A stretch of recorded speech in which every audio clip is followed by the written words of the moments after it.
Chapter 969. On the way back to Medical City, Han Yunqi mulled over the strange plants. She had all sorts of guesses, but they were just guesses. She couldn't deduce anything from them. Long Fei Yi and Gu Beiwe weren't familiar with poisonous plants, so they were trying to figure out the identity of the mysterious man. Without a doubt, if that mysterious man was from the poison sect, then he had to have lived there for a long time. Perhaps he knew about Bai Yanqing and Lady Tianqin's past. They didn't return to their original residence. Gu Beiwe had arranged for them to stay in a secluded and quiet courtyard closest to the poison sect's forbidden grounds in the forest behind Medical City. Han Yunqi and Long Fei Yi walked into the courtyard and saw that it looked like a courtyard house. There were many rooms, including a tea room, a dining room, and a kitchens. From the looks of it, we'll be staying here for a while. There's enough room here, Han Yunqi said. It was already evening, and everyone was a little tired after a busy day. Let's all rest. We'll talk about the altar tonight, Long Fei Yi mused. Gu should be here by now. He refused to believe that Gu wouldn't come. Gu definitely knew more about the poison sect and the poison Gu people than they did. Now that the situation at the altar wasn't clear, they should wait for Gu to arrive before planning a second attempt. Everyone returned to their rooms to rest, leaving Bailey Mingxiang and Su Donglin for last. Miss Mingxiang, your room is on the west side. You should rest early, Su Donglin said. Long Fei Yi and Han Yunqi stayed in the main room, Gu Beiwe in the east wing, and Bailey Mingxiang in the west wing. Although the west wing's status was lower than the east wing, it was still more honorable than the lower wing, Su Donglin, and the Shadow Guard's rooms. Guard Su, we haven't settled on dinner yet. How about I write down a few menus so you can have your subordinates prepare the ingredients? Shall I cook a meal for you later? Bailey Mingxiang asked. In fact, Su Donglin was only in charge of security. Her Royal Highness really did need a maid to take care of the daily affairs. Bailey Mingxiang was thoughtful and considerate, but unfortunately, Su Donglin secretly sighed in his heart. He smiled and said, "Fortunately, you reminded me. Otherwise, I would have really forgotten about this matter." Just like that, when the sky fell, Bailey Mingxiang laid out a table full of fragrant dishes. Not only did she cook a table full of dishes for her masters, but she also prepared a table full of dishes for Su Donglin and the other shadow guards. Su Donglin patrolled the surrounding area and asked the shadow guards to eat. Bailey Mingxiang also stayed in the kitchen to eat with the shadow guards. Han Yunqi and the others ate in the courtyard. Gu Beiwe praised after tasting the first mouthful. I didn't expect Miss Bailey to have such good culinary skills. Han Yunqi was actually very used to it. She also liked Bailey Mingxiang's dishes very much. She smiled and said, "Her culinary skills are very good. Even Granny Zhao can't compare to her, let alone me." As soon as she finished speaking, Long Fei Yi exposed her. "When have you ever cooked other than the extremely sour pastry he had eaten? This woman had never personally cooked a meal for him or boiled a bowl of soup, right?" Long Fei Yi doted on Han Yunqi very much, but in some matters he would also have requirements. Gu Beiwe snickered and lowered his head to eat. Han Yunqi clearly saw Gu Beiwe snickering. She was embarrassed and didn't say anything. She lowered her head to eat. "Let's have a taste sometime." Long Fei Yi's words weren't a request, but an order. They were especially domineering. "All right, but don't eat too much." "I'll make supper for you later," Han Yunqi agreed. She wanted to see if Long Fei Yi could eat. They discussed the poison sect's altar as they ate. They decided to observe for a couple of days and send a few poison guards to search the area before making further plans. "Is there no news of Bai Yanqing at all?" Gu Beiwe asked. It had been a few days since they came from 100 Poison Sect. They'd made the secret of the poison goo humans known to the world and caused an earthquake in Cloud Realm Continent. But Bai Yanqing hadn't reacted at all? Where had he gone? Had he gone into hiding, or was he plotting something? Long Fei Yi said indifferently, "It's not that there's no news of him. At least for now, it's good news for us. Han Yunchi nodded in acknowledgement of this point that night before they began dual cultivation. Han Yunchi really did go to the kitchens to cook. There were limited ingredients, so she only made a pot of noodles. She had Su Donglin deliver a bowl to Gu Beiwe. She didn't know if Gu Beiwe had eaten or not. But when the noodles reached Long Fei Yi glanced at them and immediately waved for Su Donglin to throw them away. Hey, you should at least try it. Han Yunchi panicked. Shouldn't this guy have taken a bite and found it disgusting? But because she made it herself, he had to endure the disgust and eat it all? Have you tried it before? Long Fei Yi countered. It's not bad. Han Yunchi had tried it before, but that was before she put it into the pot. When the noodles were cooked, it was clearly noodle soup. But after it was put into the pot, it turned into dough lumps. There was no soup left. Then you can eat it yourself, Long Fei Yi said. Han Yunchi was speechless. She complained, At least it's my first time cooking. But Long Fei Yi replied, There will be plenty of chances in the future. Once it's cooked, I'll have enough to eat it for the rest of my life. What could Han Yunchi say? She could only let Su Donglin send the noodles away. The moment Su Donglin left, he immediately laughed out loud. How rare! It was rare for His Highness to reject the princess so thoroughly. He was worried that if His Highness continued to spoil the princess, he would eventually become a slave to his wife. In the East Wing, Gu Beiwe faced a bowl of dough lumps, not knowing whether to laugh or cry. However, he still silently finished the entire bowl. From his expression, it was hard to tell whether the noodles tasted good or not. When the shadow guard came over to clean up, he said, Please thank the princess for me. The shadow guard looked at the bowl that was clean. Thinking of the dough lumps that Su Donglin threw away, he couldn't help but admire him. As a subordinate, Gu Beiwe was absolutely competent. The shadow guard didn't know that the reason why Gu Beiwe ate so cleanly was not because he was competent and obedient, but because he knew that it would be very, very difficult for him to have the opportunity to eat something personally cooked by the princess again. At this time, Long Fei Yi and Han Yunchi had already started dual cultivation. Everything went smoothly last night. Today, Han Yunchi was more familiar with cultivation and quickly entered the state. After cultivating, she wasn't as energetic as last night. Instead, she lazily lay on the bed, her eyelids almost closing. Thinking of her initiative last night and seeing her like this, Long Fei Yi almost suspected that she was faking it, but he couldn't bear to torment her. Instead, he lay down next to her and gently stroked her soft hair. Sleep. Before long, Han Yunchi really did fall asleep. Long Fei gently caressed her cheek with a soundless smile, both helpless and doting. He pulled her into his arms and tucked her in. He didn't know when it had become a habit, but he always had to hug her to sleep. Long Fei Yi quickly fell into a deep sleep as well. He didn't know that Han Yunchi wasn't really asleep, but that her soul had returned to the poisoned sex altar. It was like a dream, but also not. This feeling was very similar to when her consciousness entered the poison storage space, but it was also different. Han Yunchi couldn't tell what was different. She knew that she was in a dream.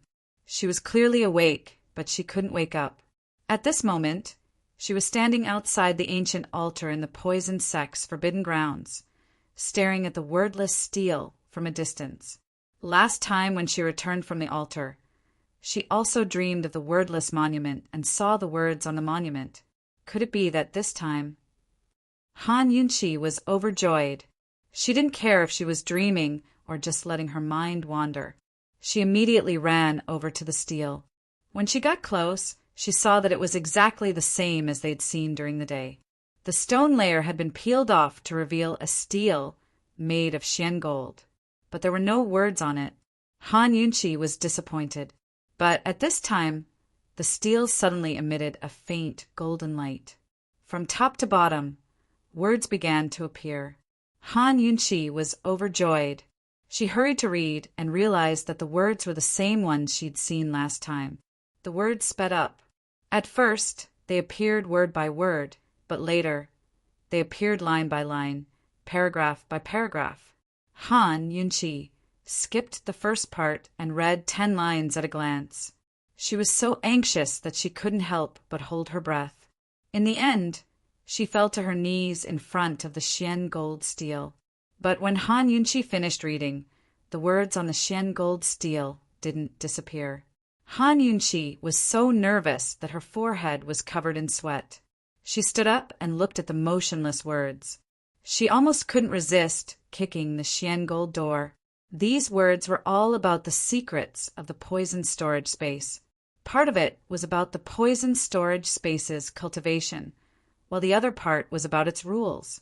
Since the words hadn't disappeared, Han Yunqi put the secret of the altar aside and carefully read the introduction to the poison storage space's cultivation and rules.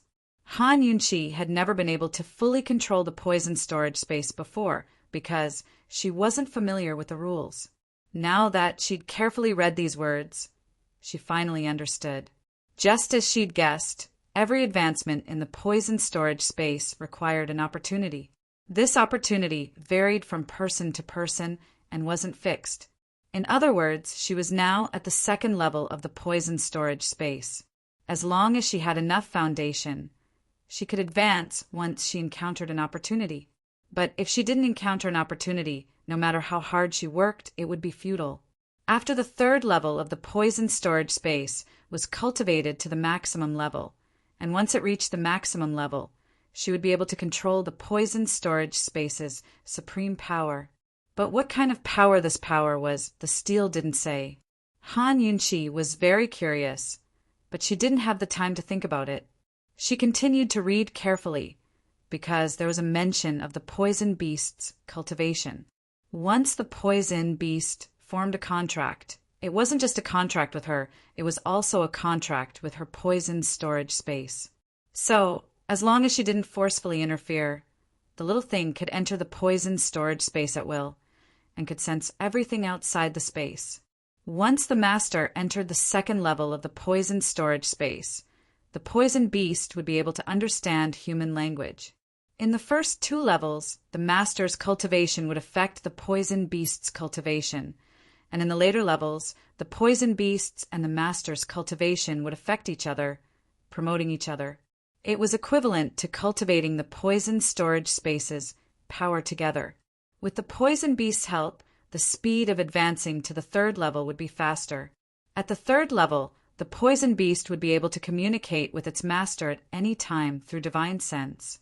Han Yunqi had some understanding of this before, but the stele recorded something else she didn't know. Chapter 970. The inscription recorded some information about the poison beast, but Han Yunqi had never heard of it before. She suddenly felt that she had let Little Thing down. She didn't know how it was doing now, if it missed her, if it missed its gongzi. According to the inscription, Little Thing should have been trapped in the poison storage space by Bai Yanqing. As long as the owner of the poison storage space had a higher cultivation level than her and Little Thing, they could keep Little Thing in the poison storage space and restrict it from coming out. In other words, although Bai Yanqing was at the same level as her, but Bai Yanqing's cultivation level was higher than hers, so Little Thing could only be trapped. Only if she worked hard in her cultivation and surpassed Bai Yanqing, then Little Thing could regain its freedom. Thinking up to here, Han Yunqi's entire body perked up. She had thought that if she advanced to the third level of the poison storage space, she would be able to communicate with Little Thing through her consciousness, and maybe she would be able to understand some things. But now, she had found the most direct way to save Little Thing. Han Yunqi had never been so eager to start cultivating in the poison storage space. Although she didn't know where the opportunity to break through to the third level was, at least she had to raise her cultivation level first. This time, the dream was completely different from the last time. Last time, everything was blurry and rushed, as if she came and left in a hurry. But this time, the inscription on the black gold tablet was still there. Her consciousness was also clear, and the time she stayed was obviously much longer than the last time. After Han Yunchi had thoroughly read the inscription, she began to observe the poison herbs in the surrounding glass walls. But soon there was a strange sound behind her. Han Yunchi turned around and was immediately shocked by the scene in front of her. She saw a wolf head totem appear on the wordless tablet. That wolf head reminded Han Yunchi of Little Thing's real identity as a snow wolf. Following the appearance of the wolf head totem, the wordless tablet shook continuously, and the entire altar shook with it. Han Yunchi instinctively wanted to move away, but found a drop of red blood oozing out of the wolf head totem's forehead.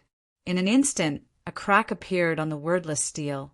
The crack grew bigger and bigger until it turned into a door. It was dark inside the door, as if it was an alternate dimension. No one knew where it led to. The poison sect's altar actually hid such a secret? Could it be that only the poison sect's direct descendants could see this door? Only then could the door be opened. What was that drop of blood on the wolf's head? Just as Han Yunchi was feeling suspicious, she suddenly felt a sharp pain in her finger. She looked down and immediately broke out in a cold sweat. Unknowingly, her index finger had been bitten open, and blood kept oozing out. More and more blood oozed out, and in the end it was no longer oozing blood, but flowing blood. Blood continued to flow, covering the ground. Han Yunchi stared blankly, her face full of horror. She subconsciously pressed on the wound, but it was of no use. The blood continued to flow. She looked down and realized that her feet were covered in blood.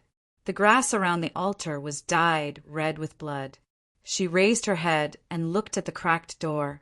The darkness behind the door seemed to have a magical power that could suck people in.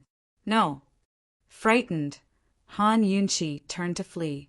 She couldn't tell if this was a dream or reality. She fled into the forest, running aimlessly. She didn't know where she was going. Suddenly, someone grabbed her hand. Who was it? This scene had appeared in her dreams before, but she couldn't see the person's face clearly. She only felt that the temperature of this hand was very familiar. She looked up to see who was holding her hand, but the moment she did, her entire world shattered. Long Fei Yi. Han Yunchi woke up with a start and shot up from the bed. She didn't know why she called out Long Fei Ye's name, but perhaps it was an instinct. When she needed protection, the first person she thought of was him. Long Fei Yi immediately woke up and sat up as well. Before he could ask, he pulled Han Yunchi into his arms and held her close. "I'm here, don't be afraid." Han Yunchi hugged Long Fei Yi tightly. She didn't know what she was afraid of, but this fear was stronger than ever. Why? Why can't I see that person's face? She quickly broke free from Long Fei Ye's embrace and took his hand, closing her eyes to feel it. The feeling of holding his hand was similar to the one in her dreams, but also different. She grew even more flustered. Long Fei Yi still held her tight and said softly, "Yunchi, calm down. It's fine. It was just a dream, so it's fine. I'm here." This woman must have had a nightmare. After sharing the same bed with her for so long, he'd rarely encountered such a situation. She'd actually been frightened by a nightmare. Han Yunchi raised her head to look at Long Fei Yi. When she saw his familiar profile and warmth, her heart gradually calmed down. Seeing her calm down, Long Fei Yi asked, "What nightmare did you have?" "The poison sex sacrificial altar." Han Yunchi murmured back. Long Fei Ye's body shook, but he quickly recovered. His voice was as gentle as ever. "What you think about during the day, you think about it at night. Don't think about it anymore." Han Yunchi shook her head. "No, I don't think it counts as a dream." She looked into his eyes. "Long Fei Yi, I dreamed of the wordless steel again. I saw all the words on it and a totem that looked a lot like Lil Thing's." Han Yunchi kept talking, but she didn't notice that Long Fei Ye's face had turned much paler. "I saw blood seep out of the wolf's forehead. Then a door appeared on the wordless steel. It was very dark inside, and I didn't know where it led to," Han Yunchi said. You went in. Long Fei Yi asked hastily. A door had appeared on the wordless steel, so it couldn't lead to the real world. Then where did it lead? To 3,000 years in the future? Why was Han Yunchi so afraid? Long Fei Yi's heart trembled. No. Han Yunchi quickly examined her fingers and saw that the bite marks from the day were already very faint. There were no new wounds at all. She told Long Fei Yi about the bleeding, but Long Fei Yi was still worried. He carefully examined her fingers one by one. My blood might be able to open the wordless steel, Han Yunchi said. Long Fei Yi didn't speak and only hugged her. Seeing Long Fei Yi's silence, Han Yunchi finally realized that she had scared him. She turned and hugged him tightly, burying her head in his chest. Maybe it was just a dream. Long Fei Yi was silent for a long time before he said resolutely, We'll try tomorrow. If we can open the door to the steel, I'll go in with you. If they couldn't avoid it, he didn't mind facing it with her. Where did this door lead to? Why did it appear on the poisoned sex altar? Was it related to Han Yunchi's status as a direct descendant of the poison sect? Or was it related to the secret of Han Yunchi's transmigration? Rather than avoid and fear, it was better to hold her hand and face it together. Han Yunchi shrank back and shook her head. Don't be afraid, I'm here. Long Fei Yi held her hand tightly, their fingers intertwined. That night, neither of them slept. They hugged each other quietly, their fingers intertwined as they waited for dawn to come. The next morning, Long Fei Yi and Han Yunchi woke up early. When Gu Beiwei walked out of his room, he saw the two of them sitting at a stone table in the courtyard, brewing tea. The winter morning was especially cold. White smoke curled up from the tea table as the fragrance of tea filled the air. It was a refreshing feeling. Gu Beiwei didn't know what happened last night, but he stepped forward and bowed. Your Highness, Princess. Long Fei Yi gestured for him to sit down and personally poured him a cup of tea. As soon as Gu Beiwei sat down, he immediately sensed that Han Yunchi's expression wasn't right. Not only did she not sleep well, she had a lot on her mind. Princess, what's wrong? He hurriedly asked. Han Yunchi didn't say anything, so Long Fei Yi recounted the scene last night. Gu Beiwei didn't know that Han Yunchi had transmigrated, so he said seriously, Princess, this shouldn't be a dream.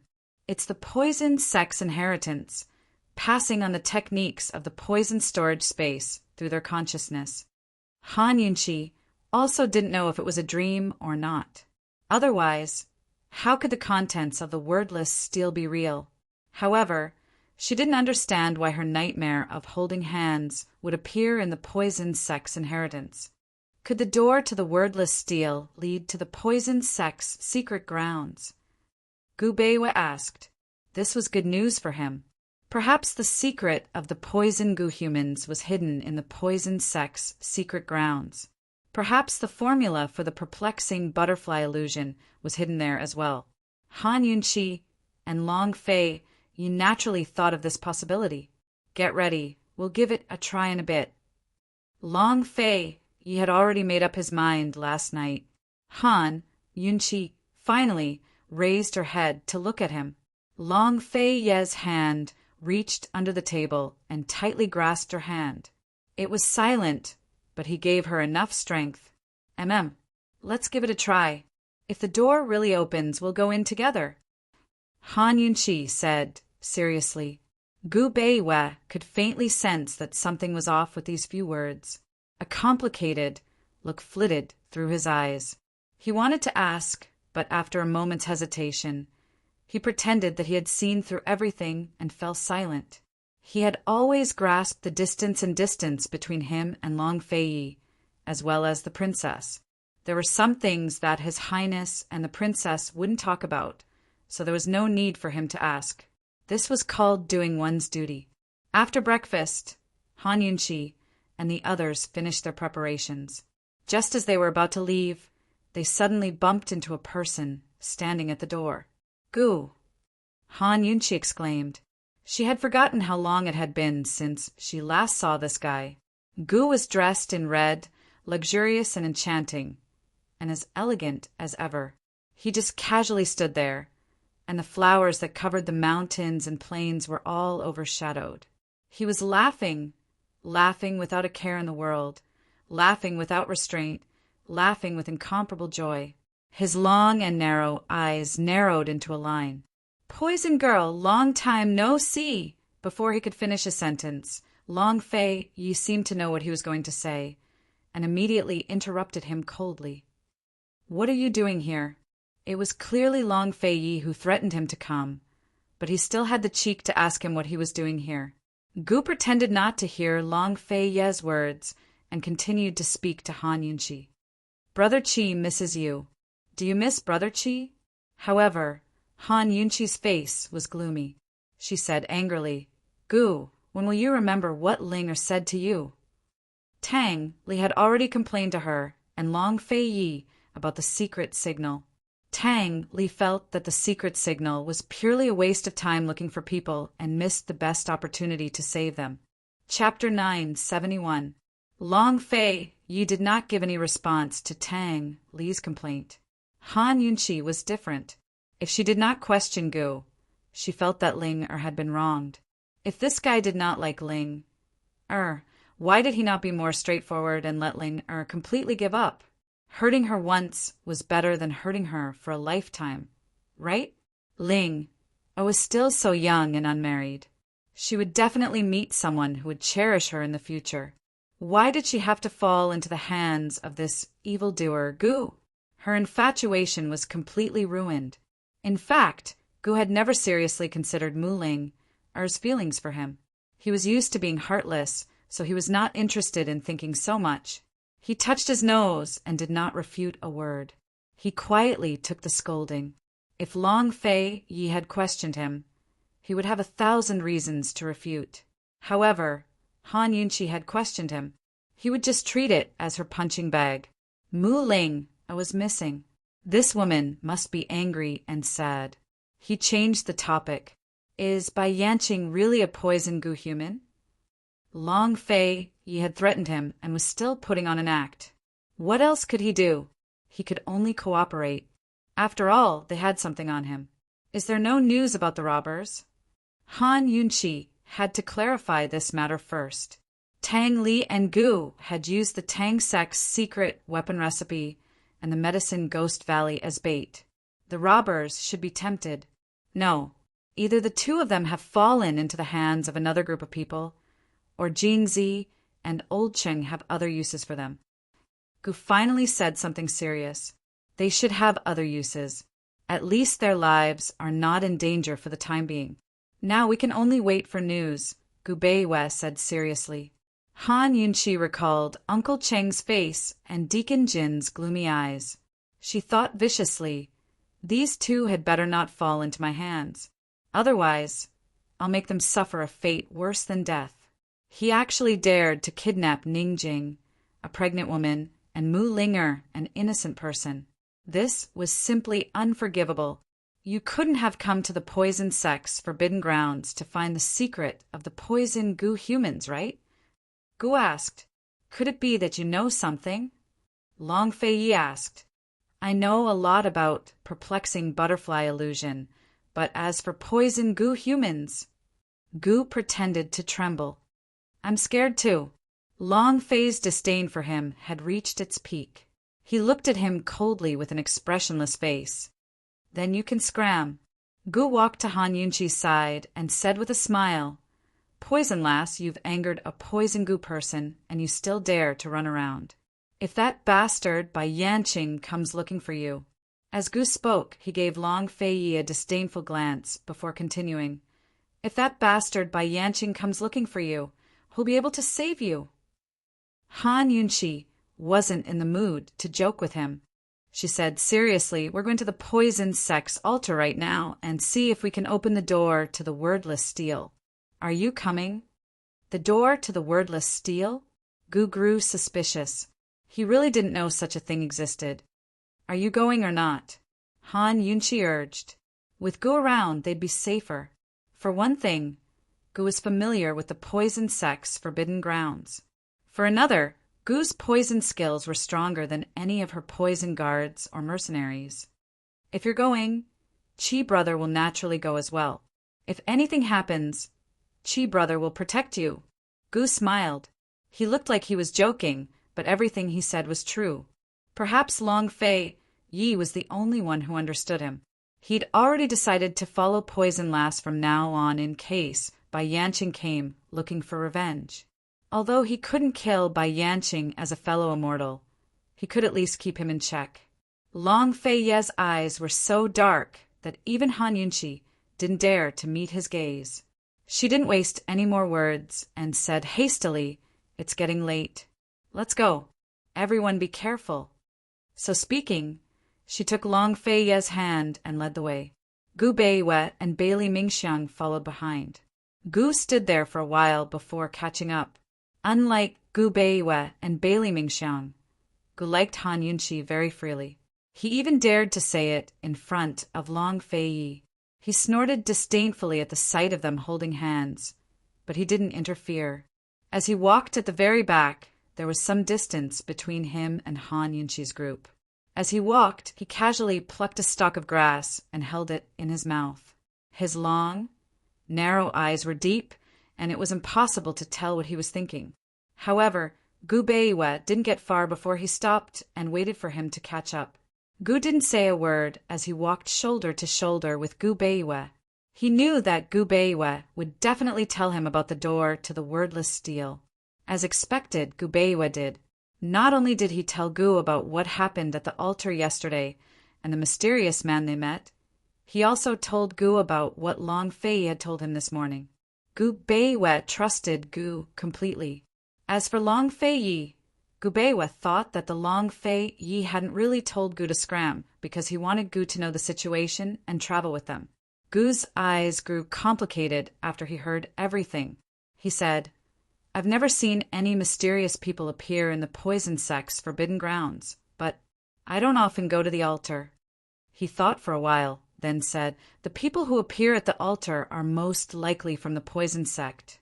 It's very difficult for outsiders to find that place. I don't dare go there.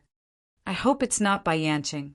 There's still no news of him," Gu Beiwei sighed. Gu didn't say anything, but he had an idea. It looked like he'd have to be extra careful once he entered the forest. Bai Yanqing was too strange. Who knew what he was thinking?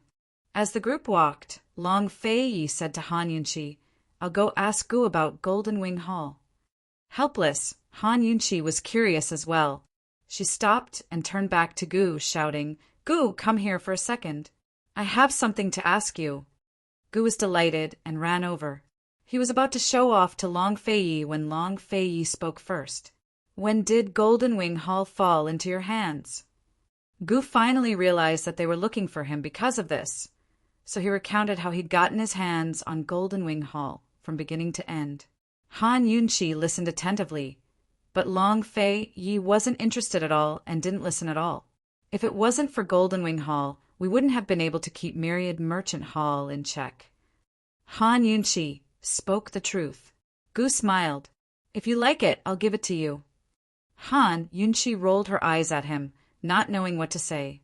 Long Fei Ye's next words made Gu feel extremely awkward. "When are you going to clear your debt to Kingan Private Bank?" Gu had been busy this year and hadn't paid much attention to Golden Wing Hall's medicine business, so it wasn't as profitable as before. Ever since Three-Way Black Market's gambling house was damaged, Golden Wing Hall had suffered huge losses. Although it wasn't to the extent of losing money, the flow of funds had been affected. Once the flow of funds was affected, the auction house's business was affected as well. Those in the auction house needed to stock up. This was a huge amount of capital. Before Gu returned to Three-Way Black Market, Golden Wing Hall had borrowed a sum of money from Kingan Private Bank and hadn't paid it back yet. Gu didn't answer Long Fei Yi, obviously pretending not to hear. However, he tactfully kept his mouth shut and didn't say anything else. Long Fei Yi had basically become his nemesis. Han Yunqi snickered inwardly. Gu, this guy, would probably fall for his cheap mouth one day. If he spoke properly Long Fei, and she would be grateful to him based on his contributions to Golden Wing Hall. Gu lowered his head, his eyes gloomy as he walked silently to the side. Long Fei Yi gave Su Donglin a look, and Su Donglin immediately came over. "Princess, this subordinate has something to ask." "What is it?" Han Yunqi asked. This subordinate heard that there is a poison that can make a person's limbs tremble. "Is there really such a poison?" Su Donglin asked humbly. When it came to professional matters, Han Yunqi's attitude was professional. She seriously explained to Su Donglin, "There is such a poison and there are many types. It can be roughly divided into 4 types. The first is..." Han Yunqi focused on answering Su Donglin. Long Fei Yi had already walked to Gu's side. He lowered his voice and questioned, "You dare to go back on your word with this crown prince?" Gu knew that he was in the wrong, but he didn't regret it. He said in a low voice, "For poison, lass, what's wrong with going back on my word?" He had mentioned you, Granny, because he was afraid that Poison Lass would be tricked by Long Fei Yi. "Don't mention her," Long Fei Yi said coldly. Gu didn't continue arguing with him. Instead, he became serious and said calmly, "Count it as me owing you a favor. I will continue to help you break through the perplexing butterfly illusion. Guard against by yanching well." This was Long Fei Ye's request. Gu glanced at him. "No need for your nonsense. I will protect her." However, Long Fei Ye's next words almost made Gu spit out blood. Long Fei Yi said, "Not only her, but also this crown prince and Gu Beiwe. From now on, you and Su Donglin will be in charge of our defense." "But Long Fei, you wanted him to be a guard."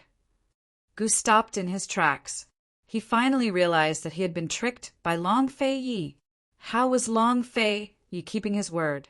He was clearly keeping a card up his sleeve to threaten him. "You can refuse." Long Fei shrugged his shoulders, unwilling to force her. Gu wanted to bark and bite him. Han Yunqi was focused on explaining things to Su Donglin on the side, so she didn't know what was happening behind her. Gu Beiwe and Bailey Mingxiang were watching Long Fei Yi and Gu's backs from behind. Although the two of them didn't know what they were talking about, they could tell that behind Han Yunqi's back they were arguing in a low voice. Gu Beiwe and Bailey Mingxiang both secretly laughed. Their thoughts were the same. Only His Highness could anger Gu with a few words. Only Gu's appearance could make the taciturn His Highness speak so much. Gu didn't leave, so Long Fei Yi took it as a yes. He asked in a low voice, "How did he become?" Although he didn't finish his sentence, Gu Qishao understood. Gu was irritated at the mention of this matter. He didn't know how to explain it. After a while, he said seriously to Long Fei Yi, "Long Fei Yi, I really don't know if I'm a poison Gu human. Maybe I'm just a freak." Long Fei Yi was slightly stunned, but he didn't show it. He still asked coldly, "What's going on?" Gu could only tell him the truth. Long Fei Yi was very surprised. He was about to ask more, but Han Yunqi had finished talking to Su Donglin and was looking back. Chapter 972. Seeing Han Yunqi turn around, Long Fei Yi and Gu didn't say anything else. Long Fei Yi looked straight ahead expressionlessly, while Gu crossed his arms and chewed on a piece of straw. He turned to look at the side of the road with an expression that couldn't be more sullen. With Gu like this, anyone walking next to him would feel like they owed him a huge debt. Of course, Long Fei Yi was an exception. Long Fei Yi had long become Gu's creditor. Han Yunqi looked at Long Fei Yi and then at Gu. She couldn't help but roll her eyes, too lazy to pay them any attention. She walked to the back and joined Gu Beiwe and Bailey Mingxiang. "Princess, His Highness, they..." Gu Beiwe asked suspiciously. "Their 8 characters don't match, I guess," Han Yunqi said with a chuckle. Gu Beiwe also laughed, but he soon said seriously, "Princess, 7th young master, is quite reliable." Indeed, apart from Mu Linger, Gu was very reliable when it came to matters of right and wrong. If he hadn't fooled Myriad Merchant Hall and saved Gu Beiwe, Perhaps they would still be in the three-way black market today. As they walked, Han Yunchi suddenly remembered the bowl of noodles from last night. She asked jokingly, how did it taste? If the shadow guard hadn't come over to tell her, Han Yunchi wouldn't have believed that Gu Beiwe would have eaten it clean. Gu Beiwe said with a straight face, "It would have tasted better with more salt." Han Yunchi looked at him suspiciously. After a while, she said, "Gu Beiwe, you've improved." Gu Beiwe didn't understand. "You know how to flatter," Han Yunchi said seriously. Gu Beiwe's answer was too good. It didn't hurt Han Yunchi's face, and it didn't seem too fake. Those who haven't seen the miserable state of the bowl of noodles will definitely think that Han Yunchi's cooking skills are not bad after hearing his words. Even Han Yunchi herself felt comfortable listening to it. She felt that she wasn't that bad after all. Bailey Mingxiang couldn't help but laugh. This was the first time he heard the princess mock Dr. Gu. Han Yunchi looked at Bailey Mingxiang. Bailey Mingxiang immediately lowered his head, realizing that he had been rude. Han Yunchi looked at her for a long time and finally said, "Mingxiang." "Here." Bailey Mingxiang looked over. Han Yunchi walked over and said with a smile, "When we get back, I'll discuss cooking with you. When we get back, I'll make a few more dishes for Gu Beiwe to try." Seeing Han Yunchi smile, Bailey Mingxiang finally stopped being nervous and careful. She nodded happily and said, "Okay." Gu Beiwe smiled but didn't say anything. He was very happy. Han Yunchi walked at the back. Long Fei Yi and Gu didn't have a chance to quarrel. Long Fei Yi soon stopped and waited for Han Yunchi to walk up. The moment Han Yunchi walked to his side, he took her hand and interlocked their fingers tightly. Gu deliberately walked to Han Yunchi's side and walked side by side with them. No matter how malicious Long Fei Yi's gaze was, Gu Beiwe would always return it with a dazzling smile. If they were competing in terms of shamelessness, Long Fei Yi would still lose to Gu Beiwe. Long Fei Yi tugged Han Yunchi to the side. Gu didn't follow, but swaggered to Long Fei Yi's side. Behind them, it wasn't just Gu Beiwe and Bailey Mingxiang. Even Su Donglin and the others couldn't stop snickering. Just like that, the group of people headed for the poison sect's altar with surging emotions. Once they reached the altar, everyone turned serious. Although the altar had undergone a terrifying transformation in Han Yunchi's dream, the altar before them hadn't changed at all. It looked exactly the same as it did yesterday. As soon as Gu Qishao arrived, his attention was drawn to the rare poison plants in the stained glass wall. These were the most beautiful plants he'd ever seen. The stems and leaves of these poisonous plants were transparent and shrouded in a faint layer of light. They were multicolored and dazzling, like a dream or a fantasy, so beautiful that it almost seemed unreal. Gu had never seen these poisonous plants before, so he couldn't tell if they were poisonous or not. However, based on his years of experience growing medicinal plants, he could tell that these poisonous plants had lived for a very long time. "Poison lass, these poisonous plants have lived for at least 100 or 200 years, Gu said seriously. 100 or 200 years. Was the fruit recently plucked? Han Yunchi asked again. She was very professional when it came to identifying poisonous plants, but not when it came to their age. If not for the detox systems analysis, she wouldn't have been able to tell with the naked eye. This fruit should have been plucked at least 10 years ago. Gu replied as he observed. How can you tell? Long Fei, Yi couldn't help but ask. Gu glanced at him, haha. Long Fei, you wasn't so easily provoked. He snorted. You must have seen wrongly. Gu was easily provoked by Long Fei Yi. He immediately said, I can't be wrong.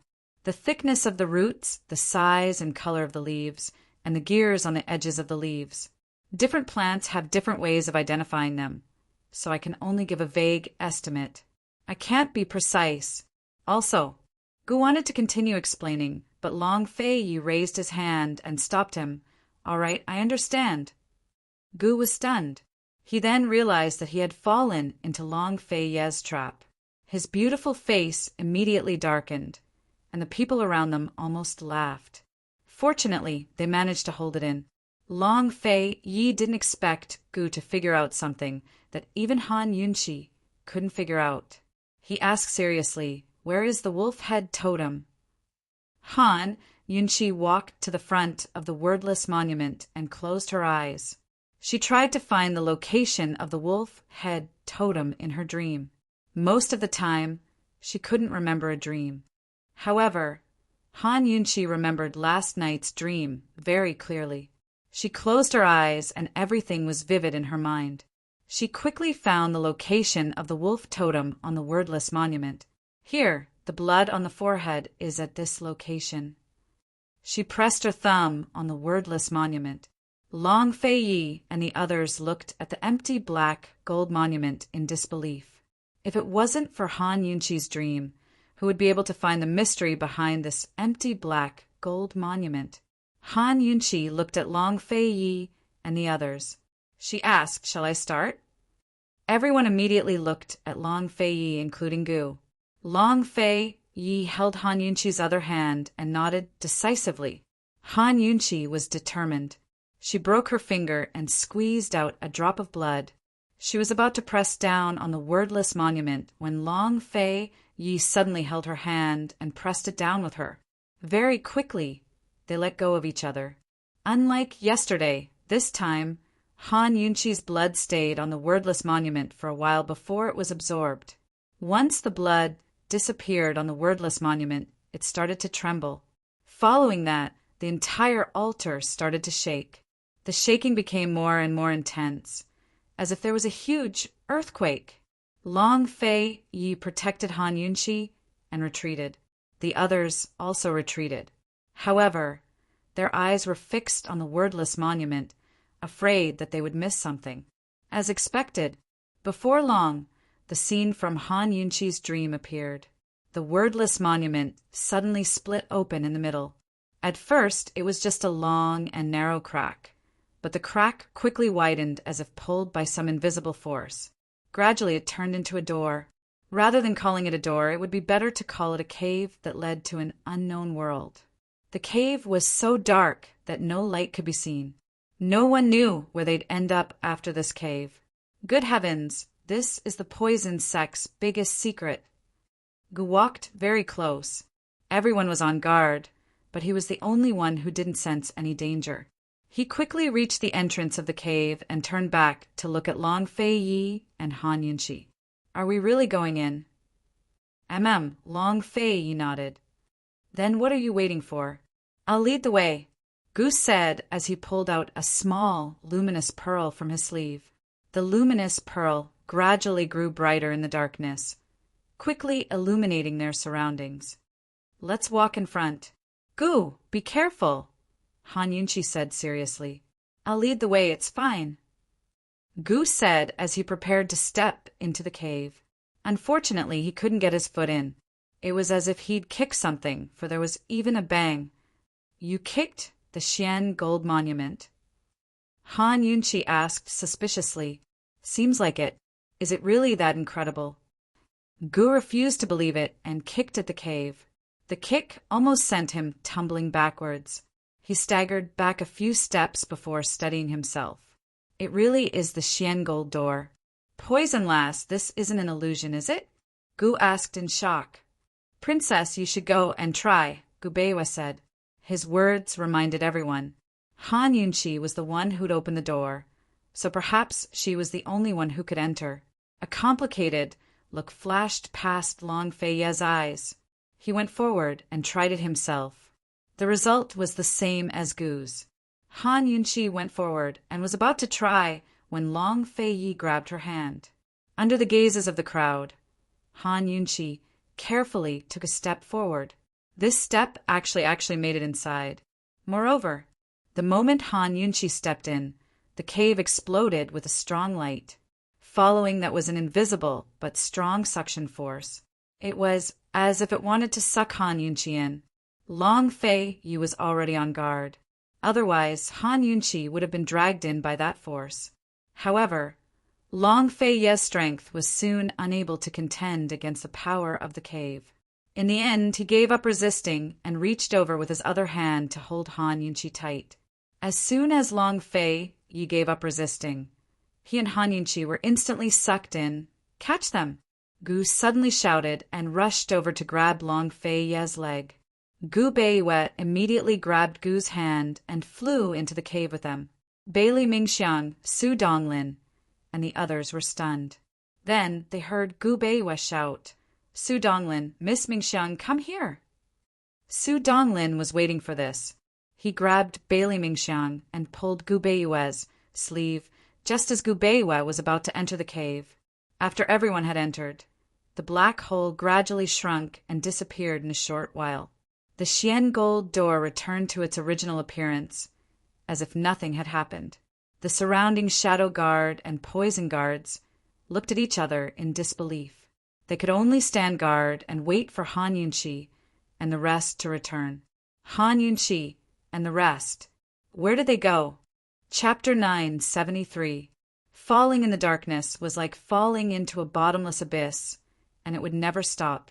Their surroundings were too dark. Han Yunqi opened her eyes wide, but she still couldn't see anything. This feeling was like being blind.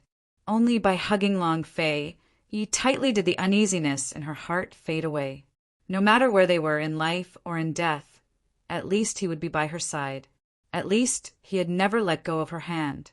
Han Yunqi didn't know that Gu and the rest had followed Long Fei Yi in by his feet.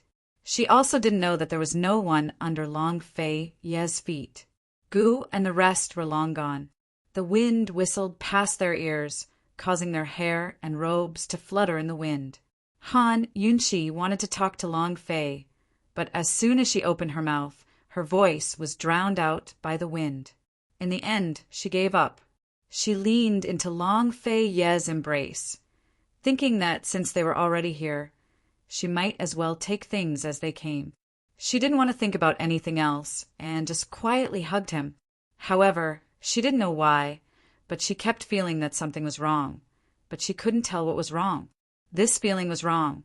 Only women had this kind of thing. It was like a sixth sense that couldn't be explained clearly. After some time, Han Yunqi and Long Fei Yi finally saw light under their feet. They finally landed in a stone room. The stone room was sealed on all sides, and there was a stone door that was tightly shut. Han Yunqi secretly heaved a sigh of relief. She was really afraid that she would see the world 3,000 years ago. She turned back and smiled at Long Fei Yi. "This place isn't bad, right?" Long Fei Yi replied with a faint smile, "Yeah." Han Yunqi glanced at him, turned around, and asked seriously, "Long Fei Yi, what's wrong? Are you not feeling well?" Long Fei Yi seemed to pull himself together and smiled dotingly. "I'm fine." The stone chamber was empty except for the two of them. Han Yunqi looked around and asked suspiciously, "Gu and the rest didn't come in, right?" "I don't think so," Long Fei said as he looked around and pulled Han Yunqi towards the stone door. He pushed the stone door, but it didn't budge. Could the mechanism to open the door be nearby? Han Yunqi started to search around the stone door. Long Fei Yi followed her. It wasn't clear what Long Fei touched, but the stone door abruptly moved and slowly opened. "Shall we go out and take a look?" Long Fei Yi said. Han Yunqi nodded. Long Fei Yi went out first, leaving Han Yunqi at the door. She was stunned for a moment, but quickly followed him. Outside the stone gate, there was actually a tall palace. In the palace, there was a standing statue of a god with a wolf head and a human body. The wolf head was exactly the same as the one on the wordless monument. The statue was at least 10 stories tall, imposing and mighty. Apart from this standing statue, there was nothing else in the huge palace. There were only 4 walls all around, and the walls were bare. It didn't look like a normal palace that had totemic characters carved on it. What kind of monster is this?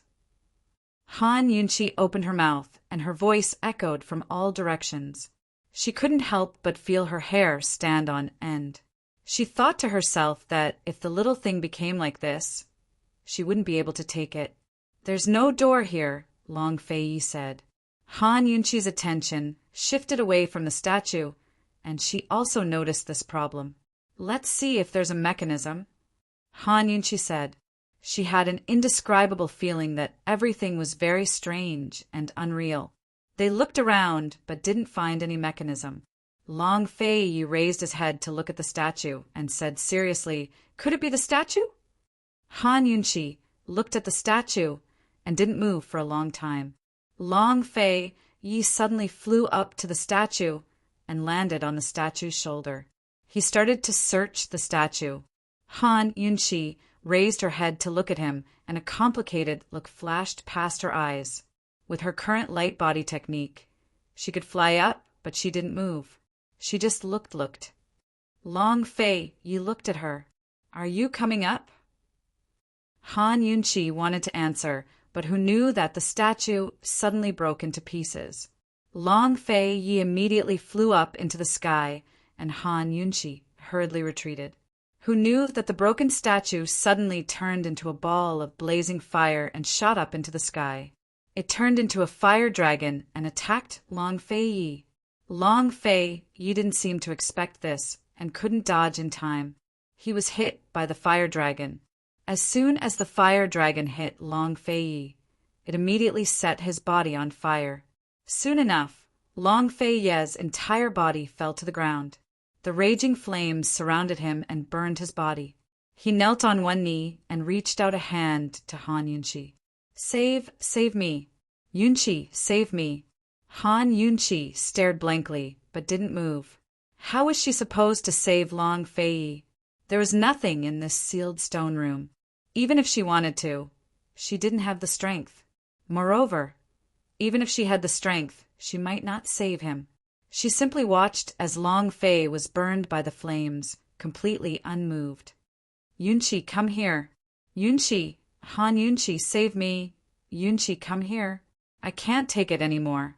Come here, let me see you one last time." Han Yunqi didn't dare to meet Long Fei's eyes. Instead of moving forward, she backed away. Long Fei grew angry and demanded, "Han Yunqi, is this how you treat this crown prince? You said you'd never leave me." "Han Yunqi, I thought you and I couldn't be born at the same time, but we definitely die at the same time." "Ha ha ha, looks like I was too stupid." Long Fei threw back his head and laughed as he spoke. His figure looked especially miserable and wretched in the flames. But Han Yunqi remained unmoved. Her expression was even cold-blooded. Faced with Long Fei's questions and accusations, she didn't say a word. She only backed away. Suddenly, Long Fei roared, "Han Yunqi, I, Long Fei, swear that I'll never love you again." Finally, Han Yunqi couldn't take it anymore. She shouted back, "You're not Long Fei. You're not. You don't have the right to swear on his name." She'd felt that something was off even before they'd landed in this mysterious palace. Now that they'd landed, her suspicions grew, because Long Fei had let go of her hand. How could Long Fei let go of her hand in a place like this? Moreover, they were in the secret room. After the stone door opened, Long Fei had walked out first and left her behind. She'd even followed him in. Although Long Fei had held her hand as well, the feeling was completely different. The first time they'd gone to the poisonous herb depot, he'd held her hand and interlocked their fingers. After that, every time he held her hand, he'd unconsciously interlocked his fingers with hers. But this Long Fei in front of her didn't. Even after they'd landed, he didn't even ask her if she was feeling unwell. Actually, a woman's sixth sense didn't exist in this world. The so-called sixth sense was actually a woman's memory of details. Once the memory became a habit, the habit would be branded into the subconscious. Once there was a discrepancy between the details and the habit, the woman would start to feel that something was wrong, but she couldn't tell what it was. And when this feeling grew stronger, the woman would start to look for the abnormality in the details. Han Yunqi was very sure that although the man in front of her looked exactly like Long Fei, he was definitely not Long Fei. How could Long Fei send her to her death? How could it be? You're not. You're not him, Han Yunqi shouted. She didn't even look at the raging inferno and the fake Long Fei Yi. She was afraid that if she looked at it for too long, she wouldn't be able to bear it. In the end, that appearance was too similar to him. She looked at the sealed walls around her and shouted, Long Fei Yi, where are you?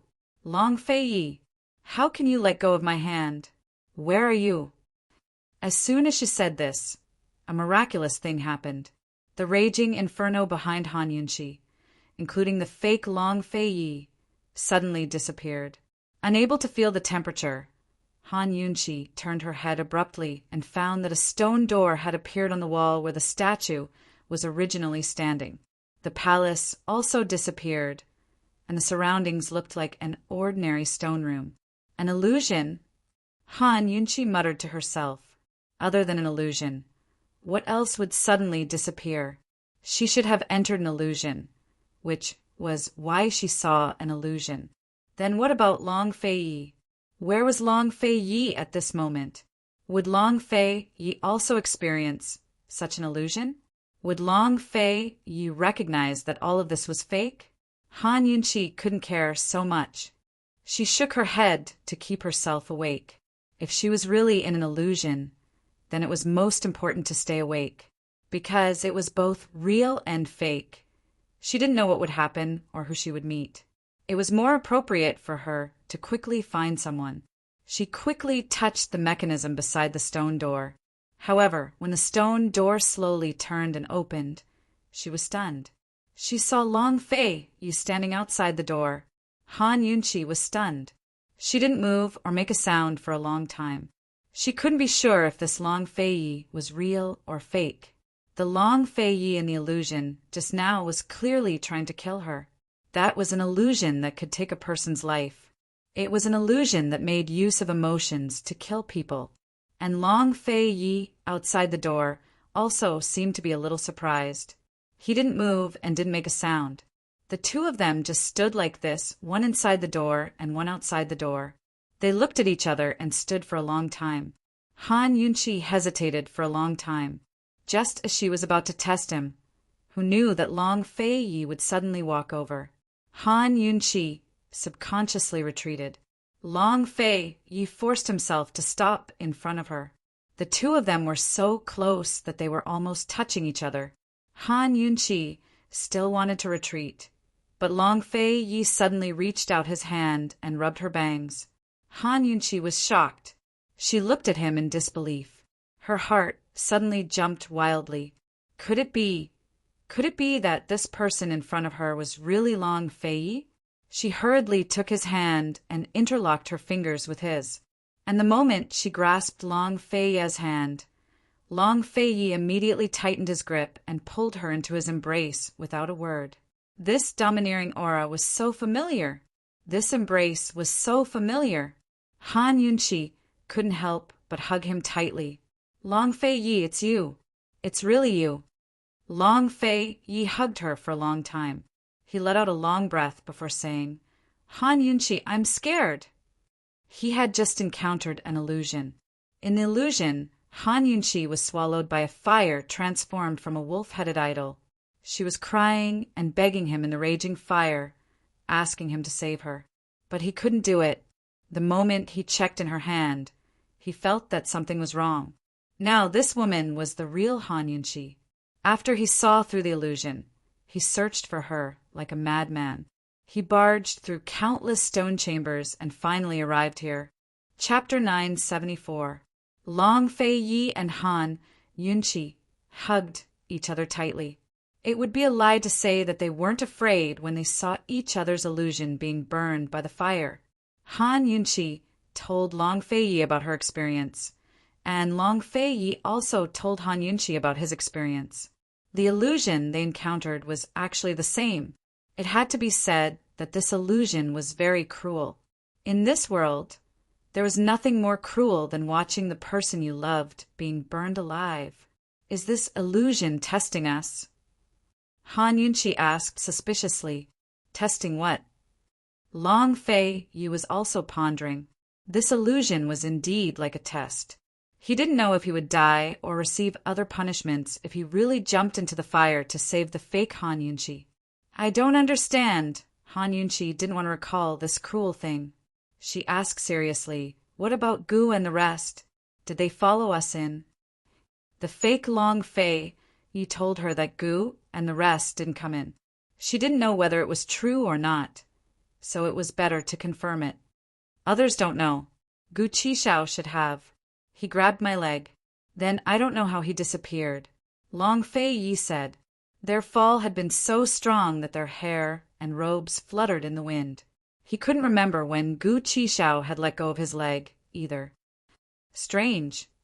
Han Yunchi was very suspicious.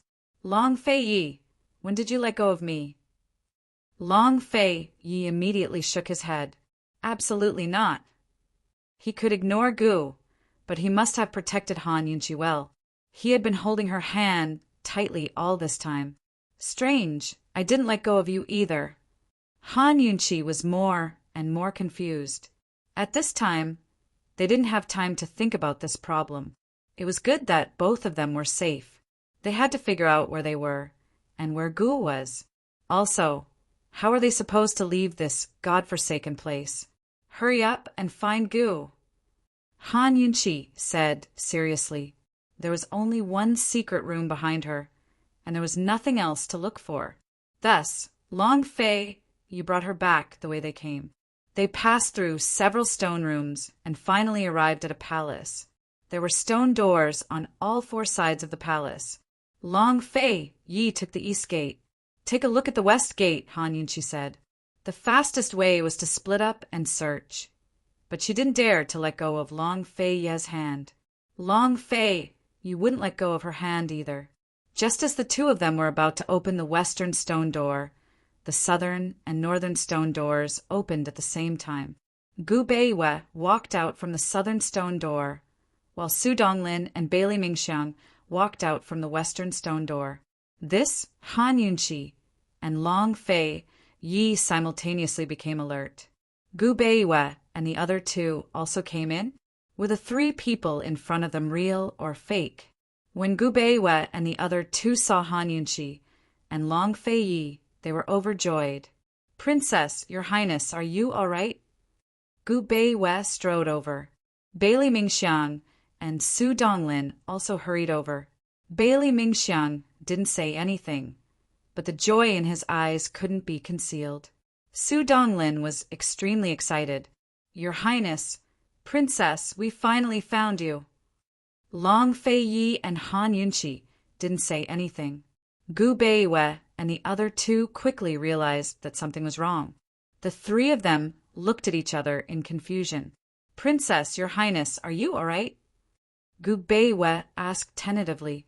Both Han Yunchi and Long Fei were trying to figure out how to tell if the three were real or fake. It seemed a little difficult. Who knew that at this moment a miserable cry suddenly rang out. Poison lass! Gu! Han Yunchi was shocked. She immediately recognized the voice. It's seventh young master. Gu Beiwe became anxious. The voice seems to be coming from the west. Let's go. Long Fei Yi pulled Han Yunchi and strode over. For the time being, they didn't care whether Gu Beiwe and the other two were real or fake. They opened the stone door to the west and walked in. To their surprise, they found a towering palace inside. The palace was empty and there was nothing inside. Only Gu was sitting alone on the ground, crying loudly.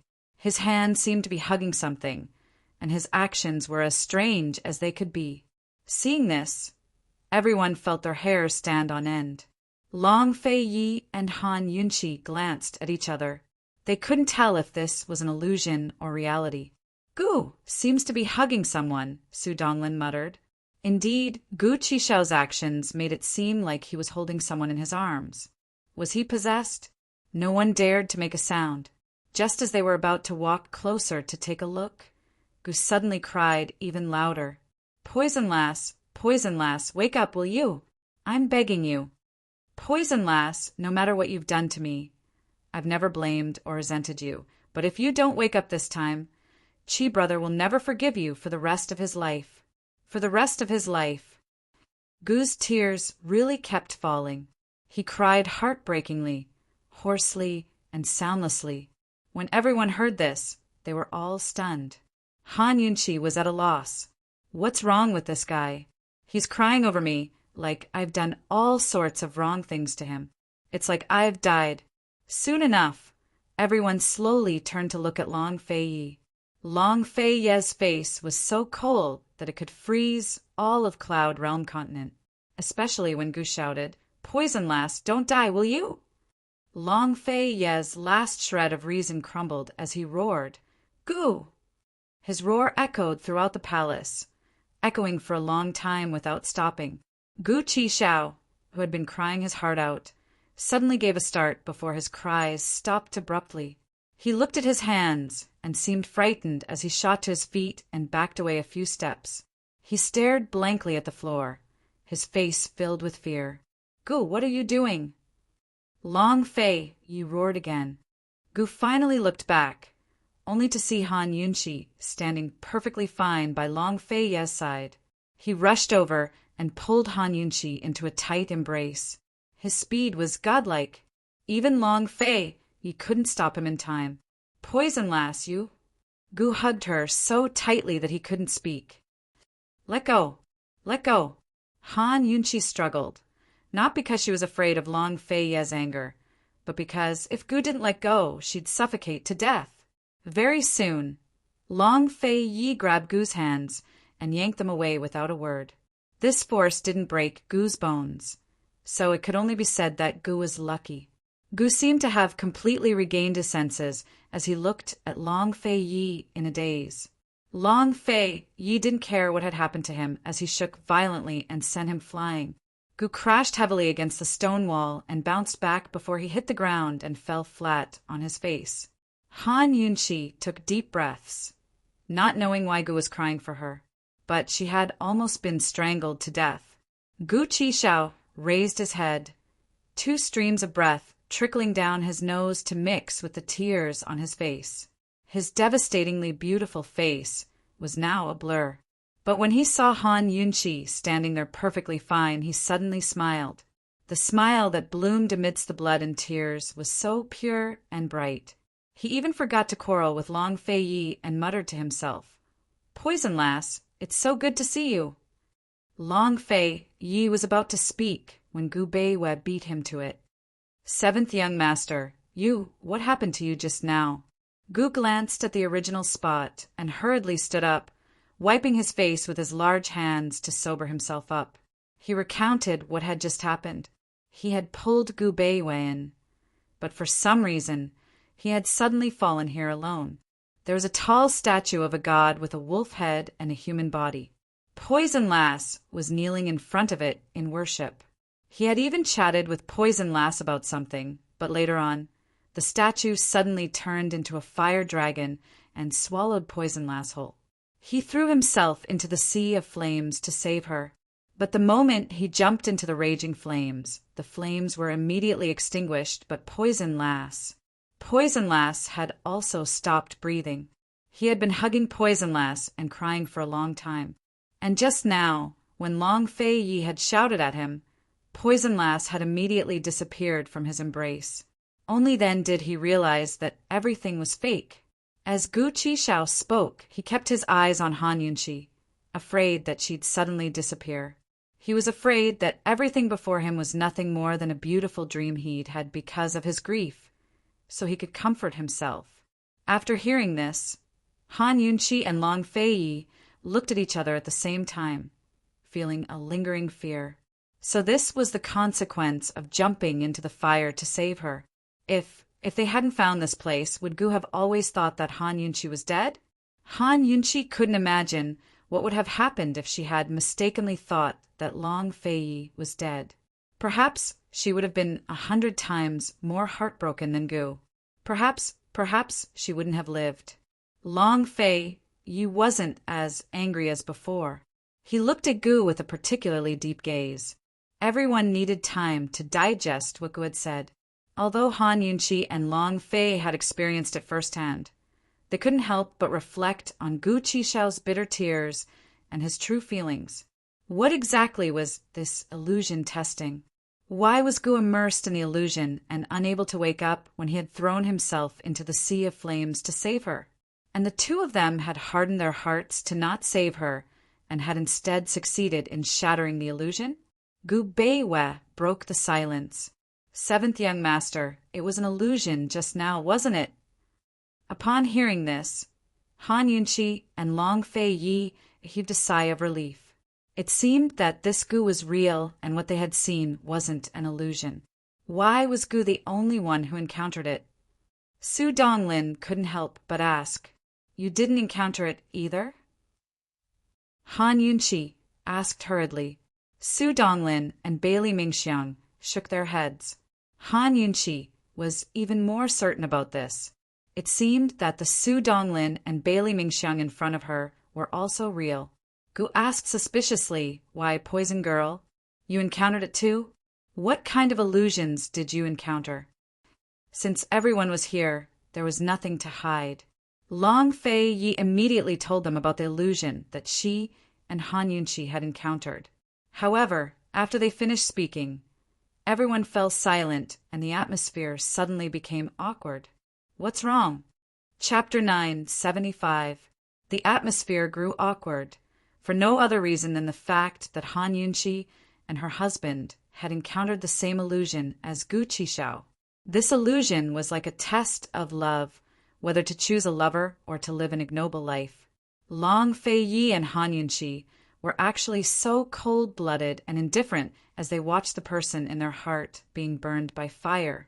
On the other hand, Gu, the joking and frivolous fellow, threw himself into the sea of fire to save her at all costs. Could the love between Long Fei Yi and Han Yunqi withstand this test? Did they love each other more, or did they love themselves more? Suddenly, Gu said to Han Yunqi, "Poison lass, even if it happens again, Qi brother will still save you." Gu Qishao's words were obviously mocking Long Fei. Everyone could tell. Han Yunqi was about to speak when Long Fei Yi snorted, "Idiot, you can't even tell the difference between real and fake. What right do you have to save her? You're still quibbling." Gu was also angry. "You're so stupid," Long Fei Yi said coldly. When he saw Gu crying just now, he really wanted to rush over and slap Gu awake. Seeing that the two were about to quarrel, Gu Beiwe hurriedly interrupted. Although Gu had saved him, Gu Beiwe was still impartial. He said, "Seventh young master, you didn't pass the test, so you're wrong." "Saving people is wrong too," Gu retorted angrily. "Gu Beiwe, can you stay calm when you're watching Poison Lass being burned by fire? Can you tell the difference between real and fake? Can you leave without saving her and leave with a brick?" "Seventh young master, you didn't walk out of the illusion, but they all walked out, didn't they?" Gu Beiwe retorted. This was the truth. Gu didn't know when he would have walked out of the illusion if Long Fei Yi hadn't shouted at him. Perhaps he wouldn't have been able to walk out of it for the rest of his life. Gu had nothing to say. He wiped away the blood and tears at the corner of his mouth and spat. "To hell with the test! What the hell? You chatted with that Poison Lass for so long, but you didn't realize she was fake?" Long Fei Ye's casual words had a deeper meaning. Gu had a chance to tell the difference, but unfortunately he couldn't. At the critical moment, sacrificing one's life to save another was a kind of true love.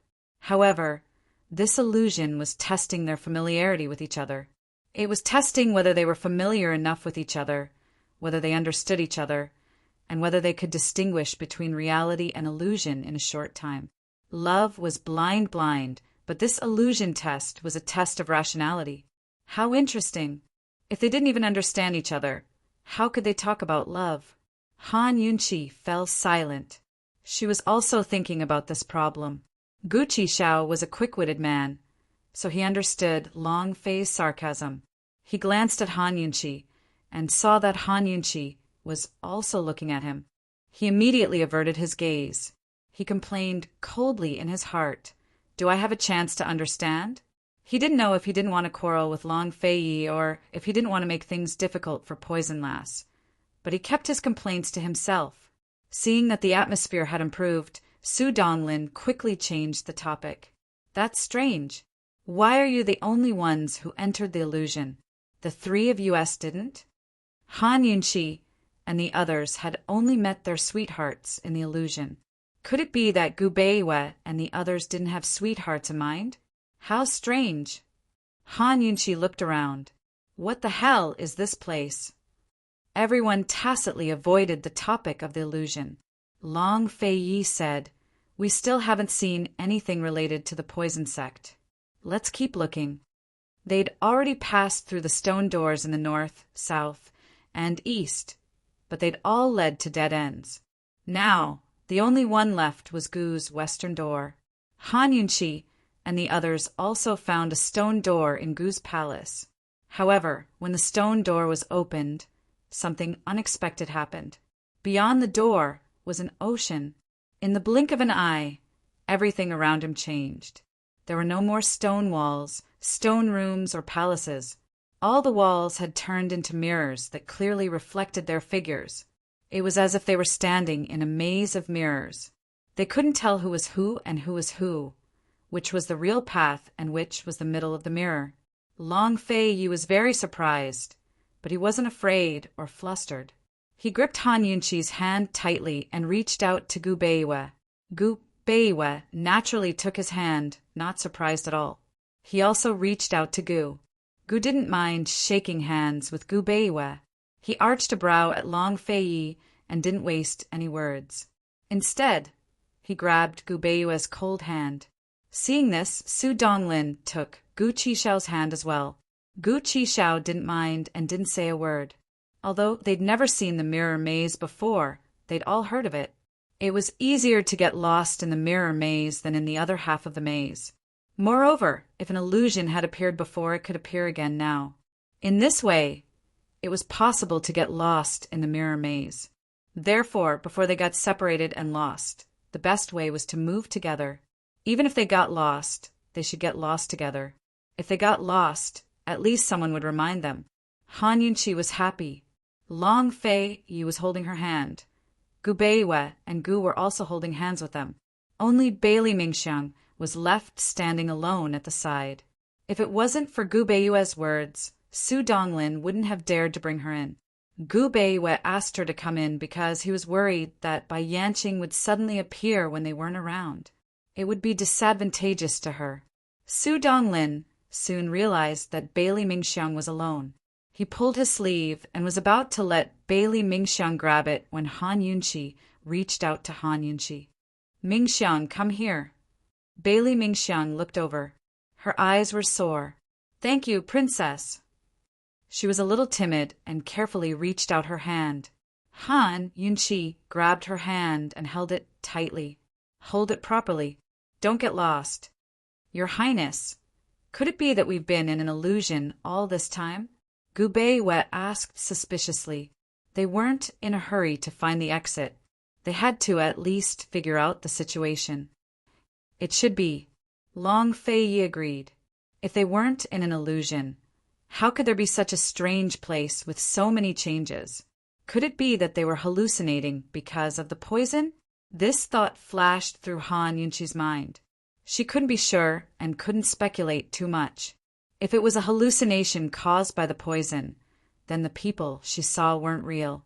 Even she wasn't real. Everything was just her hallucination. It was like a dream. If it was really a hallucination, when did it start? Did it start when they approached the altar or when they opened the door to the wordless monument? Where were their real bodies now? How were they supposed to wake up? There's an illusion within an illusion. Multiple illusions? Gu asked suspiciously. If they were still in an illusion, then wouldn't that illusion where the divine statue had turned into a raging inferno be an illusion within an illusion? Then won't we have to break through layer by layer? Su Donglin couldn't help exclaiming. Breaking through one layer of illusions was already difficult enough, but they still had to break through multiple layers? Who knew how many more illusions awaited them? Would it get harder and harder? Would they return to the real world after breaking through the illusions? Or would they end up in some mysterious place? They still hadn't seen anything related to the poison sect. Would this trip be in vain? It couldn't be that he was trapped here and couldn't get out, right? Everyone was a little lost. They couldn't figure out what was going on. It had to be said that this was the most fatal problem. How could they win without knowing who their enemy was? They were currently deep in the mirror tunnel, and there was only one path forward. Long Fei Yi was the calmest of them all. Let's go ahead and take a look first. Everyone held hands. Bailey Mingxiang led Han Yunqi to the front, so she led the way. She walked cautiously, afraid that something might go wrong. But despite her caution, there was a trace of doubt in her eyes. Just like that, they walked hand in hand for a while. Soon they had no choice but to stop. There was a three-way fork in the road ahead, each leading in different directions. It was time to make a choice. This was something they were bound to encounter in the maze. Let's vote, Gu Beiwa said. Vote once every month. Give us a reason. We'll go to whichever door we get the most votes for. There's no reason to choose. It's just intuition, Han Yunqi said helplessly. Front, back, left, right, above their heads and below their feet were all mirrors. These three forks in the road reflected countless other paths in the mirror, making it easy to mistake them. Every path was the same. How were they supposed to choose? There was no sixth sense to make a choice in this unfamiliar environment. They could tell that the three forks in front of them were real and the ones reflected in the mirrors were fake.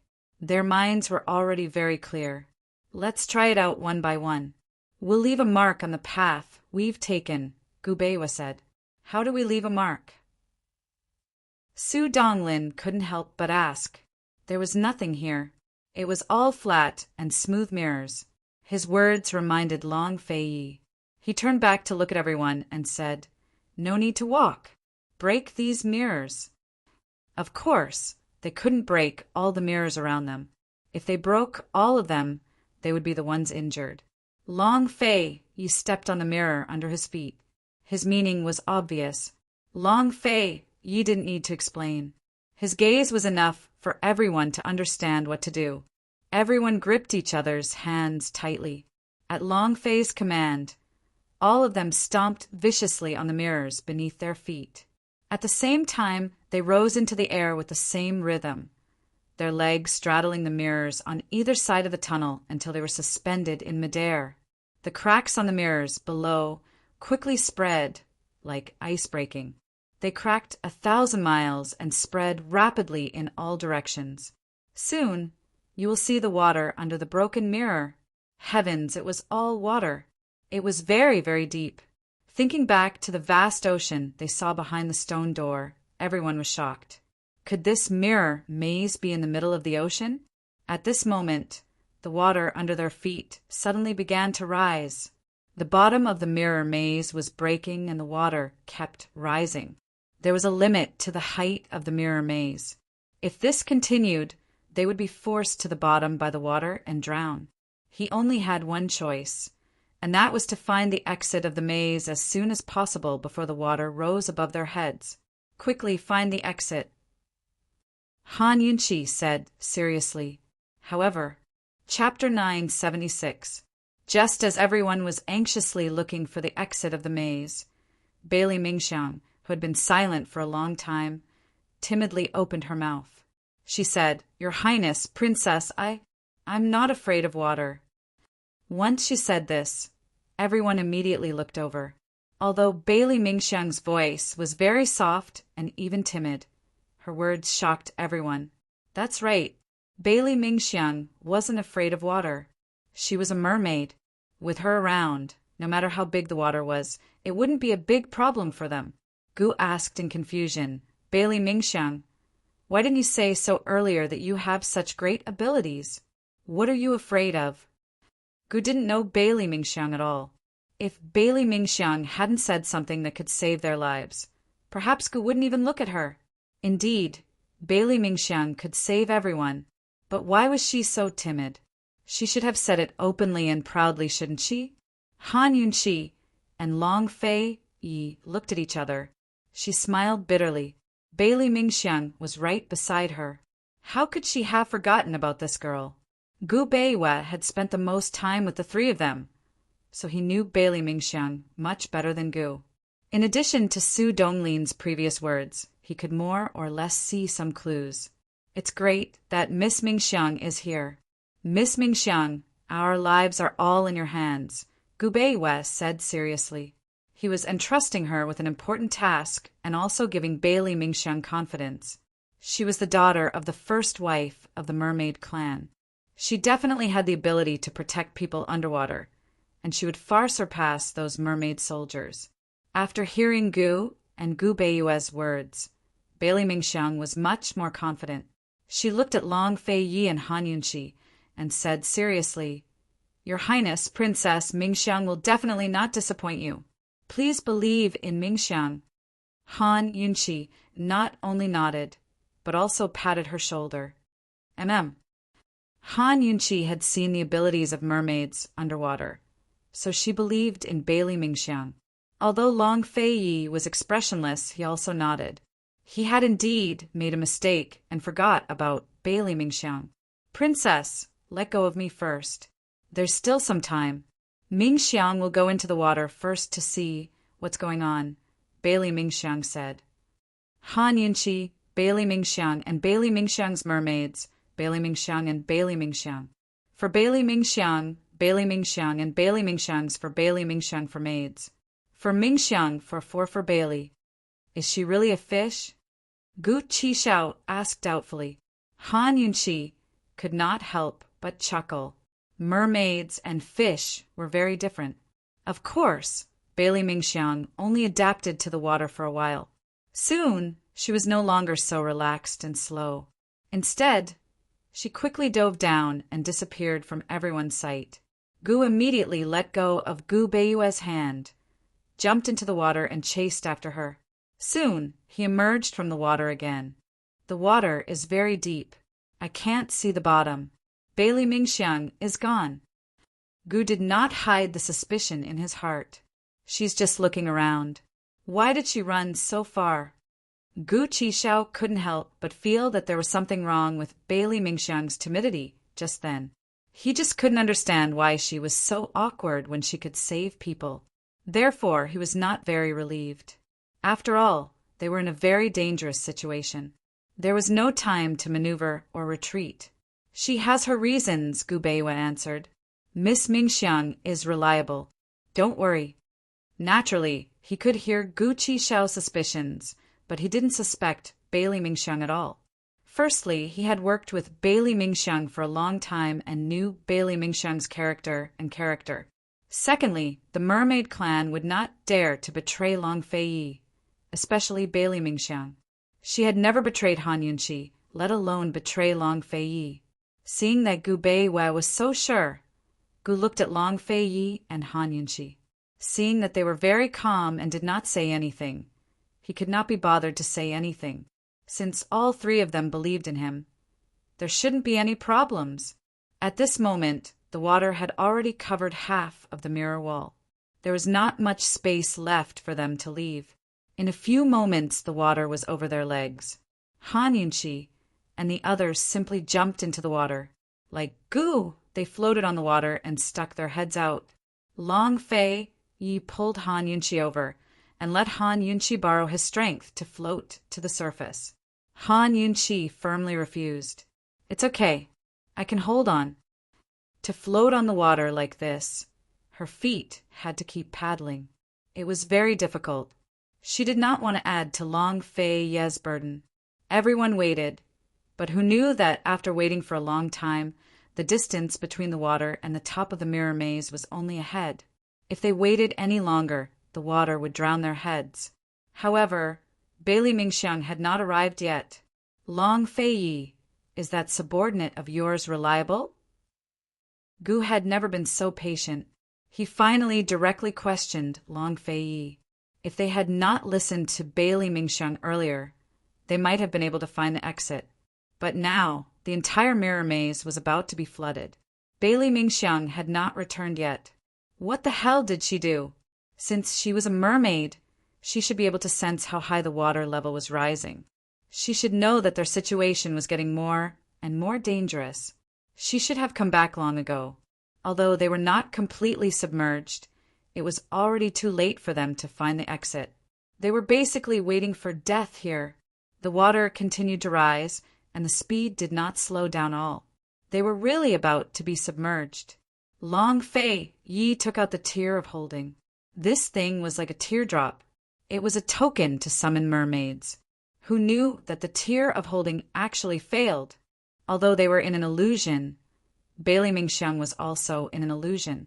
It was impossible for her not to hear Long Fei Ye's summons. Something happened to her. Long Fei Yi exclaimed. Bailey Mingxiang was now everyone's last hope. If something happened to her, everyone was finished. Gu made a prompt decision to sink into the water again. Su Donglin followed closely behind. Gu Beiwe also wanted to go down, but unfortunately his body was not big. Soaking in the water for too long would damage his vitality. Moreover, he had to hold his breath. He could only watch and wait. Long Fei Yi and Han Yunqi did not go down either. Both of them looked at Gu Beiwe with a complicated expression. Bailey Mingxiang was a mermaid. Once she entered the water, she was like a fish in water. Unless she was too tired or met with a strong impact, she would basically be fine. Back then, when the Sand River flooded, many mermaid soldiers died at the bottom of the Sand River. Firstly, they were too tired. Secondly, they were crushed to death by the huge rocks that fell from the mountain torrent. This body of water was still calm and peaceful. What kind of impact could there be? Very quickly, Gu and Su Donglin floated up. At this moment, they had no choice but to hold their heads against the top of the mirror maze. The water was already at their chins. It was impossible to say that they were not anxious. Whether it was Long Fei Yi, Han Yunqi, or Gu Beiwe, their expressions were not good. It's very deep down. We can't reach the bottom. We swam to the left and right respectively, but we can't see the end. The mirror maze is too big. Even if we use turtle breathing technique, we can't hold on. Gu said loudly. Based on what he and Su Donglin had found out, it was very likely that they were trapped in the ocean by the mirror maze. Just as they were speaking, the water had already reached their mouths. Everyone had to raise their heads to speak and not drink water. Bailey Mingxiang had wasted everyone's time to find a way out. After listening to Gu's analysis, Long Fei Yi and Han Yunqi did not say anything. Gu Beiwe's eyes were also filled with complex emotions. Water waited for no one. Gu did not have the patience to wait for anyone. He finally got angry. Long Fei Yi, is Bailey Mingxiang playing with us? It's so calm and peaceful. What could happen to her? Don't tell me that your mermaid soldiers are so weak. Gu spat out a mouthful of water as soon as he finished speaking. The water had already reached their mouths and half of their heads. There was no way out. Break the mirror wall above. Long Fei Yi said coldly. It was not a discussion, but an order. He had been waiting for Bailey Mingxiang to appear. He did not believe in Bailey Mingxiang. He believed in the mermaid race. However, at this moment he could only give up. It was very risky to break the mirror wall above them. Otherwise, he would have asked everyone to break it. What if there was also water above the mirror? What they saw outside the stone door was water that covered the sky and earth. This mirror maze was most likely floating in the middle of the ocean. If that was the case, they would not even have time to struggle. They would be drowned directly.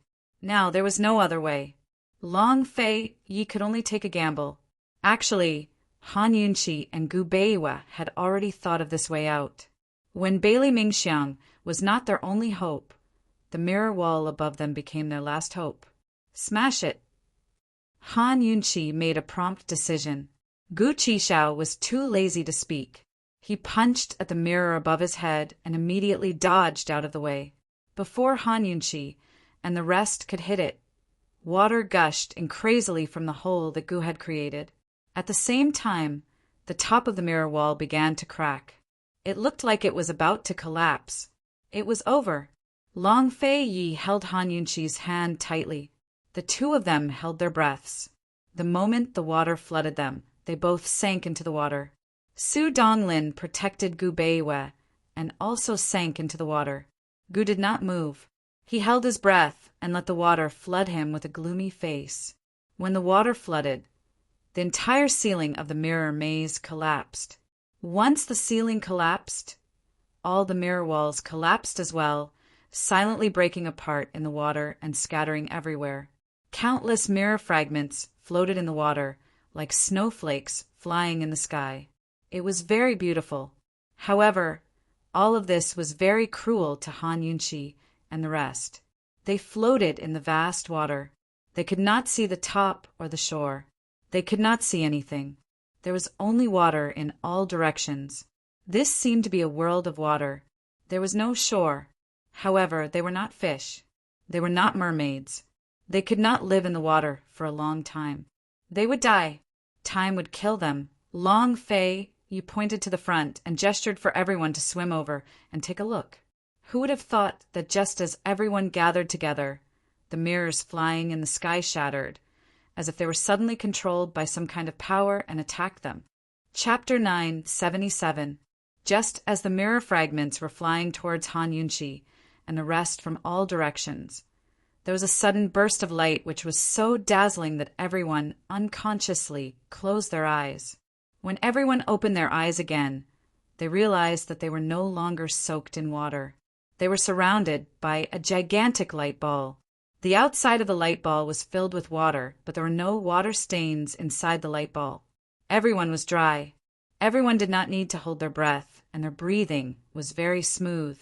Han Yunqi, Long Fei Yi, and Su Donglin were not unfamiliar with this.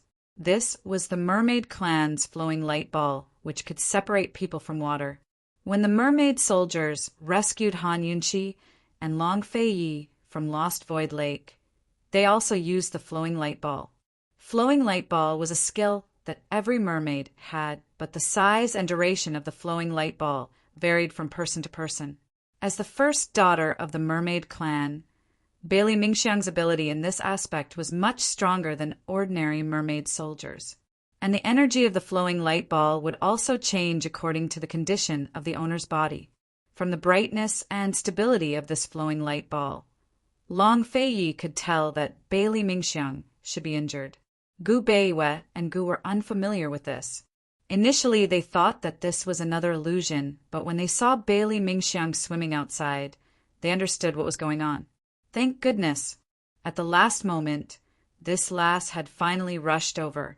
Gu touched the wall of the flowing light ball, but it was as if he had touched a circle of air, and it did not feel like a real wall.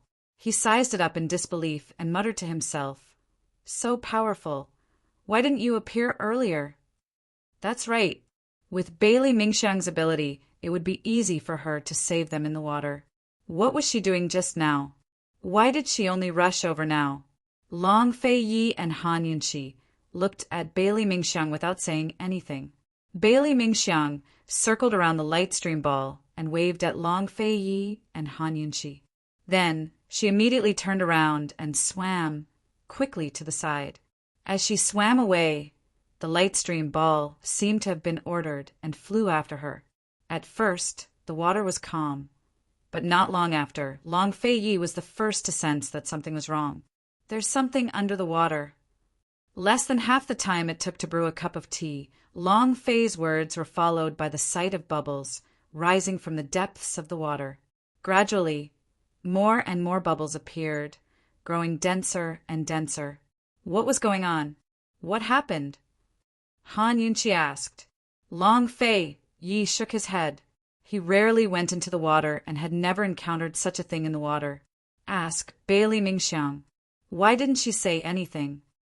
Gu asked. She's outside, so we can't hear her voice. I can't hear anything from the outside either, Long Fei explained. If he guessed correctly, there should be a lot of movement in the water outside, but they didn't feel much and could only see the bubbles. Bailey Mingxiang seemed to be fleeing with them. But how serious was her injury? Otherwise, with her normal speed in the water, she shouldn't be like this.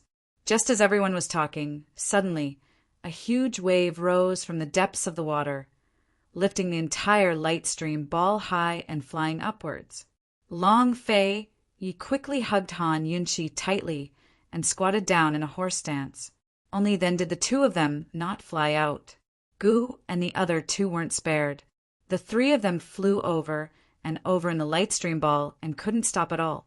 Soon, Long Fei Yi freed one hand and pulled out the long whip from his waist and threw it at Gu Beiwe. Grab it. As soon as Gu Beiwe grabbed the whip, Long Fei yanked him over so he could use his body as leverage to steady himself. Long Fei Yi threw the second whip, and it fell between Gu and Su Donglin. Unfortunately, just as it fell, the light stream ball was hit by the huge wave that rushed up. The whole ball trembled, and Gu and Su Donglin rolled to the side. Long Fei Yi threw the long whip for the third time. This time, it fell directly on Su Donglin. Su Donglin grabbed it, and Long Fei Yi pulled him over. "Look after Gu Beiwe," Long Fei Yi said coldly. Su Donglin was resentful. He was responsible for protecting Gu Beiwe. Now, it seemed that he had neglected his duty. With Gu Beiwe's sickly body, if he was hit a few more times, even if he didn't die, he would be half dead. Below their feet, huge waves surged up one after another. Each wave was more violent than the previous. If they didn't find a place to stand at the beginning, it would be really difficult to stabilize their feet. Gu stood down, but before he could circulate his chi, the light stream ball was hit by a huge wave again. His whole body was sent flying. Long Fei Yi didn't seem to have any intention of saving him, and he didn't expect Long Fei Yi to help him. Han Yunqi's thoughts were on the outside. She saw Bailey Mingxiang's figure bobbing up and down in the huge waves, sometimes visible and sometimes not. What exactly is Mingxiang doing? She couldn't help but ask. As soon as she said that, she saw a huge water snake suddenly fly out from under the light stream ball. Han Yunqi was shocked. If Long Fei Yi hadn't hugged her, she would have jumped up. It was too scary. This water snake was very huge, twice as big as the 10,000-year poisonous python they had encountered before. The snake's body needed 3 people to wrap around. The snake's body was completely black and there were no scales. If it wasn't for its big movements, perhaps Han Yunqi and the others wouldn't have noticed its existence. His body could even merge with the darkness of the surrounding water. The scariest thing was that they hadn't seen the snake's head and tail yet, but they saw a black body rushing up. As soon as this huge water snake rushed up, the water immediately calmed down. Gu finally steadied himself and immediately cast a cold gaze at Long Fei Yi. Unfortunately, Long Fei Yi ignored it. Everyone began to look for the snake's head and tail, and for a moment they forgot about Bailey Mingxiang. Han Yunqi anxiously asked, "Where's Mingxiang? Why is she missing?" As soon as she said that, the light stream ball suddenly trembled, and a huge snake head suddenly appeared behind Han Yunqi and the others, opening its bloody mouth. Gu was frightened for the first time in his life. This bloody mouth was so huge that it could swallow 4 or 5 people in one breath. Han Yunqi and the others didn't react. Gu pointed behind them. "Poison girl, you behind you." Han Yunqi and the others immediately turned around and saw a scarlet tongue and huge fangs behind them. It was very close. If it wasn't for the protection of the light stream ball, the 4 of them would have been swallowed by the huge water snake. Even with the protection of the light stream ball, they were still worried and retreated. The huge water snake seemed to be measuring the size of the light stream ball with its mouth, wanting to swallow it in one gulp. Han Yunqi was horrified, but she still didn't forget about Bailey Mingxiang. Could Mingxiang have been swallowed by it? She asked anxiously. As long as the light stream ball is still here, she's still alive. She must have been trapped by this snake just now, Long Fei Yi said. He looked left and right, estimating that the snake had really grown. He pondered how long it would take to kill the snake if they left the light stream ball. If she was swallowed, then she's still alive in the snake's stomach. But she'll suffocate to death very soon. Han Yunqi said seriously. Gu and the others also began to look around, but they didn't see Bailey Mingxiang anywhere. Long Fei Yi, We have to go out and save her. Han Yunqi said, seriously, whether it was for public or private reasons, they had to save Bailey Mingxiang. They couldn't leave Bailey Mingxiang alone. Moreover, if something happened to Bailey Mingxiang and the light stream ball broke, they would all die. In this light stream ball, they could leave at will, but without Bailey Mingxiang's help, they would never be able to enter again. You guys go and find out where she is first. Long Fei Yi said in a low voice. He kept staring at the big water snake, pondering what kind of speed and swordsmanship he should use to get rid of this big water snake without causing too many waves and affecting the people in the light stream ball. This big water snake was really too big. The waves that kept coming up just now must have been caused by the big water snake swimming upstream. Once he went out and fought with the big water snake, if he didn't end the battle quickly, who knew how big of a wave it would cause? Suddenly, Han Yunqi shouted, Bailey Mingxiang is there! Over there! Bailey Mingxiang was right below the light stream ball, floating out of the dusky water. At such a close distance, Han Yunqi could see her face clearly. Her body, her clothes were already torn and covered in scars. There were also several scars on her delicate face, as if she had been scratched by something sharp. Han Yunqi didn't dare to make a sound, and the group of men beside her also didn't make a sound. Bailey Mingxiang was seen holding a long sword, quietly bypassing the light stream ball and approaching the big water snake's head. At this time, the big water snake was still quite quiet, but it kept opening its mouth, really wanting to eat the light stream ball in one bite. Bailey Mingxiang was already very close, but it still didn't notice. Everyone's gaze followed Bailey Mingxiang, and they also became nervous. Suddenly, Bailey Mingxiang stopped. Seeing her movements, everyone knew that she was about to make a move. If her sword was fast and accurate enough, she would be able to chop off the big water snake's head from her position. Once the snake's head was chopped off, it would be over. Seeing that Bailey Mingxiang was about to make a move, who knew that Long Fei Yi and Han Yunqi would speak at the same time. I'll go out. Long Fei Yi, we can't let Mingxiang take such a big risk. There was a group of men here, and besides Gu Beiwa, their martial arts were all above Bailey Mingxiang's. How could they let a girl take such a big risk?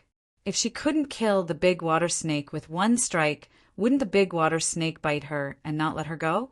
Since Bailey Mingxiang was currently safe, they had no worries. Long Fei Yi alone was enough to kill the water snake. Long Fei Yi wanted to leave the light stream ball, but Han Yunqi didn't let go of his hand. I'll go with you. Okay. Long Fei Yi didn't refuse. As soon as they came out, Gu also followed closely behind, leaving Su Donglin alone in the light stream ball to protect Gu Beiwa. Just as the big water snake closed its mouth and was about to open it, it immediately found that someone came out of the light stream ball, and at the same time it also found Bailey Mingxiang. When Bailey Mingxiang saw that His Highness, the princess, and Gu all came out to help, her tears immediately flowed out. Chapter 978.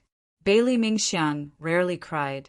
She only cried when she was enduring the pain of the beauty's blood and when she was angered by Su Xiaoyu. She had already forgotten how long it had been since she cried, but at this moment her eyes were brimming with tears. Only when she cried in the water could she not see her tears. She had just dived into the water when she was swept down by the snake's tail, all the way to the bottom of the water. She spent a lot of effort to get rid of the snake and escape. She did not dare to use the light stream ball.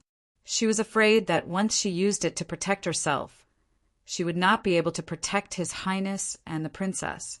Her strength was limited. She desperately swam upstream. When she saw that the entire mirror maze had disappeared, she was so scared that she broke out in a cold sweat. She hurriedly used the light stream ball to protect His Highness and the princess. After using the light stream ball, she did not have much strength left, so she could not take them away as quickly as possible. If it was not for the fact that she wanted to save His Highness and the princess, she might have already given up. When she was about to draw her sword and make a move, she was actually very nervous. Her heart was trembling, but she had to force herself to hold it in. She really wanted to turn around and look into the light stream ball. She really wanted to ask His Highness and the princess for help. As long as His Highness and the others could kill the snake, she would still have the strength to send them into the light stream ball. Moreover, she would definitely be able to hold on and ensure that the light stream ball would not shatter before she found the exit. But she did not dare to look at them, did not dare to ask for their help. She did not know when it started, but in front of them, she had become very careful. Originally, when she heard that she could return to the army, she felt that she had been redeemed. But now, she still continued to repay her debts. Her heart was tormented day and night, punishing her love that she should not have. Long Fei Yi brought Han Yunqi and quickly swam to Bailey Mingxiang's side. Gu followed closely behind and landed on the other side of Bailey Mingxiang. They all held their breaths and couldn't speak to her. His Highness kept staring at the big water snake and didn't look at her, but the princess's gaze fell on her. The princess was currently examining the wounds on Bailey Mingxiang's body. Bailey Mingxiang's heart was filled with all sorts of feelings as she stared blankly at the princess. She wanted nothing more than to reach out and hug the princess tightly. It was just like how the princess had hugged her and given her strength when she was in pain because of the beauty's blood. She really wanted to explain to the princess that she had liked His Highness since she was young. She had liked His Highness even before the princess met His Highness. When she was young, she was tortured by the beauty's blood until she wished she was dead. So she jumped into the lotus pond to commit suicide. Even though she was a mermaid and did not know how to swim, she did not use any of the mermaid skills. She just wanted to die. It was His Highness who had saved her. It was His Highness who had given her a reason to live. This quiet and unknown love had already existed 5 or 6 years before His Highness met the princess. It was deeply rooted in his heart. She couldn't control her heart, but she had never thought of competing with the princess for anything. She had always remembered the princess's kindness to her. If she could, she was willing to change, but she couldn't. His Highness and the princess had both saved her life, but the princess had given her more warmth. How could she betray her? She had never been an ungrateful and insatiable person. If she had an obsession, it was definitely not with His Highness, but with the relationship between her and His Highness and the princess as master and servant. She really wanted to go back to the past, before the secret in her heart was revealed to the public. Bailey Mingxiang lowered her head. Han Yunqi couldn't see her face, but she couldn't care so much for the time being, because the big water snake was slowly stretching its head towards them. Long Fei Yi shielded Han Yunqi behind him. Han Yunqi reached out and pulled Bailey Mingxiang over without thinking. Gu and Long Fei Yi stood side by side, and the two men faced the big water snake.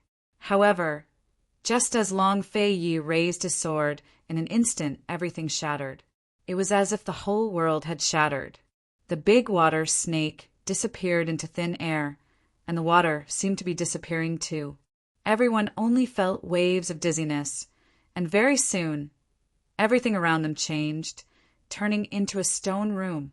They were clearly awake and had opened their eyes, but they couldn't understand how everything around them had suddenly become like this. It seemed that the mirror maze was also an illusion. Long Fei Yi immediately looked at Han Yunqi. "Are you okay?" Han Yunqi pinched her temples. "I'm fine. How about you?" "I'm fine," Long Fei Yi answered. Gu Qishao craned his neck as he looked around. The light stream ball had long disappeared. Gu Beiwei and Su Donglin weren't far away, and they were also looking around. Han Yunqi looked at Bailey Mingxiang and stuffed a handkerchief into her hand. There was no trace of tears in the water, but the rims of her eyes were clearly red. Bailey Mingxiang clenched the handkerchief, not daring to look up. Han Yunqi didn't have time to worry about her, because she quickly followed Long Fei Yi and the others and noticed that this stone room was different from the previous ones. The walls of this stone room were covered in murals. One of them was exactly the same as the one on the poison sex altar. Even the precious flowers and plants on the glazed walls had been carved onto it. Han Yunqi quickly walked towards the wall where the flowers and plants were carved. Upon closer inspection, she discovered that the flowers and leaves were all lifelike and lifelike. Moreover, every single one of them had a unique fruit growing out of it. Long Fei Yi and the others also walked over and noticed this detail. This shouldn't be an illusion, right? Gu asked. A complicated look flitted through Han Yunqi's eyes. Quick! Let's split up and finish looking at the murals on the walls. Otherwise, they'll disappear. There must be a lot of things recorded on these murals. Perhaps there was something they were looking for. Everyone agreed with Han Yunqi's words and immediately split up. Long Fei Yi and Han Yunqi stayed by the western wall to study the altar. Gu headed south while Gu Beiwet and Su Donglin headed north. Bailey Mingxiang didn't stay idle either. She quickly calmed down and headed to the eastern wall. It took a long time for everyone to figure out the details of their respective murals. The western wall depicted the poison sect's sacrificial ceremonies, as well as the origins of the poison sect's forbidden grounds. Medical City had existed long before the eastern and western Qin imperial clans unified Cloud Realm continent. It was only after the eastern and western Qin empires were destroyed that Medical City's power began to grow. Medical City and the poison sect that grew out of it had a long history. However, the poison sect's forbidden grounds had a much longer history than Medical City's poison sect. In ancient times, the poison sect's forbidden grounds were a gathering place for a group of venomous wolves. They called themselves the Snow Wolf Clan, and the venomous snow wolves they worshipped were neither alive nor dead. They could only be destroyed by a mysterious power. In the poison sect's forbidden grounds, a pack of venomous wolves had gathered around the sky pit. Later on, they were all killed by someone with a mysterious power, leaving behind only a single cub that managed to survive in the depths of the sky pit. The Snow Wolf Clan feared that force, so they changed their names and hid in the forests of the poison sect's forbidden grounds. They rarely showed themselves. They erected a wordless stele in the western forest to commemorate the snow wolves and built a sacrificial altar to worship them every year. The Snow Wolf Clan had the power of the poison storage space, so they could cultivate their poison arts to an extremely high level. The poison fruits in the glazed walls had been dug out from the poison sect's sky pit by the Snow Wolf cub. There were 10 of them in total, and they needed 300 years to bloom and bear fruit. The fruits would only be ripe and usable after that. Later on, the Snow Wolf Clan's numbers dwindled, and Medical City took over the former city of the poison sect's forbidden grounds. Once Medical City was established, it split off from the poison sect and took over the entire back mountain. The daughter of the Snow Wolf Clan and the head of the poison sect secretly married each other. Together, they controlled the forbidden grounds of the poison sect. With the Snow Wolf Clan's help, the poison sect began to plant poisonous plants in the forbidden grounds. Gradually, the poison sect began to develop. Seeing this, Han Yunqi couldn't help exclaiming, "The poison sect hid the matter of the Snow Wolf Clan from Medical City." Long Fei Yi was shocked by something else. "Lil Thing, could it be that cub?" It had to be said that this possibility was too great. Lil Thing was undying and indestructible. Heaven knows how long it had lived. As expected, Han Yunqi and Long Fei Yi continued to read and saw murals and words describing how the Snow Wolf cub grew up and became the poison sect's poison beast. Snow Wolves and the Snow Wolf Clan were connected mentally, so they could enter the Snow Wolf Clan's poison storage space to cultivate. They were supposed to be worshipped, but they ended up as pets? If the little thing were to recall these things, what would it feel like? Long Fei Yi said to Han Yunqi, "It looks like you have the Snow Wolf Clan's blood in you as well." No wonder Lil Thing recognized me and was so close to me. Han Yunqi smiled. The two of them continued to read, and the murals and words began to talk about the poison sect raising poison Gu humans. When the poison sect members saw that the snow wolves were undying and indestructible, They tried to figure out the reason for their immortality. Later, they found a large patch of withered, poisonous plants in the sky pit without any fruit. There were a total of 49 types of poisonous plants in this patch, and the 10 stalks of poisonous plants planted on the altar's glazed wall were among them. Han Yunchi was shocked. So the poison sect suspected that the snow wolves ate these poisonous fruits to become undying and indestructible. Long Fei Yi was also surprised. He thought that the snow wolves were born with this constitution, but it turned out that they ate it too. As they continued reading, they discovered that the poison sect had collected 49 types of dead poisonous plants to study and refine their toxins. They were also studying them together with the 10 living poisonous plants in the colored glass wall in an attempt to create a medicine that could make people immortal and indestructible. In order to confuse people, they called them poison goo humans and made people think that they were nurtured. In reality, they didn't need to be nurtured and only needed to take medicine. This was what was recorded on the western wall. Han Yunchi and Long Fei Yi impatiently looked to the south, wanting to know what was going on next. This secret room's walls, murals, and words were like the annals of the poison sect's history. In the south, Gu was also stunned. He turned to Long Fei Yi and Han Yunchi and said, "I know how the perplexing butterfly illusion came about." Chapter 979. The southern wall of the secret room recorded the origins of the perplexing butterfly illusion. Han Yunchi and Long Fei Yi asked in unison, "How did it come about?" Listening to Gu was much faster than looking at the murals and words.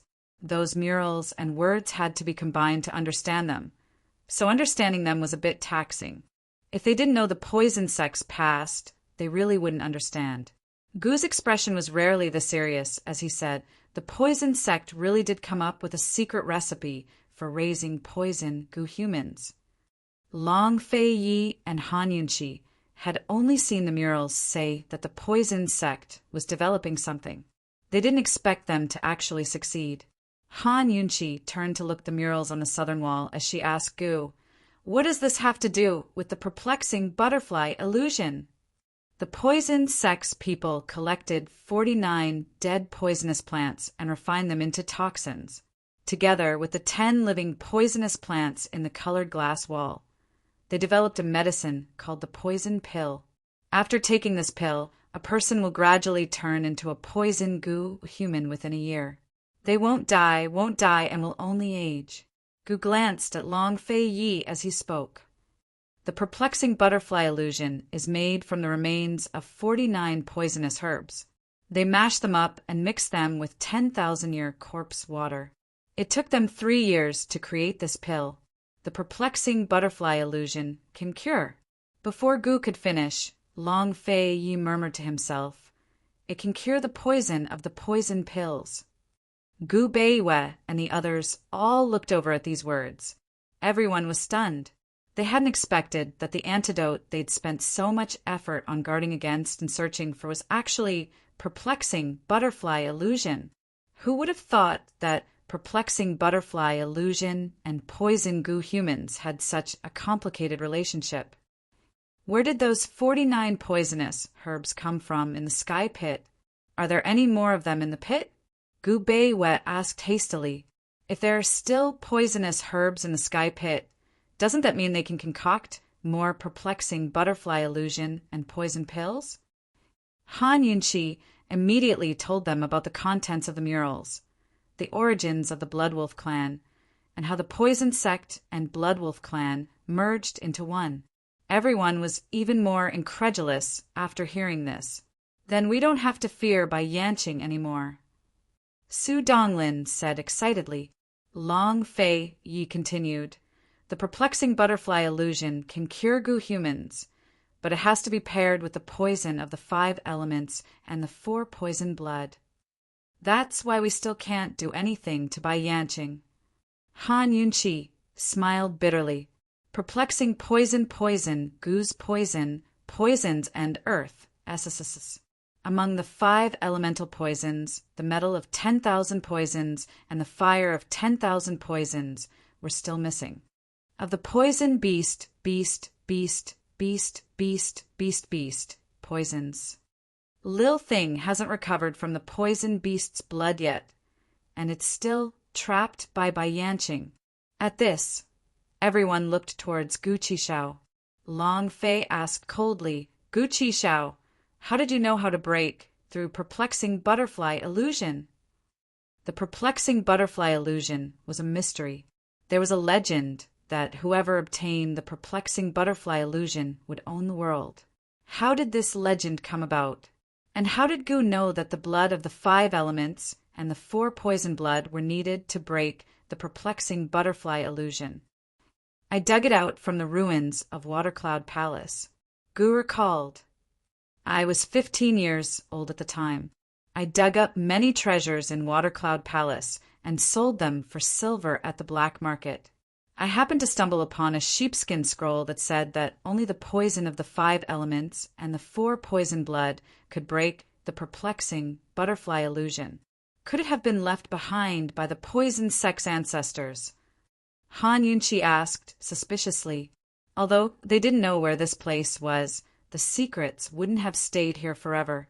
The poison sex history, the secrets of the perplexing butterfly illusion and the poison Gu humans, must have been in the hands of the poison sect's direct descendants and passed down through the generations.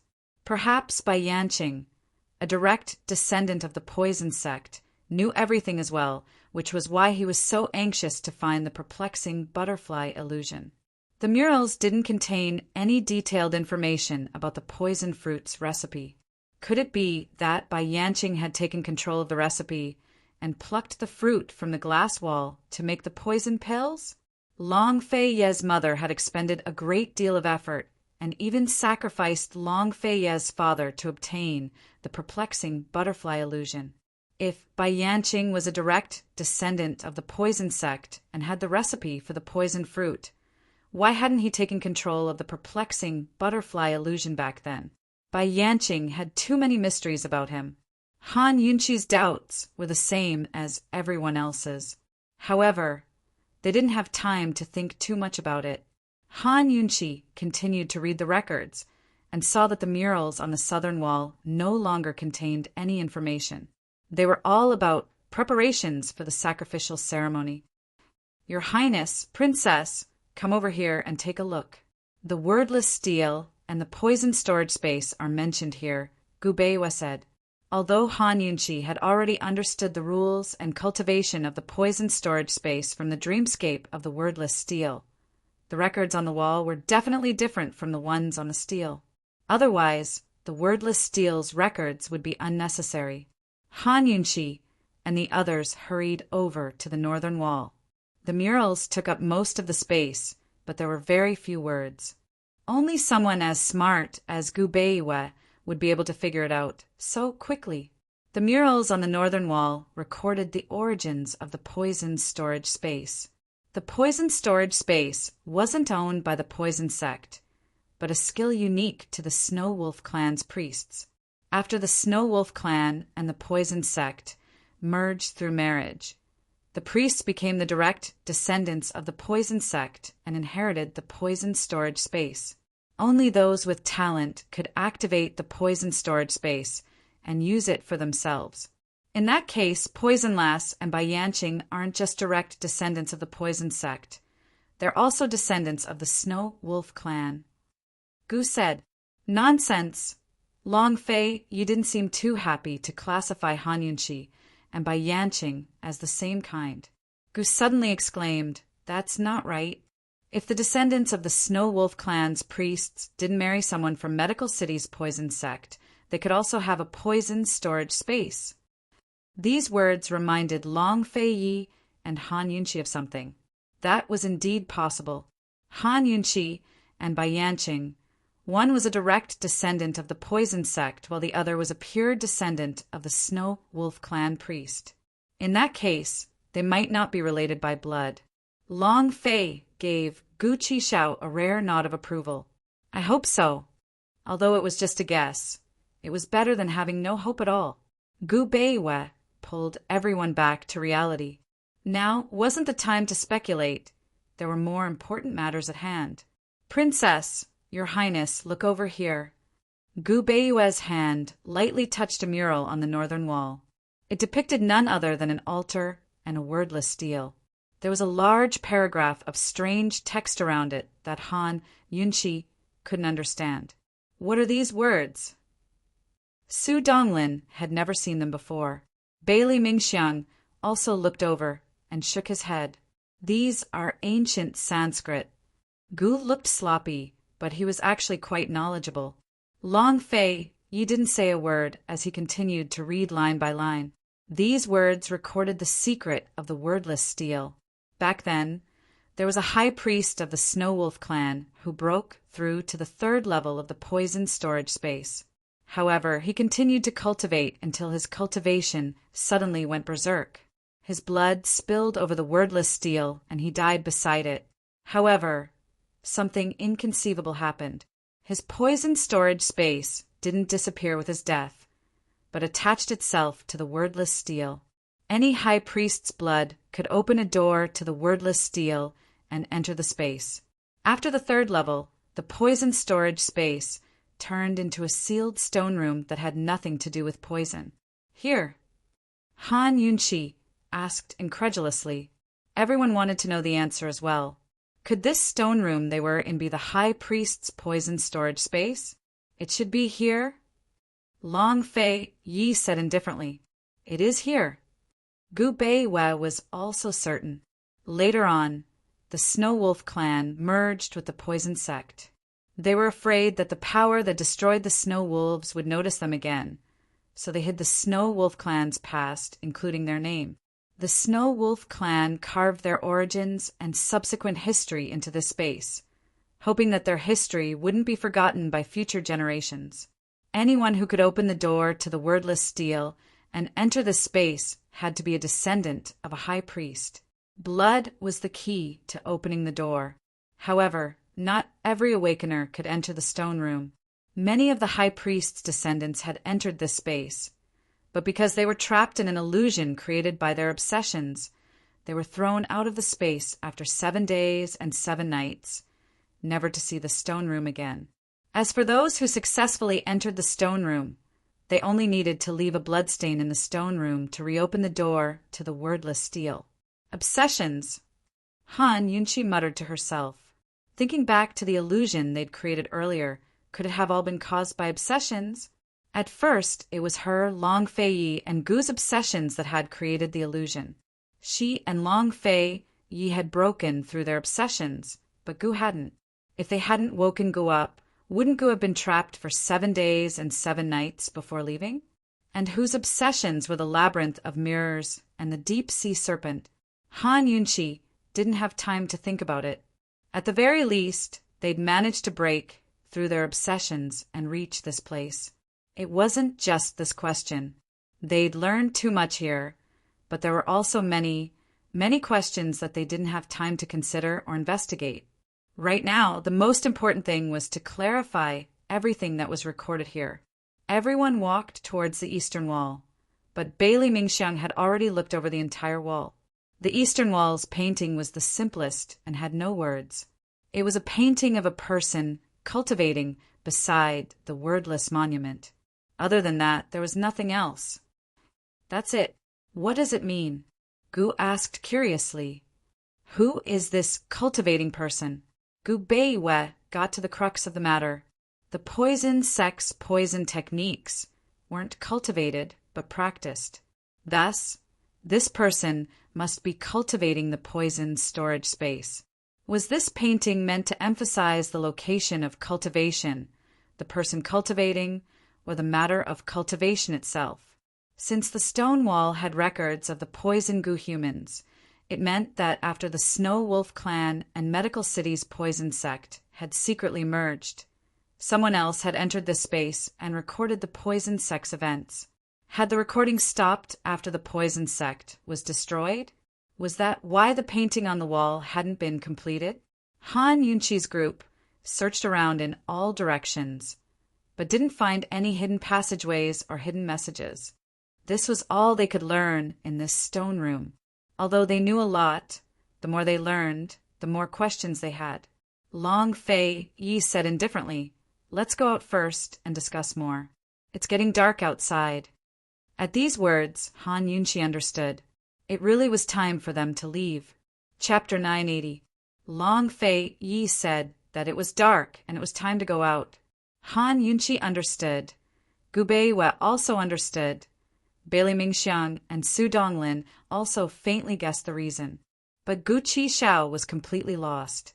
He had a baffled look as he asked, "Long Fei Yi, how do you know that it's dark outside?" Ever since they entered this space, they lost the concept of time. God knows how long they had been in the illusion, and how long they had been here. If not for Long Fei Ye's words, Gu would have thought that they had been in here for several days.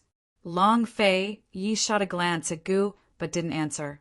Gu was really annoyed that Long Fei Yi didn't answer his question, so he looked towards Han Yunqi.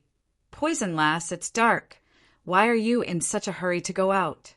It's not like we can't go out when it's dark." It's dark. It's time for Han Yunqi and Long Fei Ye's dual cultivation. The cultivation of the lust bite power had a cycle, and Long Fei Yi estimated the time based on the cycle of the changes in his inner strength. The closer it was to the dual cultivation time, the lust bite power in his body would gradually become restless. Although Han Yunqi didn't feel that there was a need to hide this matter from Gu, but the lust bite power was Long Fei Ye's matter, so Han Yunqi naturally didn't have the authority to tell Gu. She smiled and said, "I don't know either." Gu wasn't stupid and could tell that this bunch of people were hiding a secret from him, so he didn't ask further. He thought that tonight he would just stay by Han Yunqi's side and not leave. He wanted to see what Long Fei Yi wanted to do in such a hurry to go out. Han Yunqi gently bit her finger and dripped the blood on the stone wall. After the blood was absorbed by the stone wall, in an instant all they could see was darkness, and there was nothing beneath their feet. It was as if he had fallen into a bottomless pit. He kept falling, and the wind whistled in his ears. However, it was not as long as the previous time. This time they landed quickly. As soon as he steadied himself, the whole world was still dark, because the sky was very dark. The poison sex altar was so dark that they couldn't even see their fingers in front of their faces. Gu hurriedly took out a night pearl so that everyone could see each other clearly. As soon as the luminous pearls lit up, the poison guards who were lying in ambush immediately came out. Each of them was overjoyed. "Your Highness, Princess, you're finally back," the poison guard said happily. He was really afraid that they would never return. "Did anyone break in?" Long Fei Yi asked. "No. No one has barged in since this morning, and there are no traces of humans around." The poison guard replied truthfully. "Continue to stand guard. If there is any movement, immediately report to me." Long Fei Yi said. Fortunately, the door to the wordless steel wasn't easy to open. Otherwise, it wouldn't be good if too many people knew about the Snow Wolf clan secrets. Just as everyone was about to head back, Han Yunqi suddenly remembered something. She said to Su Donglin, "Find some sand tomorrow and seal the wordless steel and the glass wall." They had already seen everything in the stone room, so there was no need to go in for now. Sealing the wordless steel and the glass wall would prevent others from discovering the secret and create a false impression. If that mysterious person from before hadn't been Bai Yanqing, then Bai Yanqing would still be unaware that they had entered the wordless steel space and learned so many secrets. "Don't worry, Princess. This subordinate will have someone find sand tonight and work through the night. We'll definitely seal it all up by noon tomorrow."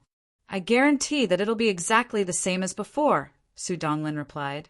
At this time, Han Yunqi finally relaxed and left with everyone. Although there were many questions that needed to be answered, once they returned to the courtyard, Gu Beiwa and Bailey Mingxiang consciously returned to their rooms. His Highness and the Princess were dual cultivating, so they wouldn't be free until tomorrow. Gu didn't leave and followed Han Yunqi and Long Fei Yi to the door. Long Fei Yi wanted to close the door, but he blocked it with one hand. He smiled very innocently, sleeping so early. "I still wanted to find you to drink tea. Are you going to scram or not?" Long Fei Yi asked. Of course, he knew what Gu wanted to do. Gu stretched his shoulders and lazily said, This prince has eaten too much recently. I can't scram. This prince can help you. Long Fei Yi said as he raised his leg. His kick was guaranteed to send Gu flying to the horizon. Inside the room, Han Yunqi smiled. She walked out and seriously said, Gu, we have something very important to do. If you want to drink tea, come back tomorrow morning. Gu became more and more suspicious. Something very important? More important than the Snow Wolf clan? Han Yunqi was about to explain, but Long Fei Yi grabbed Han Yunqi's waist and sneered evilly, Private matters! After he finished speaking, he suddenly pushed the stunned Gu out and closed the door with a paw sound. Gu was stunned on the spot. Long Fei Ye's ambiguous and evil smile flashed in his mind. As a man, he could not understand what Long Fei Ye's smile meant. Gu didn't stay for long. He stepped back step by step, gradually leaving the room and retreating into the courtyard. With a light leap, he landed on the stone tea table behind him and sat down cross-legged. It was as though he had turned into a different person. His back was ramrod straight, and his expression was somewhat serious. His usual languid and flirtatious demeanor had vanished without a trace. He had always known that Poison Lass and Long Fei Yi didn't share a room. They had been married for many years, but had never lived in the same room. Poison Lass had once exposed her chastity mark on Fishery Island. Moreover, Poison Lass wasn't pregnant to this day. In his heart, Poison Lass had always been a lass. When did she and Long Fei Yi start living together? When did Long Fei Yi turn Poison Lass from a lass into a woman? Gu seemed to have lost his 3 souls and 7 spirits. He sat on the stone table in a daze and stared at the door in the distance. He didn't move an inch and was as stubborn as a child. After a while, Gu Beiwe couldn't stand it anymore and walked over. 7th young master. Gu Beiwe purposely stood in front of Gu to block his line of sight. Gu finally regained his senses. He glanced at Gu Beiwe and then at the tightly shut door. He asked foolishly, Gu Beiwe, are we still in an illusion? Gu Beiwe sat down on a stone stool and looked up at Gu. No, they're dual cultivating. Gu Beiwe told Gu about the lust bite power. Although he hadn't asked for Long Fei Ye's permission, he was absolutely sure that Long Fei Yi would allow him to say it. Lust bite power. This was the first time Gu had heard of it. It sounds very powerful. If your highness can cultivate to the 3rd stage, you'll be the strongest in the world, Gu Beiwe said. Gu Qishao only laughed coldly. Extremely strong? Can the strongest kill an immortal? These words reminded Gu Beiwe. He became curious. What's the mysterious power that killed the Snow Wolf? Gu's mind was filled with Han Yunqi. How could he be in the mood to think about these things? Even if Long Fei Yi and Han Yunqi were dual cultivating, Long Fei Ye's gaze just now was clearly telling him that Han Yunqi was already his woman. Gu jumped off the table and waved as he walked out. I also have important things to do. See you tomorrow. What important things could he have to do? Ever since he revealed his identity in Medical City, he rarely had insomnia. He was afraid that he wouldn't be able to sleep again tonight. It wasn't until Gu's figure disappeared at the entrance of the garden that Gu Beiwe sighed softly and turned to leave. In fact, no one slept that night. After knowing so many secrets and having so many new doubts, who could sleep peacefully? However, there was one person who fell asleep as soon as she hit the bed. She slept very soundly. This person was none other than Bailey Mingxiang. Ever since the soldiers in the army kicked up a fuss and asked her to marry His Highness, she hadn't had a good night's sleep. This night, she slept until dawn. She slept very soundly and contentedly, not for anything else, but because His Highness and the princess didn't leave her alone. They both left Flowing Light to ask for her help. The glass maze and the underwater snake were all because of her obsession. In the end, His Highness and the princess broke her obsession. She was only persistent because she was afraid of being disliked. She was so sad that she couldn't return to the pure relationship between master and servant. Fortunately, the princess and His Highness didn't dislike her as much as she imagined. Many times, you didn't have to let go of your obsession. Instead, others could help you let go. Just like Gu, His Highness's roar broke his obsession. The next morning, Bailey Mingxiang woke up the earliest. She wiped the tea table in the courtyard clean, set up the tea set and boiled water. Then she went to make breakfast. She was busy all morning and didn't rest, but she was still full of energy. After dual cultivating last night, Long Fei and Han Yunqi chatted until very, very late into the night before falling asleep. When Gu came over, Long Fei and Gu had already finished drinking tea and were chatting.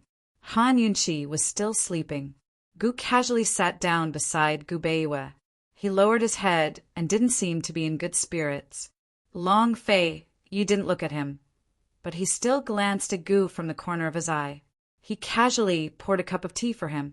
Gu didn't thank him. He picked it up and drank it. After finishing it, he put down the teacup and said lightly, "I've been looking for the metal of 10,000 poisons and fire of 10,000 poisons, but I haven't found any clues. These two things aren't easy to find." As soon as he said that, Han Yunqi opened the door and came out. What exactly is the last blood of the 4 great poisonous blood? Han Yunqi remembered that when Gu told them the method to break the perplexing butterfly illusion, he mentioned the 4 great poisonous blood, but didn't mention the last one. A complicated look flashed past Gu's eyes, but he still said honestly, "It's the blood of the poisonous Gu human." Although Long Fei had more or less guessed it before, he was still a little surprised to hear Gu say it himself. Han Yunqi didn't find it strange. Instead, she was a little enlightened. Perplexing butterfly illusion could break the poison of the poisonous Gu human, but it needed the poison of the 5 elements and the 4 great poisonous blood. Then the 5 elements and the 4 great poisonous blood were the catalyst for the antidote. It required the blood of the poisonous Gu human as the catalyst for the antidote. Similar situations were often encountered in the field of detoxification. Obtaining the perplexing butterfly illusion means obtaining the world. What do you mean by that? Han Yunqi asked. This legend has been around since the founding of the Great Qin Empire and has been passed down to this day. That's why the poison sect's forbidden grounds haven't been peaceful for the past 200 years, Gu Beiwe said. Someone in the poison sect must have leaked the information about the perplexing butterfly illusion. Otherwise, who would know?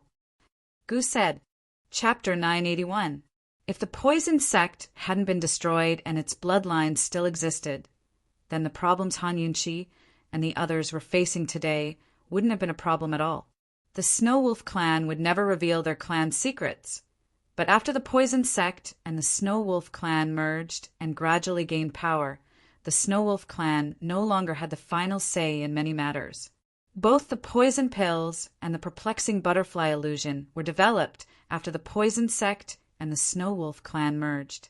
After understanding the history of Medical City's poison doctors establishing the poison sect, Han Yunqi firmly believed that their poison skills couldn't compare to the Snow Wolf clan's.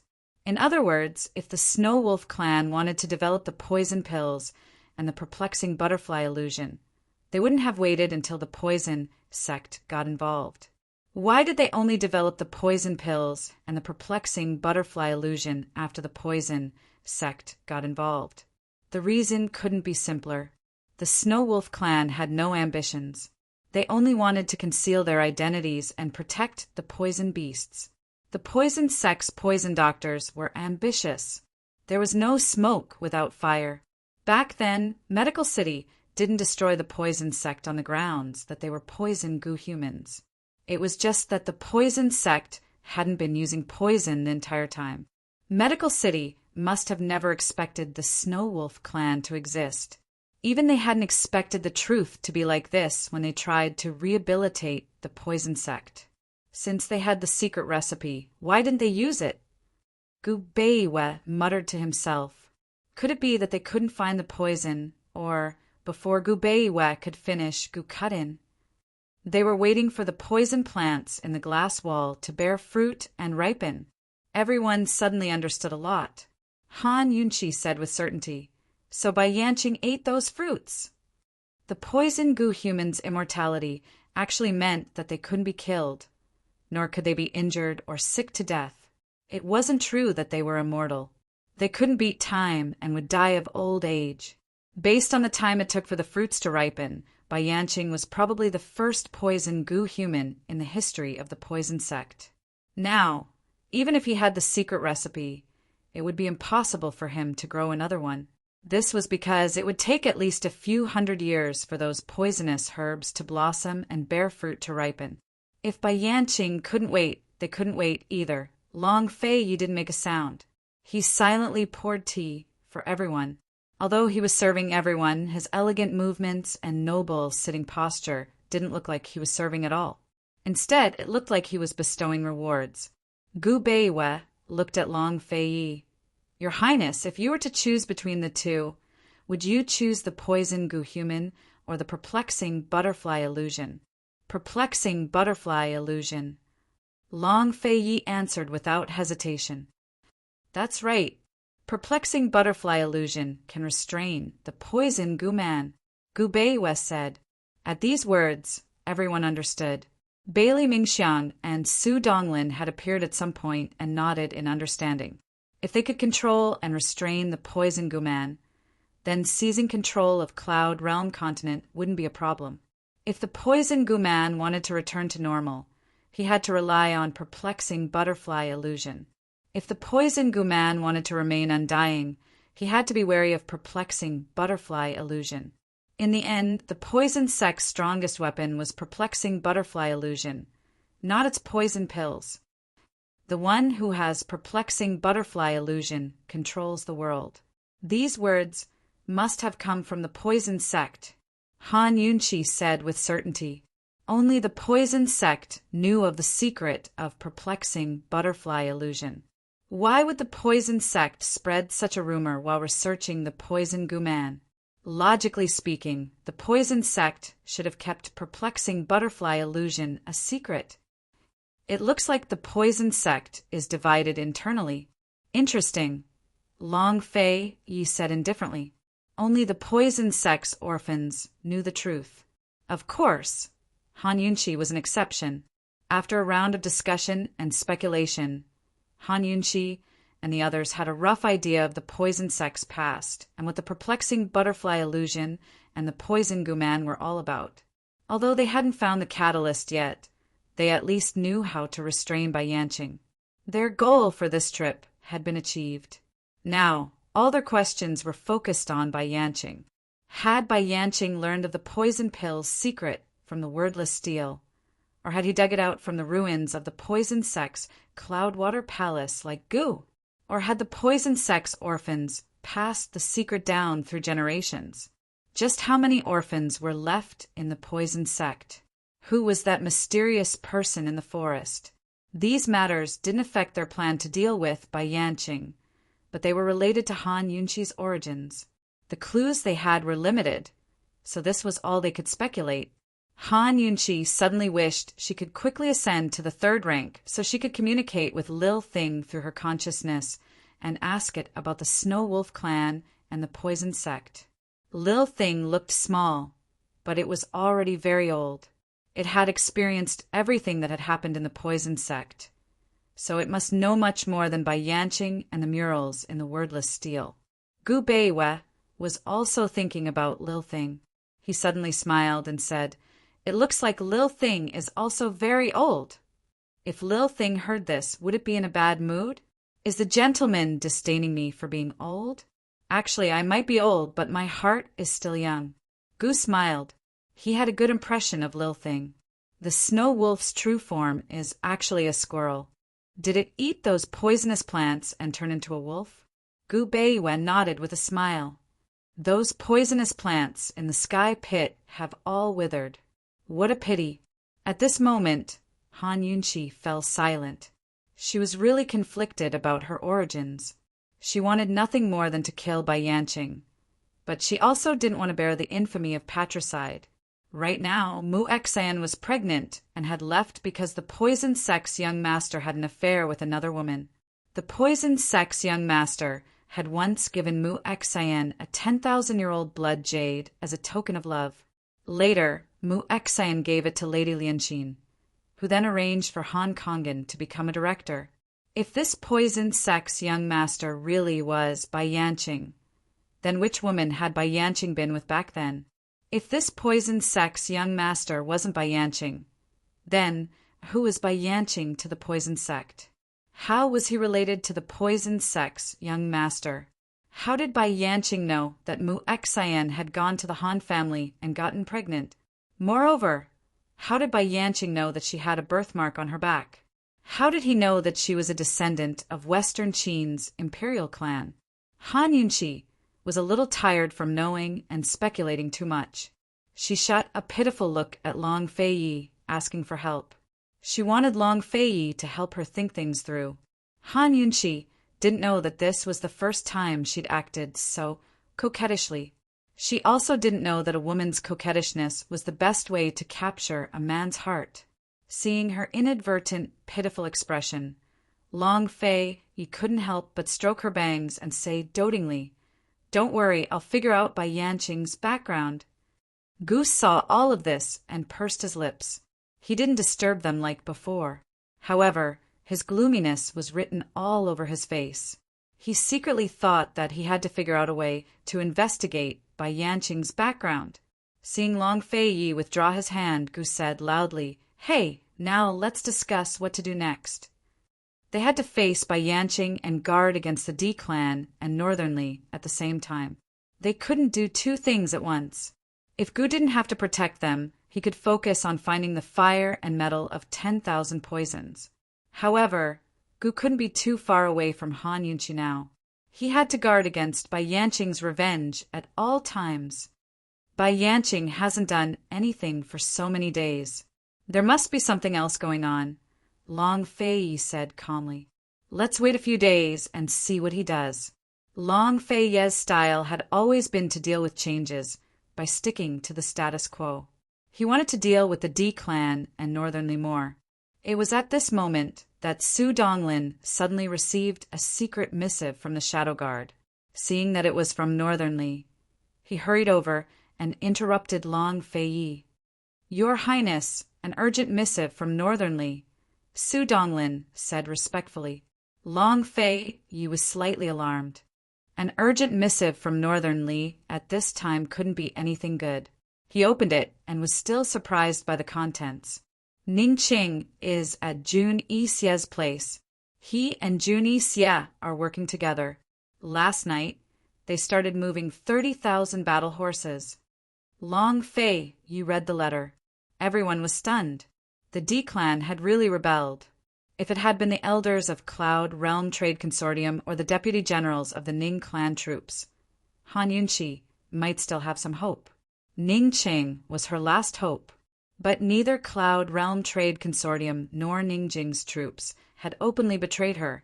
But it was Ning Cheng who had betrayed her. It had to be said that Han Yunqi was caught off guard by the sudden news. In her heart, she'd always held onto a sliver of hope for Ning Cheng. She didn't hope that Ning Cheng would betray her, but that Ning Cheng would return to Western Qin and the D clan's years of persistence and loyalty to his own dreams. But who knew that the first real rebel of the D clan would be Ning Cheng himself? So Bai Yuqiao had really gone to seek refuge with Jun Yixie, while Ning Cheng had been at Jun Yixie's place all this time. He'd made up his mind to rebel because of that needle and her alliance with Long Feiyi to declare the enmity between Eastern and Western Qin to be a misunderstanding. But Ning Qing and Jun Yixie's alliance was still quite troublesome. Long Fei, you made a prompt decision and ordered Lung, go to three-way black market. Su Donglin summoned manager Luo of Kangon Private Bank to East Origin Hall. Ning Cheng and Jun Yixie's alliance was purely because of Jun Yixie's war horses. Jun Yixia and Ning Cheng's alliance was purely because of Jun Yixia's money. He couldn't get their horses or money even if he wanted them. Long Fei Ye's hatred towards Ning Cheng and Jun Yixia was the same. It wasn't just because of the enmity between the two camps, but also because of their personal grudges. Su Donglin obeyed and left. A complicated look flashed across Han Yunqi's eyes. She thought of Ning Jing and Ling. Deacon Jean wasn't moved by their generous offer. Could it be that Deacon Jean was going to find Ning Cheng? Su Donglin, quick! Tell Tang Li that Ning Jing might be with Ning Cheng. Han Yunqi exclaimed. Ning Jing and Mu Ling were indeed with Ning Cheng. When Uncle Cheng and Deacon Jean brought the two girls to Jun Yixia's camp to find Ning Cheng, Ning Cheng was so angry that he almost kicked Uncle Cheng to death. But in front of Jun Yixia, he had no choice but to endure. Chapter 982. On the second day after Long Fei received the secret report, Jun Yixia spread the news of his cooperation with Ning Cheng and the transfer of 30,000 battle horses to the public. 30,000 horses wasn't a small number, so it was impossible to keep such a huge commotion under wraps. It was only a matter of time before word got out, so Jun Yixia decided to spread the news himself to avoid further suspicions.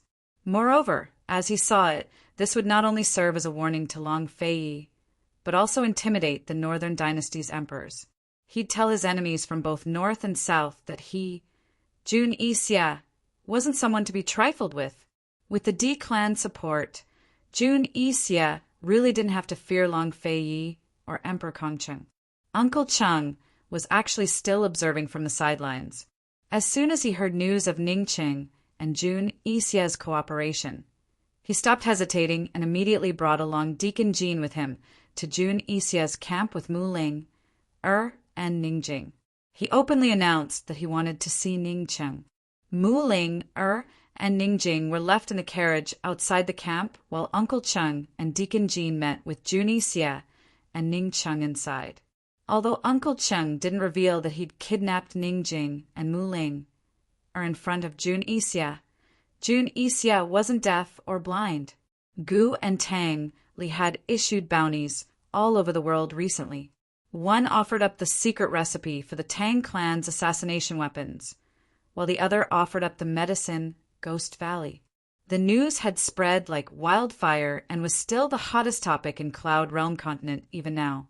As soon as Jun Yixia found out who was in the carriage, he immediately understood what was going on. He looked at Ning Cheng and laughed loudly.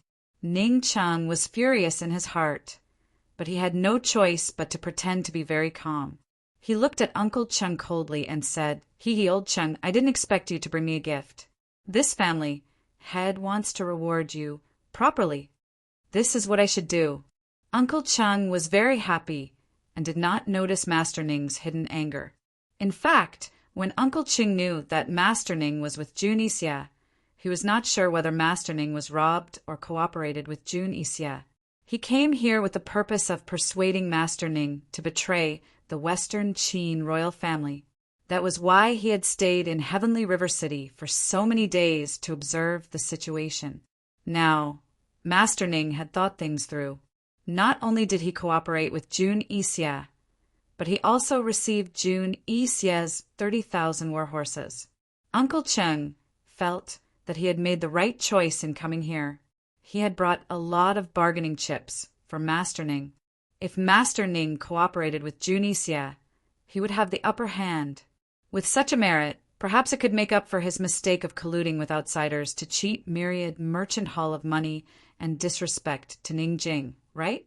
Hee, Uncle Cheng, not only will your Master Ning reward you, this prince will also reward you well. Jun Yixia laughed loudly. Ever since he cooperated with Ning Cheng, he had gained confidence and once again considered himself as Northern Li's Prince Kong. Uncle Cheng hurriedly bowed respectfully. I don't dare. Ning Cheng, Ning Jing, you are my younger sister. This prince will leave her to you. Mu Linger, how about you give her to this prince? Jun Yixia asked with a laugh. When Ning Jing and Mu Linger, who were in the carriage outside, heard this, they exploded with anger. Why? What do you take me for? How shameless! I'll have my older sister and brother-in-law teach him a lesson later. Ning Jing and Mu Linger, the two silly girls, only found out that the old man in black was Uncle Cheng when they arrived here. They also found out that they were brought to Ningcheng and that Ningcheng had betrayed the Western Qin royal family. Mu Linger angrily scolded, but Ning Jing didn't say a word. Even though she had already heard Ning Cheng's voice, she still couldn't believe it. She didn't want to believe that Ning Cheng would betray Western Qin. Ning Cheng was also extremely angry at Jun Yixie's request. Although he was under Jun Yixie's control, he didn't lose his temper. He was about to reject Jun Yixie's request. Unexpectedly, Deacon Jean, who had been sitting at the side and had been silent all this time, opened his mouth and said, "Sans foi Majesty, I'm very sorry. Mu Linger is mine. Master Ning has no right to give her to you." When these words came out, the entire crowd fell silent. Outside the door, Mu Linger immediately quieted down. She waited nervously, afraid that she would miss a single word. Jun Yixie lazily raised his eyebrows and finally looked at Deacon Jean. Uncle Cheng lowered his head and rubbed his nose. The corner of his mouth curved into a disdainful sneer. He didn't want to help Jean Z at all. Here, Jean Z didn't have the final say. Jean Z was just a slave. Ning Cheng pretended to be confused and questioned Uncle Cheng. "What's going on? Weren't you the one who brought her out?" Before Uncle Cheng could answer, Deacon Jean beat him to it. Ning Jing was brought out by Uncle Cheng. "I was the one who kidnapped Mu Linger. She owes me 280 million taels of silver and a slave contract. Whoever can settle this matter will have Mu Linger. Otherwise, there's nothing to talk about." Deacon Jin's conditions were precisely Jun Yixie's shortcomings. Jun Yixie had to wait until the 30,000 warhorses were all in the hands of the Ning army before he could get the 500 million taels of silver from Ningcheng. Even if he had the money, he wouldn't be so generous as to pay 280 million taels of silver for Mu Ling. Of course, Jun Yixie could first use the military pay to help Deacon Jean pay off his debt. Then he could use Mu Linger to exchange for medicine Ghost Valley. He estimated that he could still make a lot of money. However, there was a risk in using someone to exchange for medicine Ghost Valley. Gu wasn't someone to be trifled with. Jun Yixie wasn't stupid enough to take this risk. He wanted Mu Linger, not because he coveted the medicine Ghost Valley, but because he wanted to keep Mu Linger as a bargaining chip to control Han Yunchi in the future. After listening to Deacon Jin's conditions, Jun Yixie was silent for a long time. Finally, he slowly looked at Ningcheng and asked, "Ningcheng, he's your slave?" Smart people immediately understood what this meant. Since he was a slave, he had to be absolutely obedient. The slave was the master, and the slave didn't have the right to bargain with the master. Ningcheng smiled at Deacon Jean. "Hee Jeanzy, if Jun Yixie hadn't reminded me, I would have forgotten. You're my slave, so why are you talking to me about conditions? Let this family head tell you. From now on, Mu Linger is this family head's hostage. You can't exchange her for anything. As for your debt, this family head will consider whether to help you pay it off or not, depending on your performance." Deacon Jin's eyes, which were hidden under his bangs, flashed with a trace of complexity. He didn't say anything again. He felt that something was wrong with Ningcheng. Jun Yixie touched his chin. It seemed that he wanted to say something, but in the end he didn't say anything. Ningcheng's words were not only a warning to Deacon Jean, but also to tell him that he wouldn't hand over Mu Linger. Although the 30,000 warhorses had already been sent out, the relationship between Jun Yixie and Ningcheng was still good. While Ningcheng was under Jun Yixie's control, Jun Yixie was also under Ningcheng's control. Moreover, the 30,000 warhorses had already been sent out, but Jun Yixie hadn't received his pay yet. Strictly speaking, Jun Yixie was in a more passive position. Since Ning Cheng had rejected him so tactfully, Jun Yixia didn't make any more requests. In any case, Ning Cheng was here. He wouldn't let Mu Linger leave even half a step. Mu Linger was still in his hands. Since he couldn't get any ideas about Mu Linger, Jun Yixia started to get ideas about Ning Jing. He pretended to be joking and said teasingly, "Uncle Cheng, this daughter-in-law of the Tang sect isn't yours anymore, she?" Uncle Cheng quickly replied, I wouldn't dare. Majesty Kong must be joking." Jun Yixia didn't really understand the relationship between Ning Jing and the Tang sect, nor the relationship between Ning Jing and the Ning family. Of course, everyone present, including Jun Yixia, definitely didn't know the relationship between the Tang sect and the Long Fei Yi. Haha, this prince knew it. How dare a subordinate like you kidnap his master? Jun Yixia sneered. He was asking a question. Uncle Cheng glanced at Ning Cheng.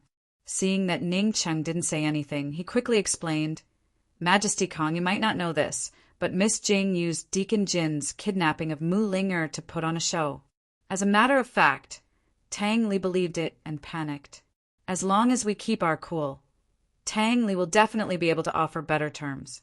When the time comes, we'll just have to find a middleman to pass on the message. We'll definitely make a profit. Uncle Cheng was truly a sly old fox. As long as they didn't reveal that Ning Jing was in Tianhe City and continued to keep Tang Li in suspense, when Tang Li went crazy from anxiety, they would find a middleman who had nothing to do with the Ning family and Jun Yixia and bring Ning Jing's token to negotiate with Tang Li. When the time came, no matter what the middleman offered, Tang Li would agree to it. Outside the door, Mu Linger couldn't help but shout angrily, "This old man deserves to die!" Ning Jing also said coldly, "He deserves to die more than that." Uncle Cheng's plan was very good, but unfortunately, he didn't know that Han Yunqi had already seen through him. On the first day that Mu Linger and Ning Jing disappeared, Han Yunqi had already suspected him and Deacon Jean. When Ning Cheng and Jun Yixia's cooperation was made public, Han Yunqi was very sure that Mu Linger and Ning Jing were in Tianhe City. At this time, Han Yunqi and the others were on their way back to the three-way black market.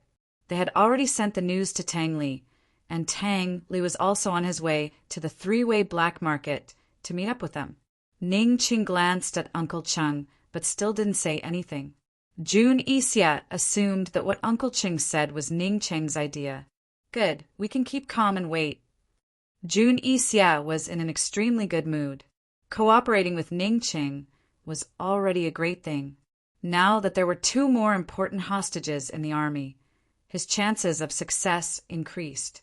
Now, as long as the 30,000 war horses were in the hands of the Ning clan army, he would be able to take action. Men, clear out 2 tents and properly entertain the guests. Jun Yixia loudly ordered. Uncle Cheng and Deacon Jean were asked to leave. Mu Linger and Ning Jing were also brought down from the carriage and sent to the tents. In the camp, only Jun Yixia and Ning Cheng were left. Ning Cheng, how long will it take for the 30,000 war horses to get into the hands of the Ning clan army? Jun Yixia asked. Ning Cheng had always been leading troops on Tianning's northern borders. Most of the troops under his command were cavalrymen, so he was always in need of war horses. Thus, the 30,000 war horses would be like adding wings to a tiger. It shouldn't take too long to get used to them. Jun Yixia needed Ning Cheng to promise him a certain amount of time. 3 months. Ning Cheng was intentionally stalling for time, even though he only needed a month. As long as the 30,000 war horses and cavalrymen couldn't get used to each other, they wouldn't start fighting. As long as they didn't start fighting, he could do his best to reduce Han Yunqi's troubles. If he could cheat Jun Yixia a little more, he would do so. At the same time, he was also preparing for the worst. No matter when the silver drafts would flow into Myriad Merchant Hall, he was planning to wait until the 30,000 war horses were in the hands of the Ning clan army. Then he would find a chance to take Jun Yixia down with him. He would never give Jun Isya any military pay or provisions. He wouldn't give him a single copper coin. Rather than being tortured by Jun Isya and used as a hostage to threaten the D clan, he'd rather die a quick death. In some ways, Su Xiaoyu was very similar to him. That was why he couldn't help but dote on Su Xiaoyu when he saw her that day. He understood Su Xiaoyu's stubbornness and decisiveness. Ning Cheng had made all his plans, but he never expected Uncle Cheng to bring Ning Jing and Mu Ling with him. If he and Jun Isya turned against each other, what would happen to Ning Jing and Mu Ling?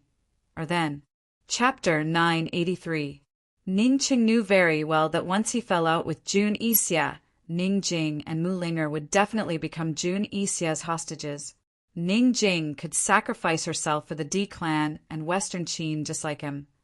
But what about Mu Linger?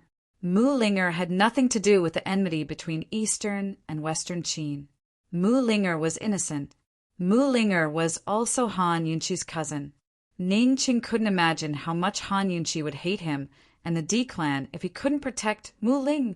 Thinking of this, even though he was distressed, he could still smile bitterly. He unconsciously stroked the phoenix feather mask on his face and thought, wasn't Han Yunqi's hatred for him enough? Was this not enough? 3 months? Haha, Ning Cheng, are you kidding me? Jun Isya's question interrupted Ning Cheng's thoughts. It's up to you whether you want to believe it or not. In the past year, the Ning family army has suffered heavy losses and lost more than half of its cavalry. It'll take at least 3 months for them to train again. Ning Cheng said seriously, I fight battles that I have no confidence in. If you can't wait, I'm sorry, but the Ning family army can't cooperate with you. A complicated look flitted across Jun Isya's eyes. He believed Ning Cheng's words. In the past few battles, the Ning family army had indeed suffered heavy losses. Otherwise, the Ning family army wouldn't be afraid of Long Fei Ye's army today. 3 months, 3 months. Jun Isya muttered to himself and tapped his fingers lightly.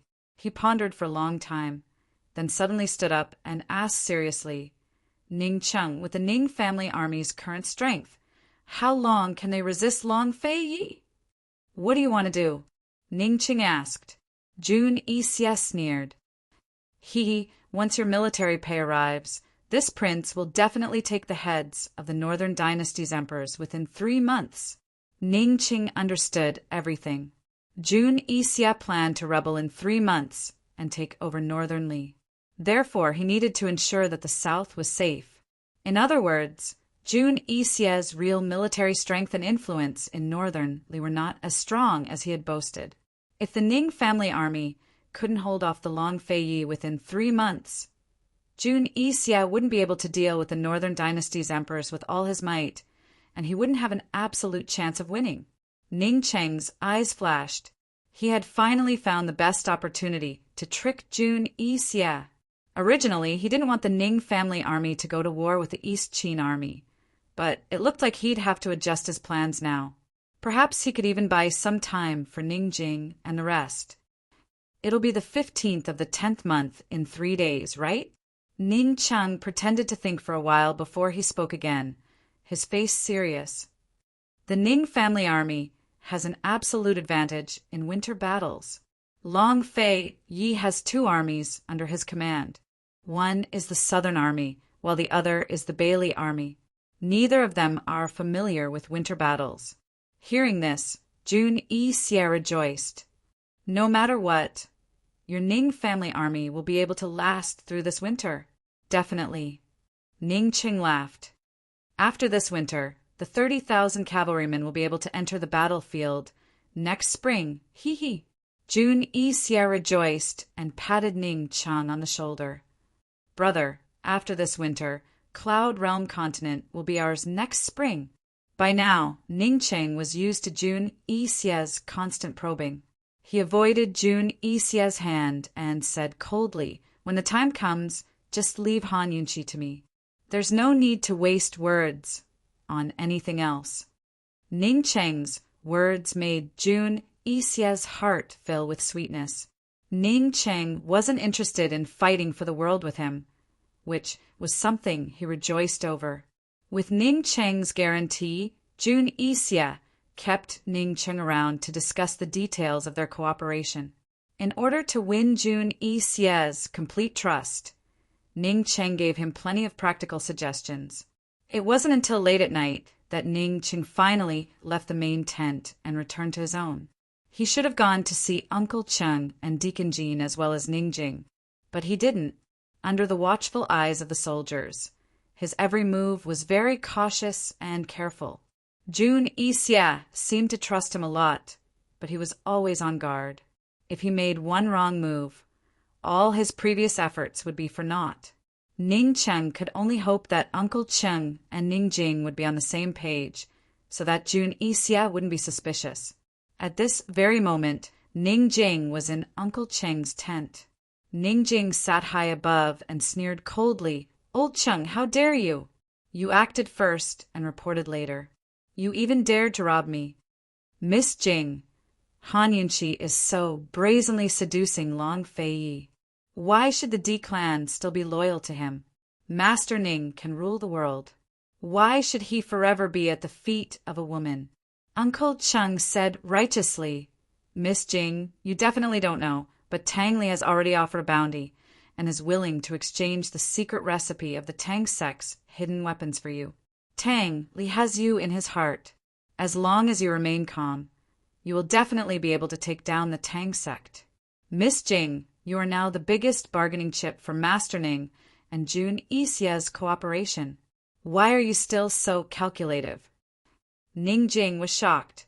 She didn't expect Tang Li to be so impulsive. She angrily rebuked Uncle Cheng. "Do Ning Cheng, and I have to thank you? This subordinate doesn't dare." Uncle Cheng quickly lowered his head. Ning Jing didn't want to waste time with him. She questioned, "Han Yunqi and Long Fei Yi went to 100 Poison Sect? Is there a result?"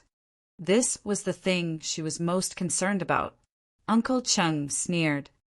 "Miss Jing, don't tell me you still haven't seen it? Han Yunqi and Long Fei Yi have long been connected. You guys worked together to kill Bai Yanqing and panicked, claiming that the grudge between the Eastern and Western Qin was just a misunderstanding. Before Jun Yixia's warhorse even left Sky River City, the entire D clan had already wanted to instigate a rebellion." Ning Jing's heart pounded wildly. She asked, "What makes you think they're lying? If they weren't guilty, why would they kill Bai Yanqing? Miss Jing, you might not know this, but at that time, people from all walks of life were gathered outside 100 Poison Sect. Representatives from both the Eastern and Western Qin camps were there. But no one saw Bai Yanqing." Uncle Cheng answered. Ning Jing didn't say anything else. She didn't want to waste any more words with Uncle Cheng. She got up and strode away. She wanted to see Ning Cheng, no matter what she saw or heard, unless Ning Cheng personally told her that he was going to betray the Western Qin imperial family. She wouldn't believe it. The moment Ning Jing arrived outside Ning Cheng's tent, Uncle Cheng also caught up to her. The guards naturally let her in. When Ning Jing and Uncle Cheng entered, they realized that there were 3 guards inside Ning Cheng's tent. They weren't slow people and immediately realized that Jun Yixia was keeping a close eye on Ning Cheng. It was also at this time that the 2 of them realized a problem that they had neglected for a long time. Jun Yixia's warhorse had already left Tianhe City. Even if Ning Cheng and Jun Yixia had a lot of cooperation details to discuss, they should be done by now. Ning Cheng should have gone back long ago. Why was he still under Jun Yixia's surveillance? Could it be that Jun Yixia had something on Ning Cheng that he couldn't leave? Ning Cheng personally lit 2 oil lamps. With a glance, he warned Ning Jing and Uncle Cheng to be careful with their words. "Sit down," Ning Cheng said as he walked towards the tea table. Ning Jing followed him and sat down. Uncle Cheng stood at the side. Ning Cheng didn't say anything. Ning Jing and Uncle Cheng didn't know the situation, so they didn't dare to speak casually. Uncle Cheng, sit down. You've done a great service this time," Ning Cheng said. Uncle Ching finally realized that he had made a big mistake.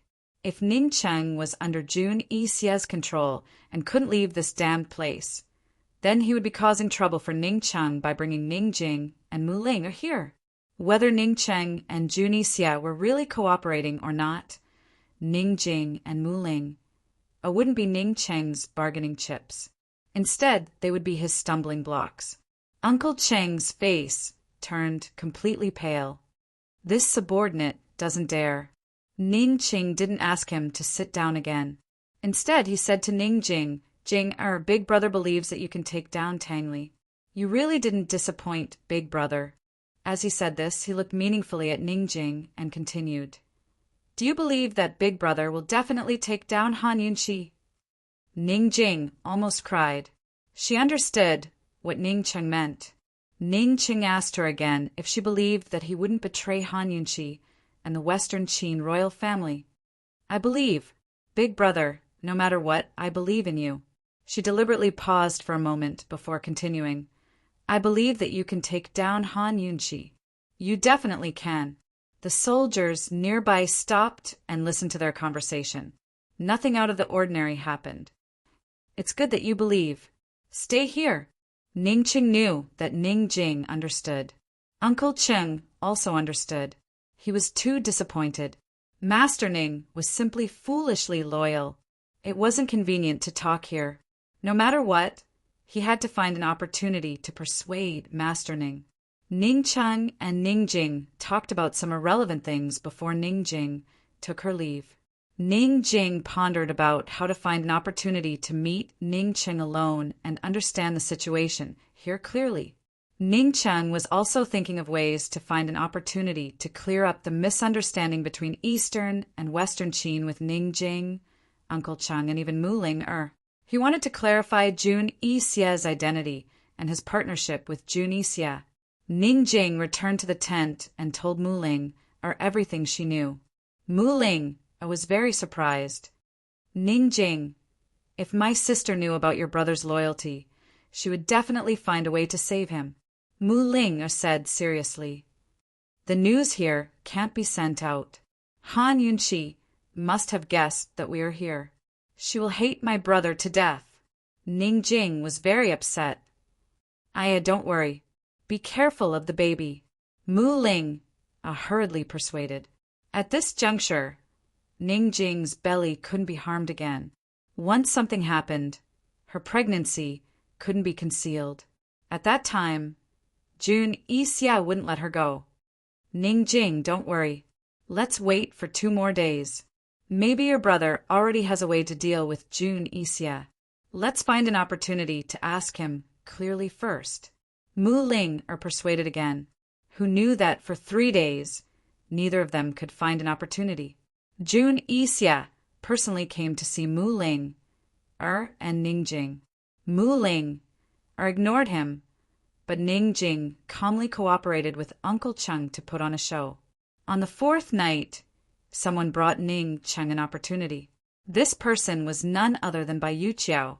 At night, Bai Yuqiao withdrew all the soldiers and arranged for her own people to stand guard outside the camp. Ning Cheng, I beg you for a favor, Bai Yuqiao said and immediately knelt down. Ning Cheng didn't expect this, but he still looked high and mighty. Cold and disdainful looked at Bai Yuqiao. I can't accept such a big gift. What is it? Say it first. Chapter 984. What kind of important matter could make the always arrogant and conceited Bai Yuqiao kneel down to Ning Cheng? Ning Cheng waited for Bai Yuqiao to reply, but Bai Yuqiao said, Ning Cheng, as long as you promise me, I'll buy you whatever wine you want. As if feeling that his conditions were not enough, Bai Yuqiao quickly added, anything else is fine too, as long as you help me. Would she do something like murdering Jun Yixie? Ning Cheng would not believe Bai Yuqiao so easily. He said impatiently, if you're not going to say what it is, get out. I want to rest. Bai Yuqiao became anxious and lowered his voice. Help me save someone. Ning Cheng could not help but laugh. Miss Bai, aren't you overestimating me? In the army, he was always under the control of others. He even had to be careful with his words. How could he save someone that even Bai Yuqiao could not? Bai Yuqiao could not sleep in the middle of the night, so he came to make fun of him? Ning Cheng pointed to the door, telling Bai Yuqiao to scram. Bai Yuqiao quickly got up and lowered his voice. Help me save Su Xiaoyu. As long as you can save her and leave northernly, I'll promise you anything. Ning Cheng, I'm not joking with you. A complicated look flashed past Ning Cheng's eyes. He really did not expect it to be Su Xiaoyu. If it was to save Su Xiaoyu, Bai Yuqiao really could not save her. Now, in Jun Yixia's eyes, Su Xiaoyu was equivalent to the perplexing butterfly illusion. Previously, Jun Yixia did not ask much, but these 2 days he would personally visit Su Xiaoyu every 2 days and even interrogate her personally. Hee, you're not related to that girl. Why did you save her? Ning Cheng raised his eyebrows and looked towards Bai Yuqiao as he questioned. Miss Bai, are you betraying your senior brother? In the past few days, Bai Yuqiao had tried his best, but he couldn't find a foolproof solution. He couldn't guarantee Su Xiaoyu's safety, so he came to Ning Cheng for help. For the sake of her younger sister, she had no choice but to betray her senior brother. Although she had liked senior brother since she was young, it had always been one-sided. As rational as she was, it was absolutely impossible for her to sacrifice her own sister for a one-sided love. Besides, her younger sister had suffered enough because of her. She must make it up to her younger sister. Otherwise, she would not be able to atone for her sins even if she died. Bai Yuqiao didn't say anything. Ning Cheng asked seriously, Why should I believe you? Bai Yuqiao lowered her head as she clenched her teeth, seemingly hesitating. Ning Cheng waited for a long time but didn't get an answer. He somehow felt that something was wrong with Bai Yuqiao, but he couldn't put his finger on it. It was already so late and he didn't want to get entangled with Bai Yuqiao.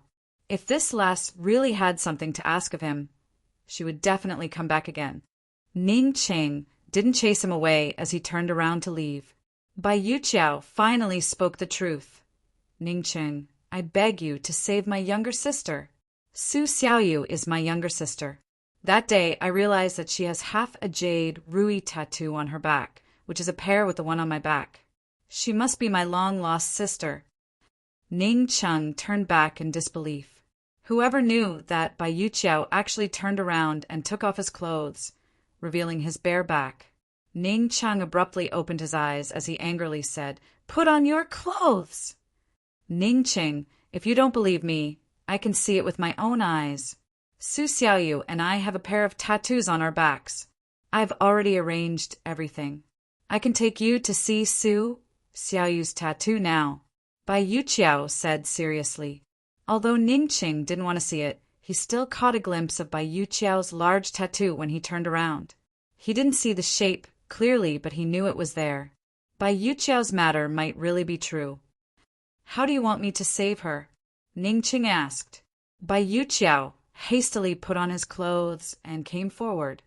Help me think of a way to send Jun Yixia away for 2 days. As long as he leaves Skyriver City for 2 days, I have my own ways to take her away. Bai Yuqiao could take Su Xiaoyu away tonight, but she was very clear that even if she left Skyriver City, she wouldn't be able to escape Jun Yixia's sphere of influence. Once Jun Yixia found out about Su Xiaoyu's origins, the 2 sisters would be finished. She didn't dare to take the risk. Ning Cheng could easily send Jun Yixia away for 2 days. All he needed to do was give Jun Yixia a few handwritten lists and have him go to the neighboring county to exchange for silver notes at Cloud Realm Trade Consortium's private banks. Then Jun Yixia would leave immediately. Of course, Ning Cheng wouldn't waste this golden opportunity so easily. He still had many things he needed Bai Yuqiao for.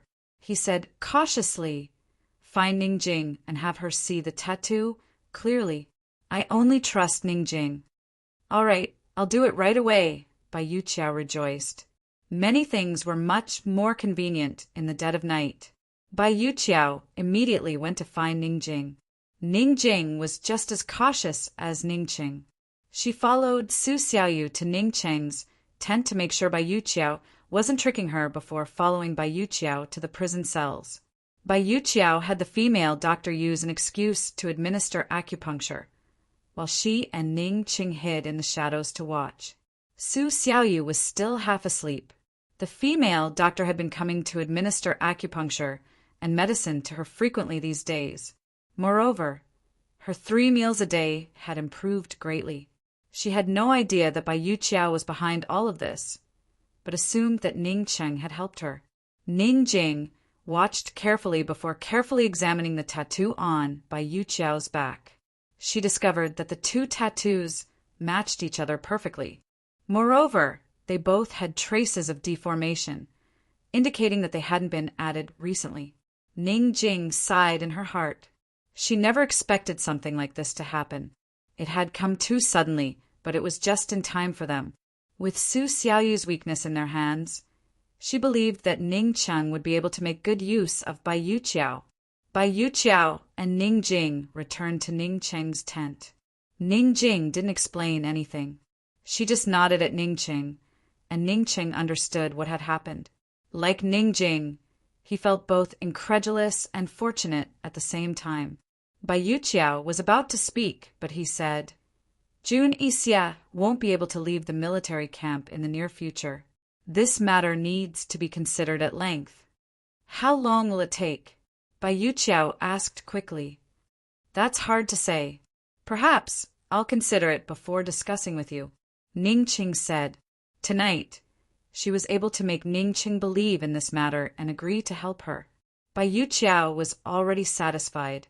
She was about to leave when Ning Cheng called out, Miss Bai, shouldn't you cure the poison in this family head's body to show your sincerity in cooperating? When he said that, Ning Jing was shocked. She had been trying to figure out what could be used against Ning Cheng that Jun Yixia had to stay in the military camp. She didn't expect it to be poison.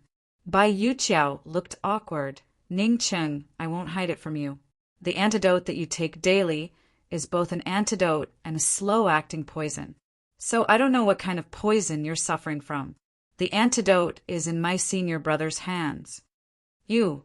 Ning Jing couldn't take it anymore, but Ning Cheng stopped her. He gave a cold smile. All right, I believe you. Wait outside the door for a moment. I'll have a word with Ning Jing before you send her back. Bai Yuqiao didn't dare to reject Ning Cheng as she nodded. You guys take your time, I'll wait. Ning Jing didn't expect that she would have the chance to speak to Ning Cheng alone so soon. The moment Bai Yuqiao stepped out of the door, she immediately asked in a low voice, Brother, is it safe here? It's considered safe now. Ning Cheng's voice was also very low. Brother, what's the matter with your poison? Can Han Yunqi cure it? Ning Jing asked anxiously. Han Yunqi could definitely cure it, but was she willing to? She won't die. Ning Cheng lowered his voice. Ning Jing, the enmity between Eastern and Western Qin was a misunderstanding. It was the Wind and Black clans who instigated it. Ning Jing knew that Ning Cheng had a lot to say to her, but she never expected this to be the first thing he said. This was something she never dared to imagine. She never dared to imagine that such words would come out of Ning Cheng's mouth. Enmity between his country and his family had always been his obsession. Revenge and restoring his country had always been his goal. But now he was denying everything with his own mouth. Brother, how did you know? Ning Jing asked. Jun Yixia said that he's not a descendant of the Wind clan, but of the Black clan.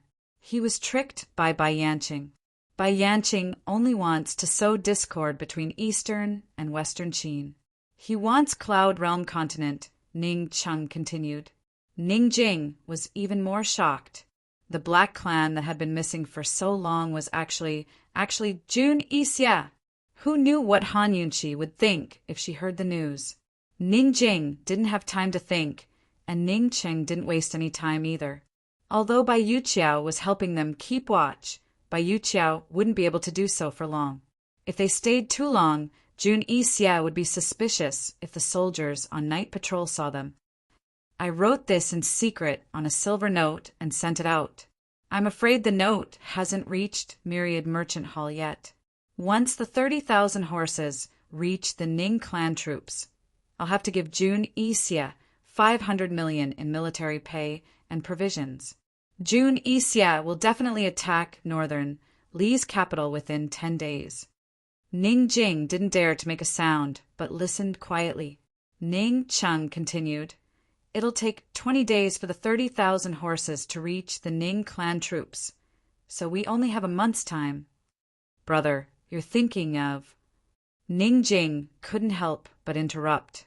"You and Mu Ling, I must leave before the horses arrive." "You only have 20 days," Ning Chung said seriously. "Then what about you?" Ning Jing grew anxious. Ning Chung laughed coldly. "Naturally, I'll accompany Jun Isia to the north." Ning Chung hadn't planned to give Jun Isia any military pay and provisions.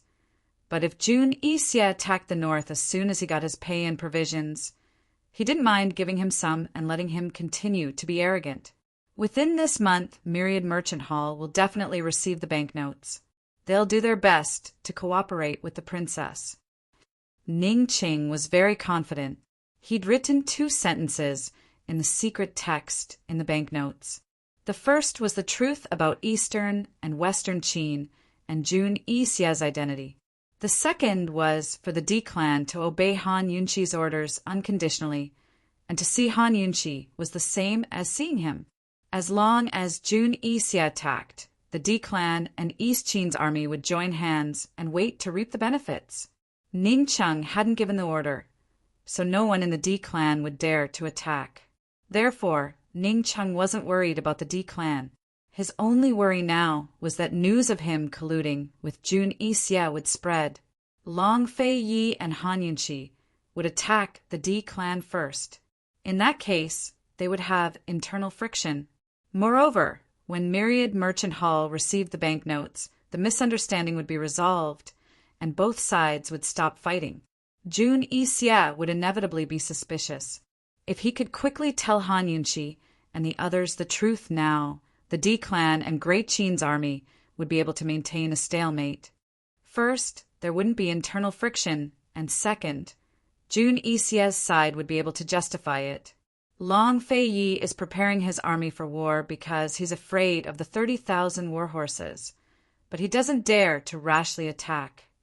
Such an explanation was reasonable, and Jun Isia would definitely believe it. After Ning Jing understood everything, she had mixed feelings. She said, "Brother, there's something I lied to you." Chapter 985. Ning Jing had lied to him? Ning Qing stared deeply at Ning Jing and said, "Tang Li?" Uncle Qing might have forgotten what had happened at Myriad Merchant Hall, but Ning Qing had always kept it in mind. When Ning Jing had brought Tang Li to Myriad Merchant Hall's casino, she had even worn a mask to hide her identity. What had she done there? She had always told him that she had not captured Tang Li. However, the moment she had gone missing, Tang Li had offered the Tang sect's secret formula for making hidden weapons as a reward. Tang Li clearly cared about her. Actually, Ning Jing knew very well that if Ning Chung had not been kidnapped at Black Tower, perhaps she and Tang Li would still be trapped at Myriad Merchant Hall. Or perhaps Ning Chung would have detained Tang Li to threaten the Tang sect. Ning Cheng had already suspected her when they were at Myriad Merchant Hall.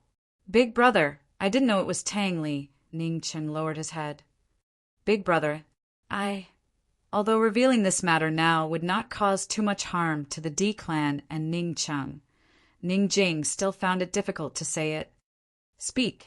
Ning Cheng's voice was very cold. He did not have time to let Ning Jing hesitate here. "Big brother, I lied to you about something. The Tang sect is actually—" Ning Jing steeled her heart and said, "The Tang sect is actually Long Fei Ye's power. Tang Li is Long Fei Ye's cousin, and also his subordinate." Ning Cheng was stunned when he heard this. After a while, he chuckled coldly. Long Fei Yi! Long Fei Yi! He had racked his brains and sacrificed his most capable subordinates, his closest little sister's happiness, to rope in the Tang sect and get their hidden weapons. But in the end, it was all a joke. A joke that Long Fei Yi had been watching the entire time. The Tang sect was Long Fei Yi's power? So the marriage wasn't the D clan's fault for marrying Ning Jing into the Tang clan with ulterior motives, but Long Fei's fault for making Tang Li marry Ning Jing with ulterior motives. If Ning Jing had failed to capture Tang Li and been taken by Tang Li instead, then what kind of losses would Cloud Realm Trade Consortium have? Cloud Realm Trade Consortium. Ning Qing immediately recalled Ning Jing's dowry, the arms trade. Finally, the truth. When did you find out? Ning Cheng asked angrily. Who would be able to speak nicely when they found out that they had been played for a fool? I found out when we were in Medical City, Ning Jing replied honestly. Why didn't you say anything? Why did you bring Tang Li to the gambling house? Ning Cheng asked next. Ning Jing fell silent for a long time before she murmured, Big brother, I like Tang Li. She didn't know how to explain herself. Many things could be explained, but feelings were the only thing that couldn't be explained. No one could be absolutely rational when it came to feelings. In the end, Ning Jing gently stroked her belly hidden beneath her loose robes and said, The child is almost 5 months old. I wanted to take him away, but now, Ning Jing knew she shouldn't be asking Ning Cheng this question now, but she couldn't wait to ask. Only then could her guilty heart be relieved. She said, Big brother, if we can leave this place alive, can I go back to the Tang clan? Since the enmity between Eastern and Western Qin was just a misunderstanding, then there was nothing between her and Tang Li anymore. She missed her days at the Tang clan. She really wanted to see Tang Li before her child was born.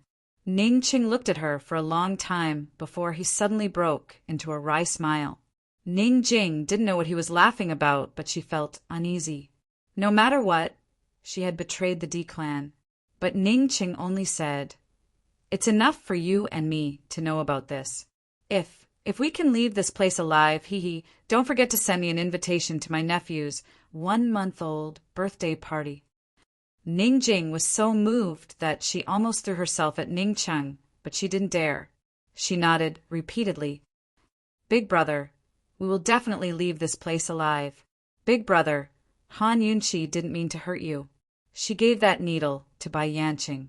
She told me herself that the poison needle was a misunderstanding. Big brother, after you went missing, Han Yunqi helped Myriad Merchant Hall a lot. Ning Jing then told Ning Qing everything that Han Yunqi had done at Myriad Merchant Hall.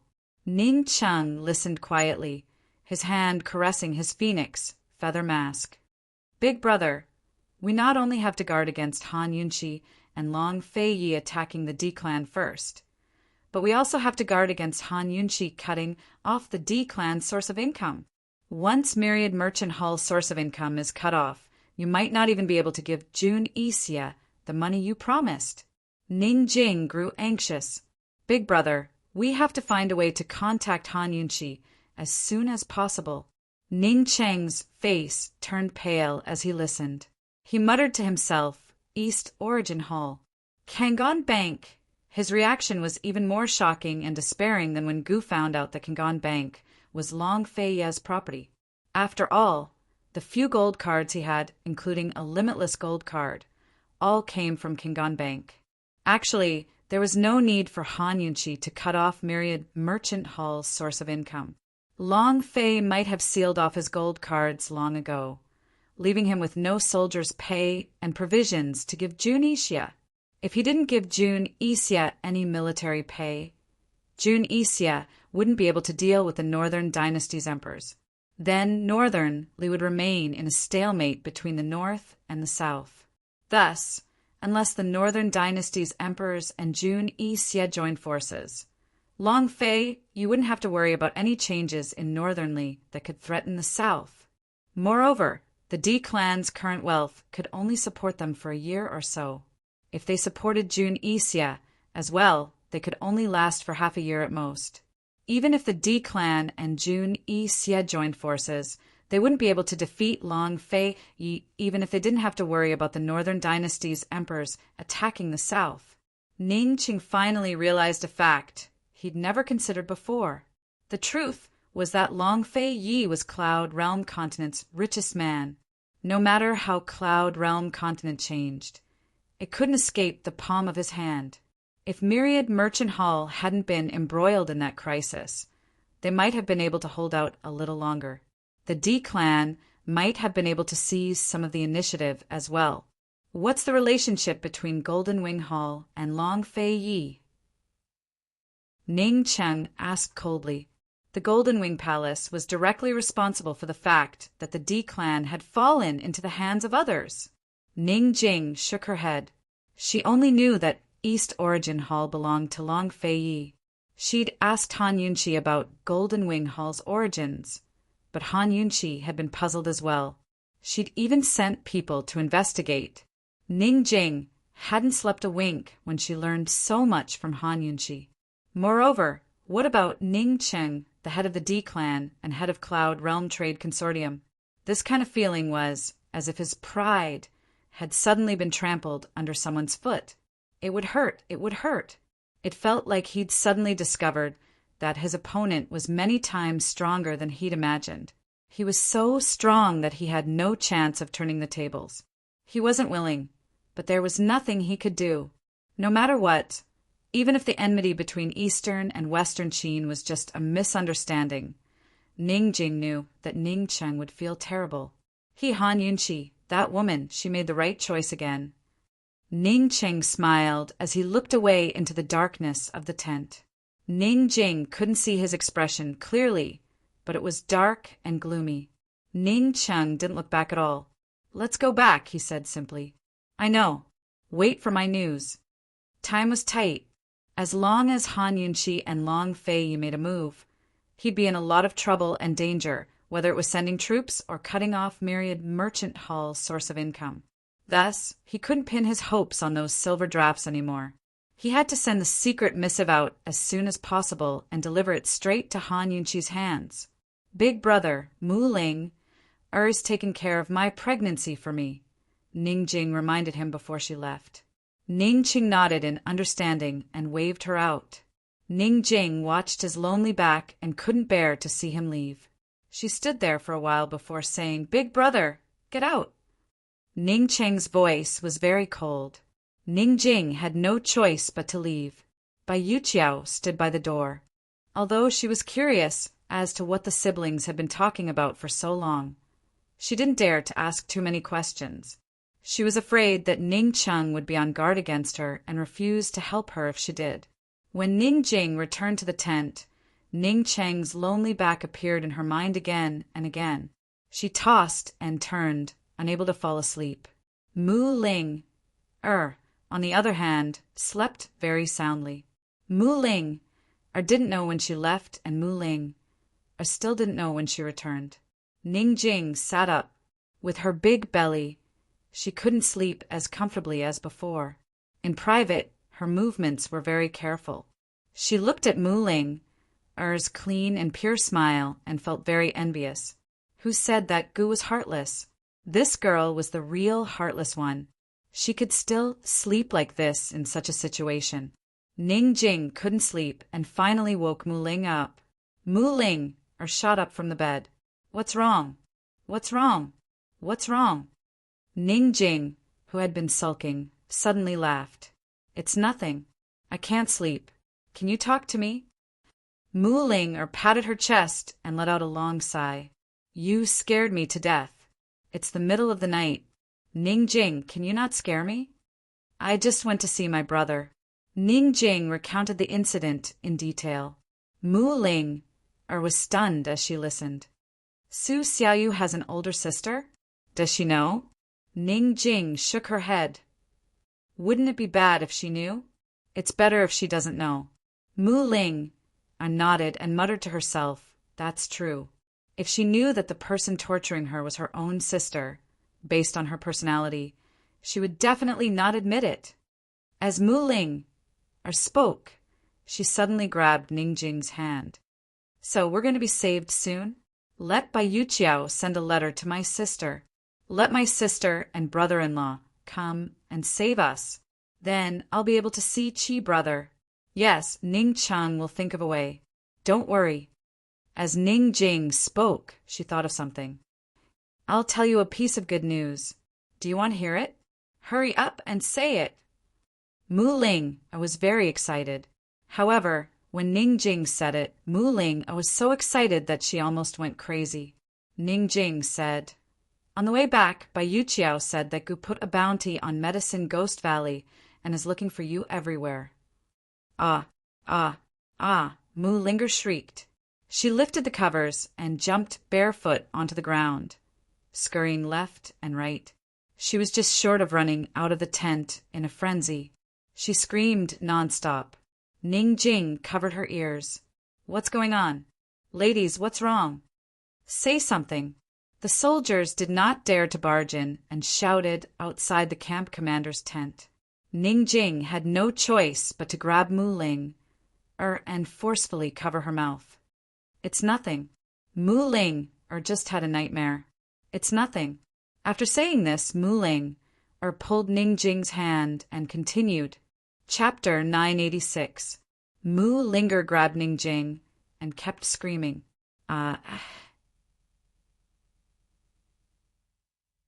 She didn't care what time it was or where she was. She just wanted to scream and go crazy. She wanted to announce to the world that Chi brother cared about her and that Chi brother had her in his heart. Ning Jing, you're the happiest person in the world. Mu Ling hugged Ning Jing's arms. She was so happy that she couldn't calm down. Ning Jing, don't you agree?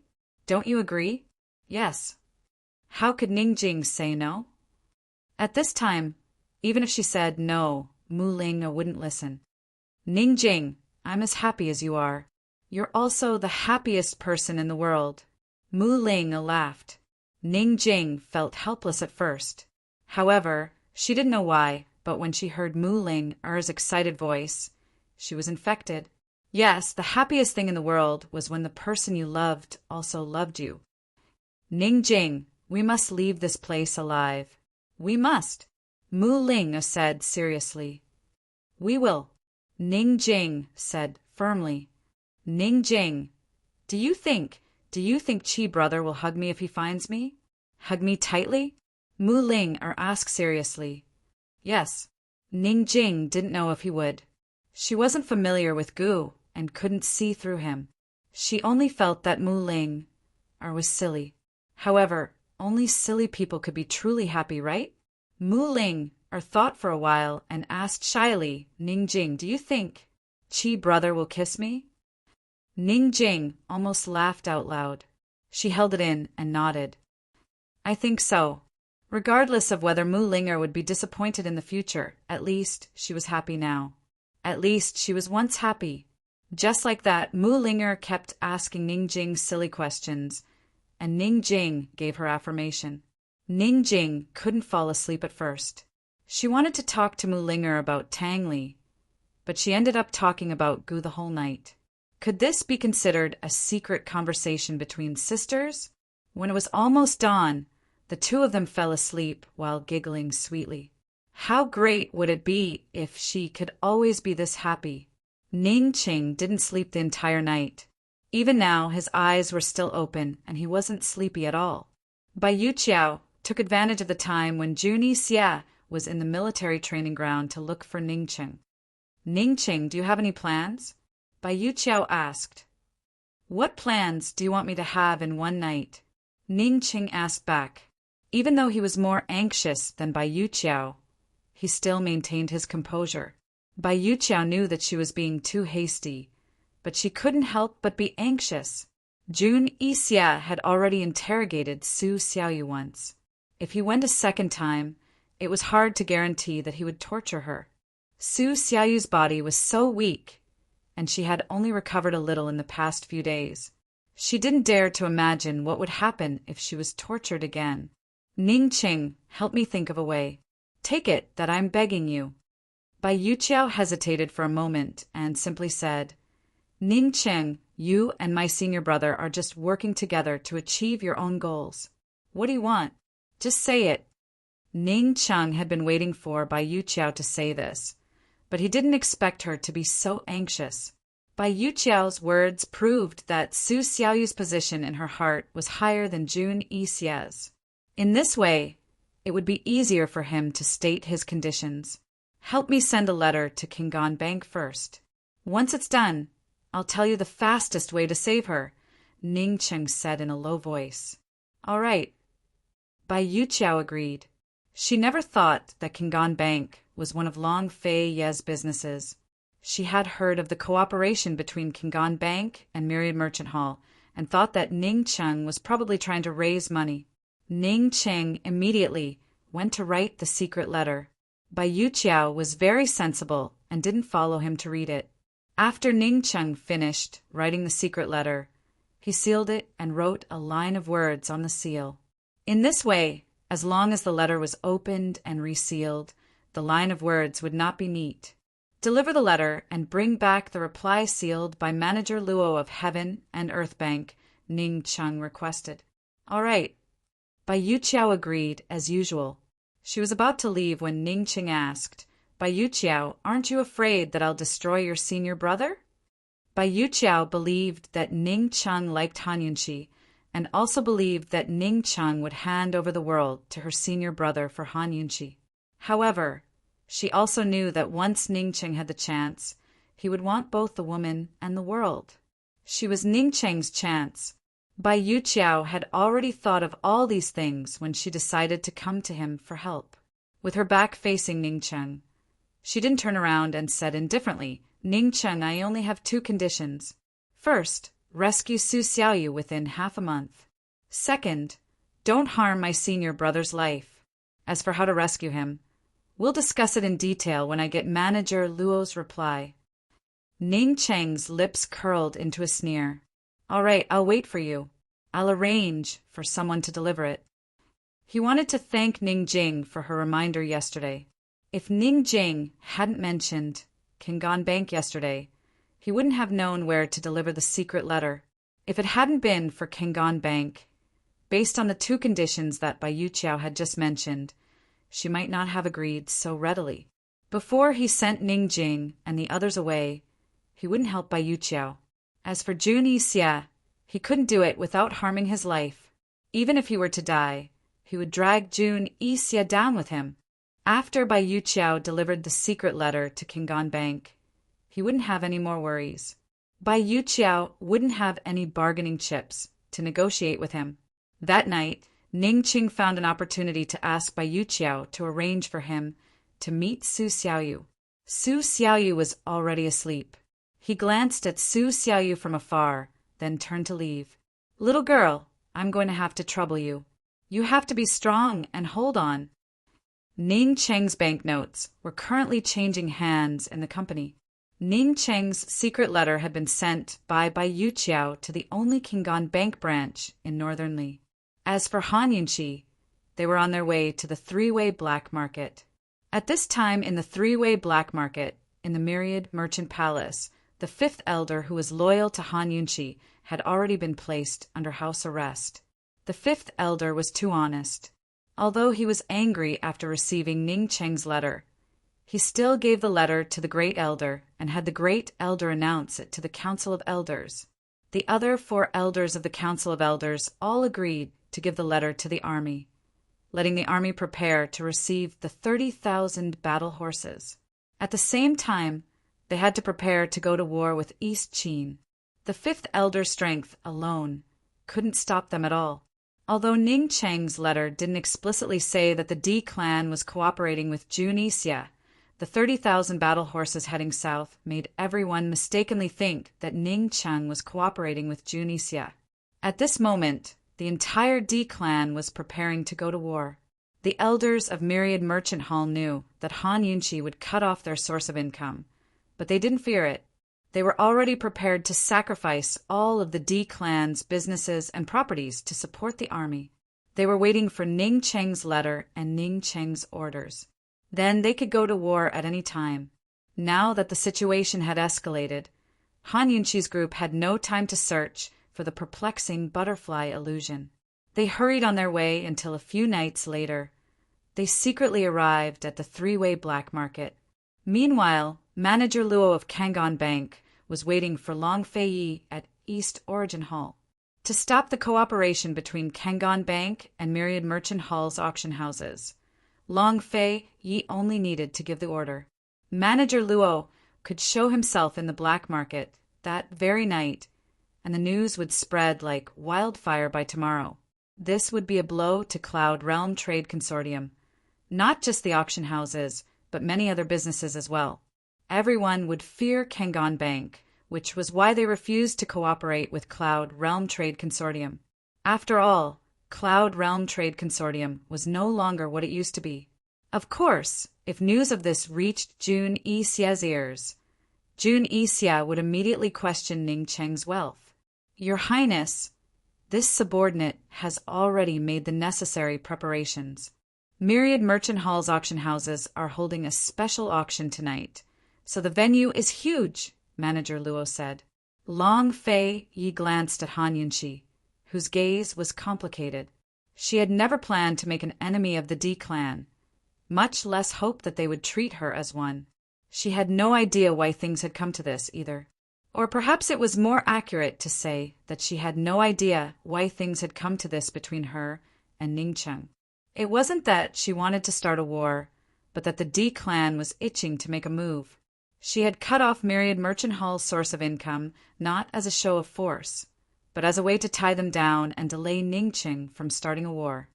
Han Yunqi had no idea how much effort Ning Cheng had put into Skyriver City, much less how much trouble her decision today would bring to Ning Cheng. It might even lead to an irreversible situation. Han Yunqi didn't say a word beyond nodding. Seeing Han Yunqi nod, Long Fei Yi nodded to Manager Luo as well. This subordinate understands. I'll do it immediately. Manager Luo respectfully withdrew. Gu crossed his legs and asked, when will Tang Li arrive? What are you planning to do? Han Yunqi asked. When he arrives, we'll kill our way to Skyriver City with him. Gu narrowed his long, narrow eyes. They were devilishly beautiful and ruthless. Poison Girl, you guys fight your battles. Tang Li and I will save our people. Let's see who kills Jun Yixie and Ning Cheng first. Han Yunqi rolled her eyes at him. Go die yourself. Don't drag Tang Li down with you.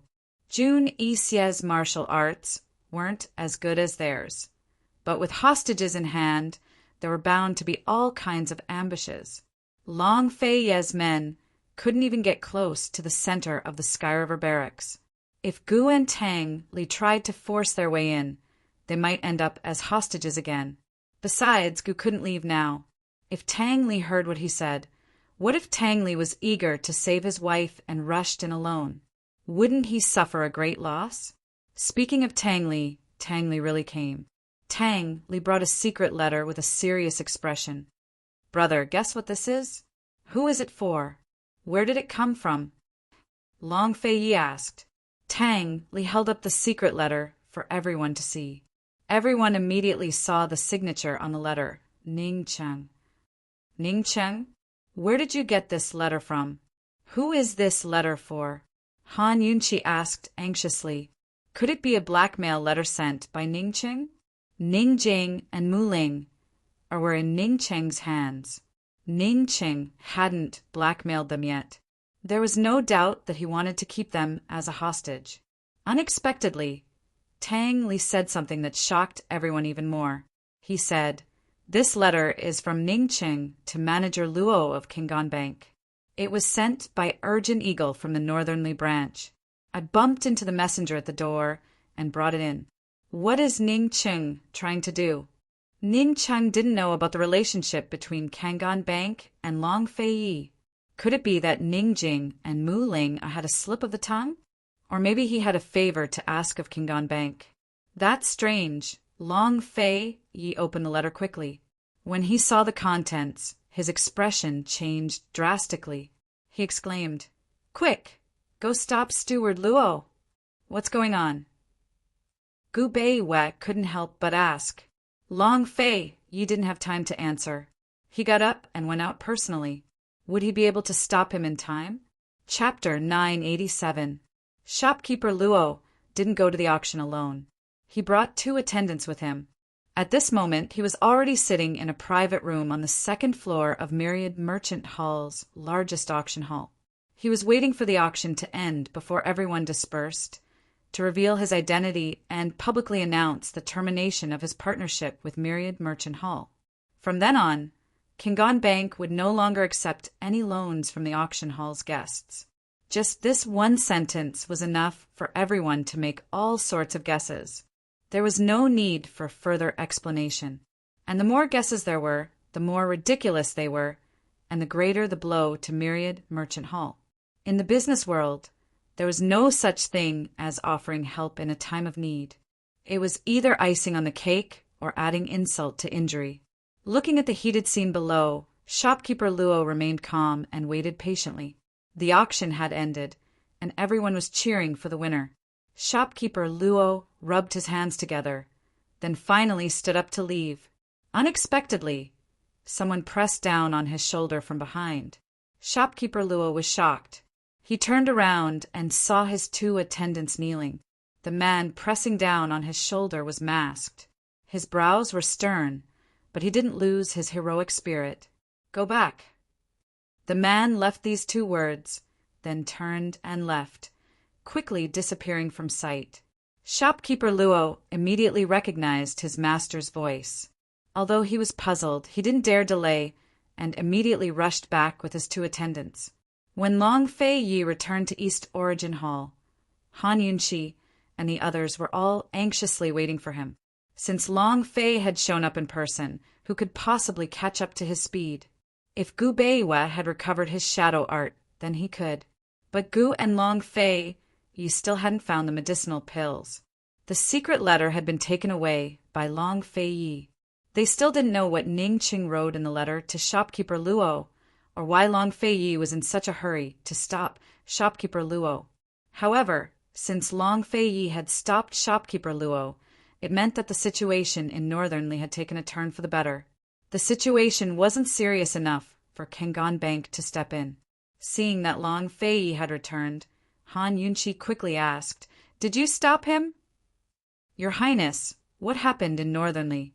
Gu Beiwa asked anxiously. "I did."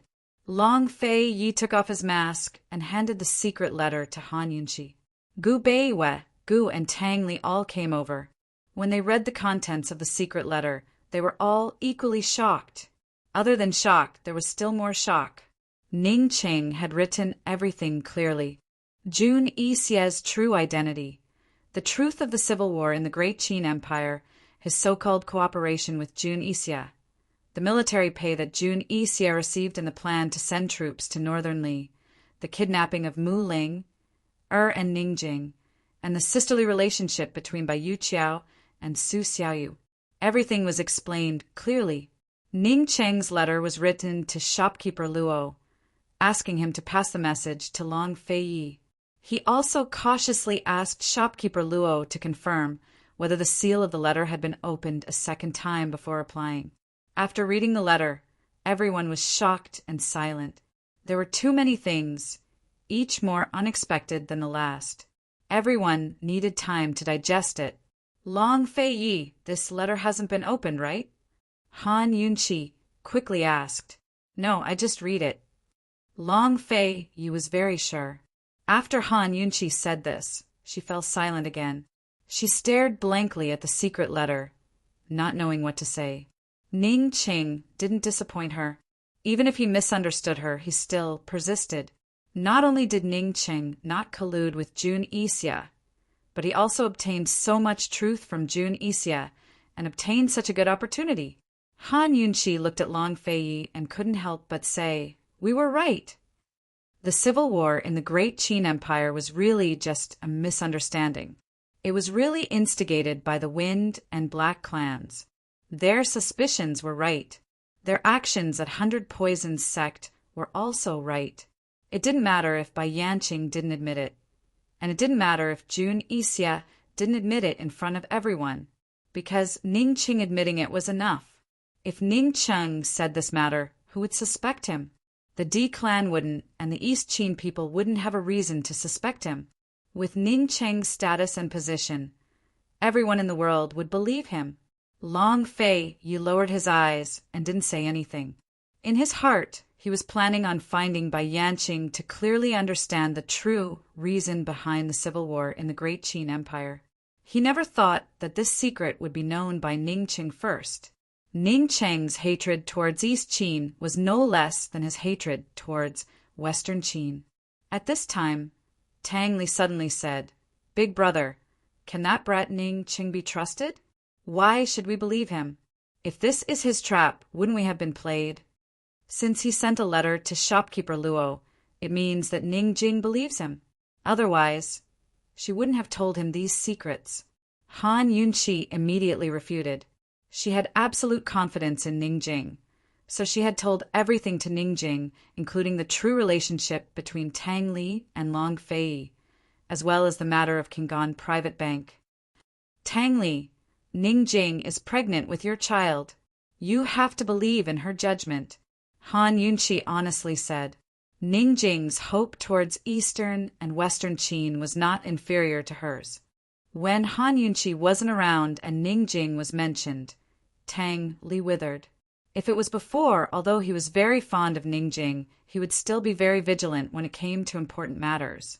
However, since he knew that Ningqing was pregnant, he didn't have any immunity towards Ningqing. As long as it was related to Ningqing, he would believe it. If this is a trap, it won't fool us for long. It's unnecessary. Ningqing isn't that stupid, Gu Beiwei seriously said. Everyone looked towards Long Fei. It was useless for Han Yunqi and Gu Beiwei to believe. The key was for Long Fei to believe. This was because Ningqing's letter could be considered a rescue letter. He wanted Long Fei to help him, cooperate with him, and join forces with him. Everyone waited. Other than being nice to Han Yunqi, Long Fei had always been hostile towards the entire Western Qin camp, especially towards Ningqing. He had enough power to deal with the D clan, and he also had enough strength to deal with Jun Yixie and the Northern Dynasty's emperors. He didn't have to work with the D clan. All he needed was time. Han Yunqi hesitated for a moment. Just as she was about to speak, Long Fei muttered to himself, "The Black Clan. Jun Yixie, that brat really hit it well. Let's join forces with Ningqing. Let him fight with the Northern Dynasty's emperors." Han Yunqi quickly agreed. Seeing that things were going well, Gu Beiwei also quickly said, "Fortunately, Your Highness stopped them in time. Otherwise, once Kingan Private Bank and Myriad Merchant Hall cancelled their cooperation, Jun Yixie wouldn't be able to get military pay from Ningqing. Not only would Ningqing be in danger, the D clan would be in danger, even Muling. And Ningqing would be in great danger. Now, all of their safety was tied to the same boat. Whether this boat would capsize or not, it was up to Long Fei to decide. As for Long Fei, he had already made up his mind when he chose to stop them at the first moment. Long Fei, whether it's East Qin or Western Qin, let's find Bai Yanqing and Jun Yixie to settle the debt of the Great Qin Empire, Han Yunqi said. Finally, Long Fei nodded and said, "Spring next year is a good time." If their alliance with Ningqing succeeded, they could hide it from Jun Yixie and let Jun Yixie and the Northern Dynasty's emperors fight for 3 months. When spring comes next year, the Eastern and Western Qin armies would be able to march north. Then they would definitely be able to defeat both Jun Yixie and the Northern Dynasty's emperors. By that time, the D clan would have already tamed those 30,000 warhorses. They would use those 30,000 warhorses as the vanguard and give Jun Yixie a good slap in the face. It's a good time. Han Yunqi was overjoyed. Gu Beiwei's anxious heart also relaxed.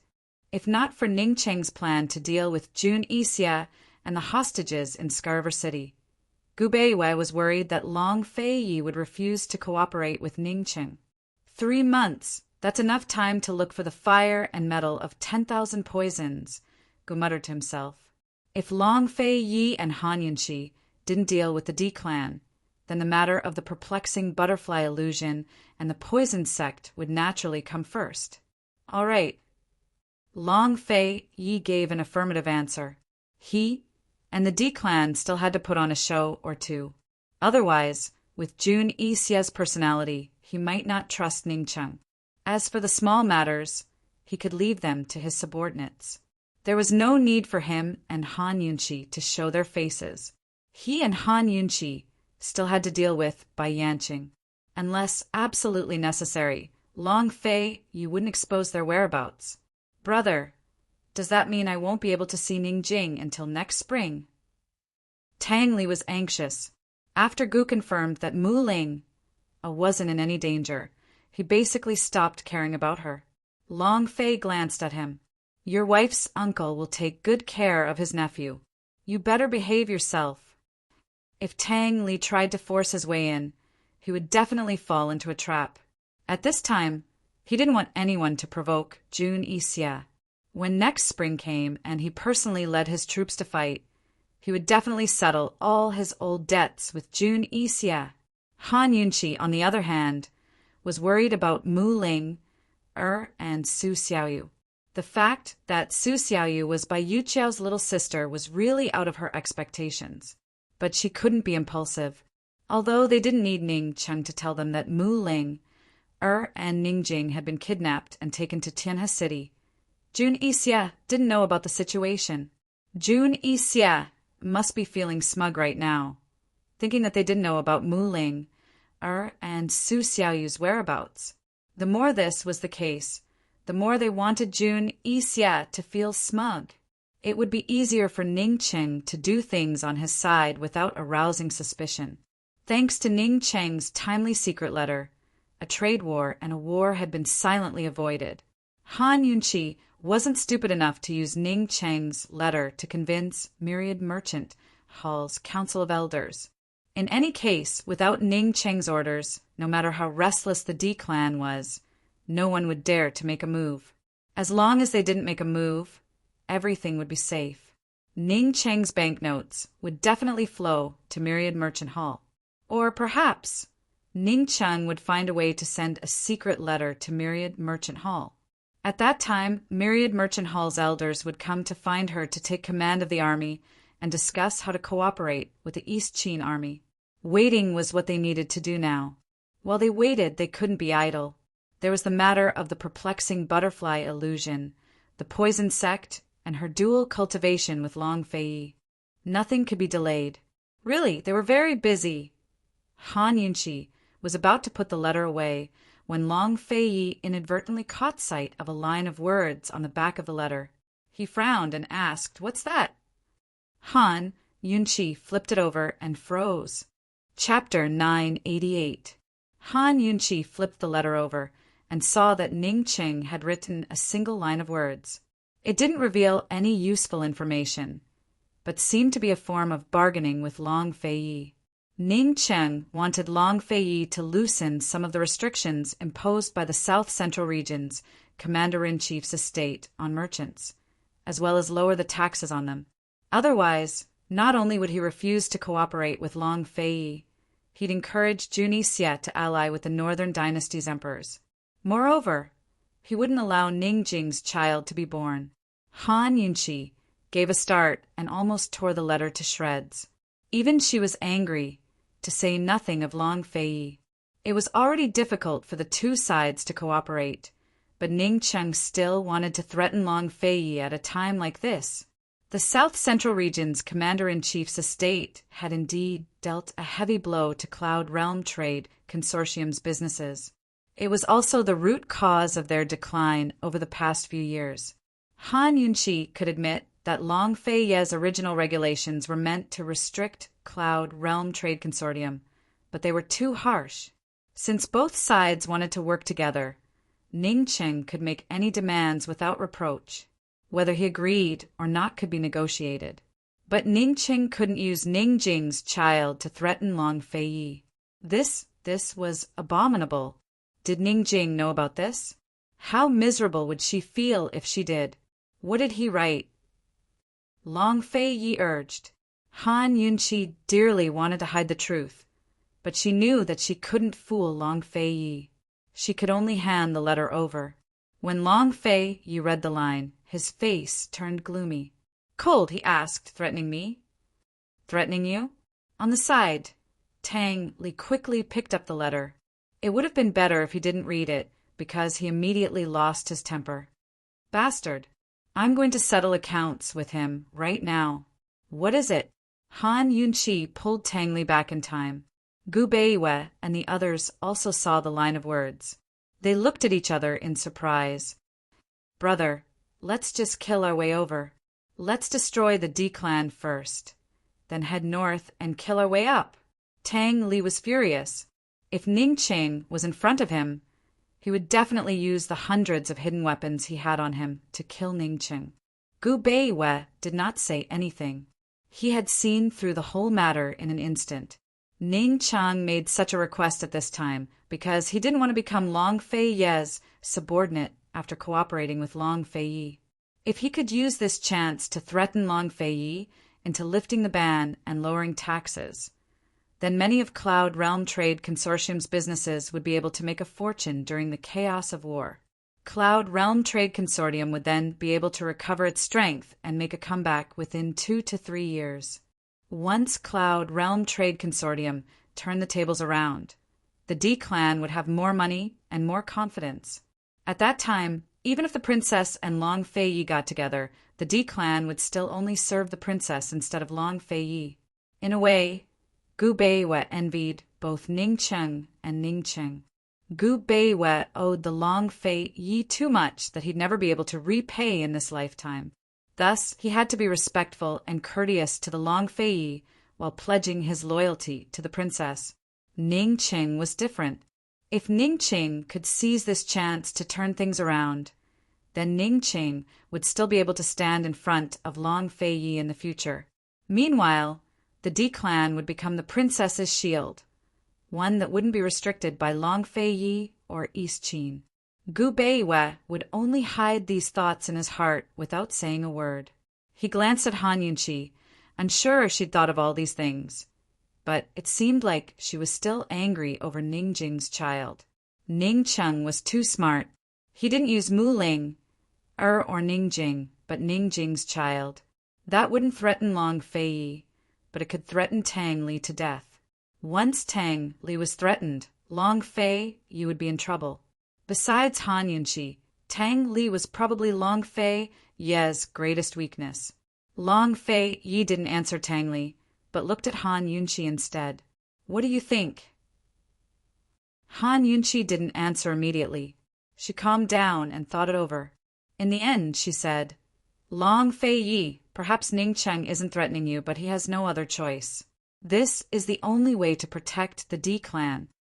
Back at 100 Poison's sect, the reactions of the D clan's military and Cloud Realm Trade Consortium's elders had made Han Yunqi realize this problem. If she and Long Fei Yi were together, the D clan would continue to be loyal to her. When East and West Qin joined forces in the future, the Eastern and Western Qin factions would fight for power and influence. There would definitely be internal strife. She thought these problems were still too far away, but she didn't expect Ning Cheng to start fighting for the D clan at this time. These old foxes are all meticulous and thoughtful. They're not simple at all. "What are you planning to do?" Long Fei Yi asked next. Han Yunqi cleverly replied, "Long Fei Yi, you won't be afraid of Cloud Realm Trade Consortium if they make a comeback one day, right?" Long Fei's ugly expression suddenly improved as he broke into a smile. "Han Yunqi," he said, "you're even flattering me." Han Yunqi grinned back. "I'm speaking the truth." "All right, I'll give the D clan this chance." Long Fei Yi immediately had someone bring over a brush and paper to write down a promise. As long as Ning Cheng could accomplish this, he'd have the South Central Region's Commander-in-Chief's estate lift the restrictions against Cloud Realm Trade Consortium and reduce their taxes. Long Fei Yi was only worried about Ning Cheng's threat. He really wasn't afraid of Cloud Realm Trade Consortium making a comeback. Actually, if the D clan was wholeheartedly loyal to Han Yunqi, he wouldn't mind helping Cloud Realm Trade Consortium make a comeback. Cloud Realm Trade Consortium had plenty of business geniuses that he cherished very much. Even Han Yunqi was surprised that Long Fei Yi agreed so easily, to say nothing of Gu Beiwei and the rest. After Long Fei Yi finished writing the promise, Han Yunqi personally wrote a letter in reply to Ning Cheng's offer of cooperation. While Long Fei Yi wasn't paying attention, she secretly apologized for hurting Ning Cheng's eyes with her needles. Manager Luo chose an envelope specially made for Kingan Private Bank and wrote a line of words on the seal before sending it back to Northern Li's private bank by Eagle. With that, the matter had come to an end. With everything settled, the silent Gu suddenly spoke up. This brother of Ning Cheng's, he's not bad. Let's be friends later. Gu might seem like a jokester, but he wasn't easy to get along with. Aside from Gu Beiwei, who else had he considered his brother? He remembered how he disliked Ning Qingbak in the imperial palace. Why had his attitude changed so much? Tang Li couldn't stand it any longer and asked coldly, "What's that?" It wasn't clear whether he was cursing Ning Cheng or Gu. Gu assumed that he was cursing Ning Cheng. Anyone who dares to threaten a certain person is a real man. This old man likes it. As soon as Gu finished speaking, the teacup in Long Fei Yi's hands flew at him. Gu quickly dodged out of the way. Long Fei Yi sat lazily in his seat, but slowly raised a hand. Gu could clearly feel a powerful aura closing in on him. He was secretly alarmed. Long Fei Yi had only been here for a few days, but his internal energy had grown so much. Could this be the power of the lust bite energy? Gu Qishao was about to test the strength of the lust bite energy when Han Yunqi cut him off. "Gu," she asked, "didn't you have any news about the fire of 10,000 poisons before?" Leaving matters in Northern Li to Ning Cheng for the time being, they needed to find all the ingredients for the perplexing butterfly illusion as soon as possible. Otherwise, no matter how well they arranged everything, they wouldn't be able to withstand Bai Yanqing's interference. These 3 months were very important. Long Fei Yi didn't bother to argue with Gu over the perplexing butterfly illusion. He asked coldly, "What about the metal of 10,000 poisons? How did you find it before?" Gu became excited at the mention of the perplexing butterfly illusion. He said, "I really don't have any news about the fire of 10,000 poisons. I've heard of the metal of 10,000 poisons before, but I don't know if it's trustworthy." "What is it?" Long Fei Yi hurriedly asked. "The 7 fiends." Gu became serious. "The 7 fiends?" "Stars?" Han Yunqi blurted out. The 7 fiends, she knew, were also called the 7 kills. They were stars in numerology, cruel and inauspicious. Gu Qishao gave Han Yunqi a disdainful look before he replied, "It's a dagger, one that's been cursed. It's said that anyone who is stabbed by this dagger will be cursed. No matter where they are stabbed, they will bleed from their 7 orifices and die. That's why the dagger has the inauspicious name of the 7 fiends." Gu had heard of this a few years ago. He had been thinking about the metal of 10,000 poisons and the fire of 10,000 poisons recently, and suddenly remembered this. In the 5 elements, metal did not refer specifically to gold, but to all metals. No matter whether the 7 fiends' dagger was made of black gold, black iron, or bronze, they would all be metals. Han Yunqi was very surprised. She did not expect such a magical weapon to exist. She said, "You suspect that this dagger is poisoned? So the person who was stabbed was not actually cursed, but poisoned to death?" Gu nodded. Long Fei Yi and Gu Beiwei did not say anything, but they also agreed with this view. Everyone was engrossed in the discussion. Long Fei Yi immediately ordered people to gather all the rumors about the 7 fiends' dagger. Tang Li was the only one left, quiet and unhappy as he sat on the side, thinking about his Jingjing. In the next few days, Han Yunqi and the others waited for news from Myriad Merchant Hall while tracking down the whereabouts of the 7 fiends. They found out that the 7 fiends had appeared in a water city in Jiangnan. They made a plan to bring Myriad Merchant Hall to understand the truth. After finding them, They did not immediately set off to find the 7 fiends after settling matters in the black market.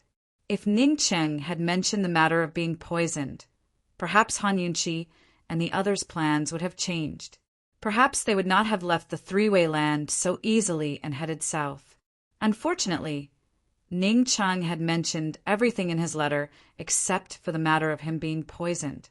Long Fei Yi and Han Yunqi's reply quickly passed through Kingan Bank and into the hands of Bai Yuqiao's people. As soon as Bai Yuqiao received the letter, she glanced at the seal to make sure it had not been opened. That night, she immediately found an opportunity to deliver it to Ning Cheng. She was quite patient. She waited for Ning Cheng to read the secret recipe and put it away before speaking. "I have taken care of the matter. Is Master Ning satisfied?" "Not bad." Ning Cheng was not stingy with his praise. Bai Yuqiao inwardly let out a sigh of relief. "Then let's discuss the matter of saving little you." Unexpectedly, Ning Cheng replied with 2 words. "There's no hurry." Bai Yuqiao's expression immediately changed. "Ning Cheng, what do you mean? Help me deliver a few more letters, and we'll talk." Ning Cheng was too cold and indifferent. "You're going back on your word. What do you want?" Bai Yuqiao was furious. "You can refuse, but I guarantee that you won't see Su Xiaoyu tomorrow." Ning Cheng sneered. Bai Yuqiao was stunned and couldn't help but shudder. She belatedly realized that Ning Cheng was a wolf, a vicious wolf. How could she have been so careless as to cooperate with him, now that Ning Cheng had something on her? He was trying to threaten her instead of sincerely helping her save people. Chapter 989. Looking at Ning Cheng's cold and malicious face, Bai Yuqiao regretted her past actions. If she was not afraid that little Yuer would be tortured again, she would not be so impulsive. Without Ning Cheng saying anything, she knew that Ning Cheng would not let go of such a useful messenger like her. Now, not only would she not be able to save little Yuer as soon as possible, she would also fall into the situation of being controlled by others. Ning Cheng, Su Xiaoyu is Han Yunqi's most beloved servant girl. If anything happens to her, you won't be able to explain it to Han Yunqi. Bai Yuqiao said angrily. "She already has." Ning Cheng snorted coldly. "You." Bai Yuqiao was speechless. She narrowed her eyes at Ning Cheng and questioned, "What exactly do you want to do? What do I have to do to make you willing to help me?" Previously, the situation was very urgent and the situation was not clear. However, after he received the replies from Long Fei Yi and Han Yunqi, everything became clear. He already knew what he wanted to do, but he did not need to tell Bai Yuqiao. Only a messenger who did not know anything was the safest and most useful messenger. Ning Cheng only told Bai Yuqiao, "You, me, and Su Xiaoyu are all in the same boat. If one suffers, the other suffers. As long as you help me settle this matter, I guarantee that Su Xiaoyu will not die." "What do you have to guarantee me?" Bai Yuqiao was both angry and probing. "You don't have to believe me." Ning Cheng shrugged indifferently. Bai Yuqiao clenched her hands tightly and wished she could take action. However, she could not. She was already in Ning Cheng's hands. She only had 2 choices. Either she cooperated with Ning Cheng to the end, or she perished together with him. Bai Yuqiao took a deep breath and released her clenched fists. "All right, Master Ning, please tell me what you need." Ning Cheng wrote a secret letter and sealed it in the same way. After ensuring that Long Fei Yi would not attack Myriad Merchant Hall, he did not need to be so vigilant against Bai Yuqiao. He did not need to beat around the bush and could deliver the letter directly. He said, "Send this letter to Grand Elder of Myriad Merchant Hall in Three-Way Black Market." He did not know whose hands his banknotes had flowed to. Now that someone was delivering a letter, it was more appropriate to write a letter and deliver it directly. Bai Yuqiao took the letter and left the tent. She hesitated for a long time before deciding not to open it. She really did not understand what Ning Cheng was trying to do. In her opinion, now that Han Yunqi had publicly reconciled with Long Fei Yi, Ning Cheng would definitely not cooperate with Long Fei. Now that Ning Cheng was working with a senior brother and had second thoughts, how could he remain undefeated against the north and south flanks of senior brother and Long Fei? Bai Yuqiao pondered for a long time, but still could not figure it out. Actually, she did not think highly of Ning Cheng. However, she believed that Ning Cheng would have a way to buy time for her and rescue Su Xiaoyu. Bai Yuqiao lowered her head and pondered as she walked out of the racecourse. Unfortunately, she ran into Jun Yixie walking towards her alone. Bai Yuqiao's heart skipped a beat. She was anxious to find a way to brush him off. It was so late and she had to leave the racecourse for something important. Who knew that Jun Yixie would only glance at her and walk past her? Bai Yuqiao was alarmed and was full of self-mockery. She must have a guilty conscience. Ever since she was young, her senior brother had never cared about her. He did not even bother to look at her. He would only pay attention to her when there was something important. Just now, she did not have to be afraid. Bai Yuqiao deliberately chased after Jun Yixie and pestered him as usual. "Senior brother, have you heard about what happened to Master?" Bai Yuqiao's words touched Jun Yixie's sore spot. He ignored her even more and walked very quickly. Not long after, his figure disappeared into the night. Jun Yixie had always been certain that Bai Yuqiao liked him. He was certain that Bai Yuqiao would betray the entire world rather than him. How could he have known that Bai Yuqiao would hook up with Ning Cheng? That very night, Bai Yuqiao delivered Ning Cheng's secret letter by flying hawk. But Ning Cheng's banknotes arrived at Myriad Merchant Hall before the letter did. They flowed from the taverns to private banks, then to Cloud Realm Trade Consortium's private bank. As soon as the people there saw the serial numbers on the banknotes, they knew that they belonged to Ning Cheng. They immediately handed them over to Ning Nuo, who was operating in Northernly. As soon as Ning Nuo received the banknotes, he shone them under the candlelight to reveal the secret message Ning Cheng had written on the banknotes. Ning Cheng didn't write much, but he explained a few important matters. Ning Nuo hastened back to Three-Way Black Market on horseback. Currently, he had gathered the 5 elders of Myriad Merchant Hall and Cloud Realm Trade Consortium, as well as 3 of Ning Cheng's deputy generals from the Ning clan army. Everyone was gathered in a secret room in Myriad Merchant Hall to discuss matters. Ning Nuo was usually sloppy and careless, but he wasn't careless when it came to important matters.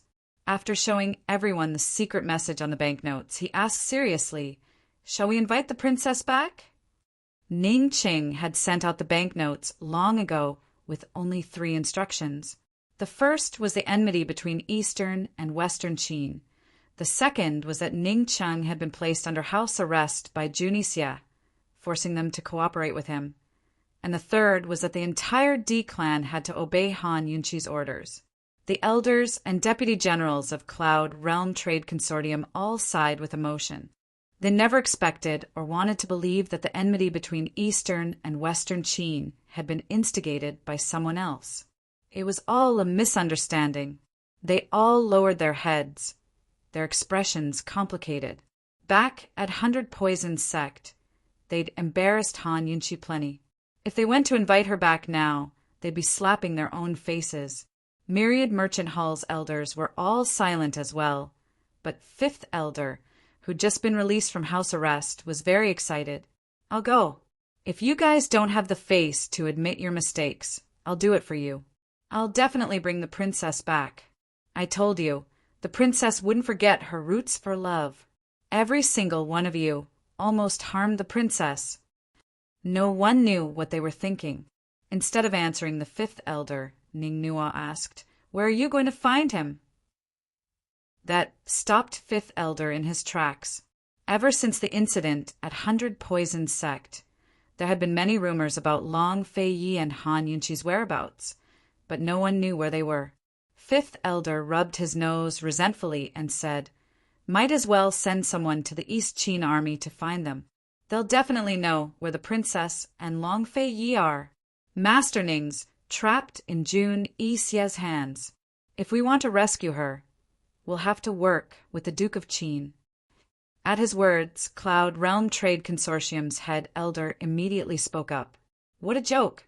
What does our D-clan's savior have to do with Long Fei Yi? Find the princess, and we'll talk things over with her. Exactly. This is our D-clan's own business. It has nothing to do with East Qin. Someone from the military agreed. But the princess has long allied with Long Fei Yi. Fifth elder refuted. Long Fei Yi and Han Yunqi's actions at 100 Poison Sect had long been announced to the world that they were back together. Deputy General Shui was furious. That's the princess's private business. We're talking about the D-clan's business now. Fifth elder gave a start before he grew angry as well. We're not talking about the D-clan's business now, but Western Qin's. It's also the princess's business. If it's the D-clan's private business, why did you invite the princess here? Why did Master Ning make us listen to the princess's arrangements? Fifth elder grew agitated and slapped the table. Now that things have come to this and Master Ning's already spoken, do you still want to rebel? You've all grown wings now that Master Ning isn't here. Old man is telling you now, you can rebel if you want, but don't even think about getting any military pay from Myriad Merchant Hall. As soon as he finished speaking, the entire place fell silent. Everyone looked towards Ning Nuo and the Grand Elder of Myriad Merchant Hall. Fifth Elder wasn't the one in charge of military pay, but these two. Fifth Elder immediately walked to Head Elder's side and said in a low voice, "Don't forget, Kingon Private Bank is only helping us because of the princess. As long as the princess says the word, the auction house's business can be ruined at any time. How long can the D-clan last with the silver in the storehouse? Jun Yixia must have spared Master Ning's life for the sake of the money." Not only did Head Elder hear these words, but Ning Nuo as well. Although Fifth Elder was impulsive, his words weren't wrong. The D-clan could cling to their own course now, but how long could they last? Half a year? A year? Who would clean up the mess if Myriad Merchant Hall couldn't take out the silver then? Even if Master Ning was saved, he'd be hard-pressed to move a single step in the chaos of war without any silver on hand. Cloud Realm Trade Consortium's elders and the Ning clan troops had no idea of Myriad Merchant Hall's financial crisis, which was why they were so arrogant. Both Ning Nuo and Head Elder were in a difficult position.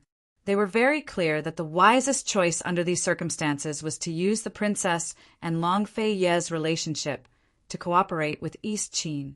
But they were also worried that the Long Fei Yi would keep the D-clan in check in the future. What to do? The secret meeting lasted until noon of the next day.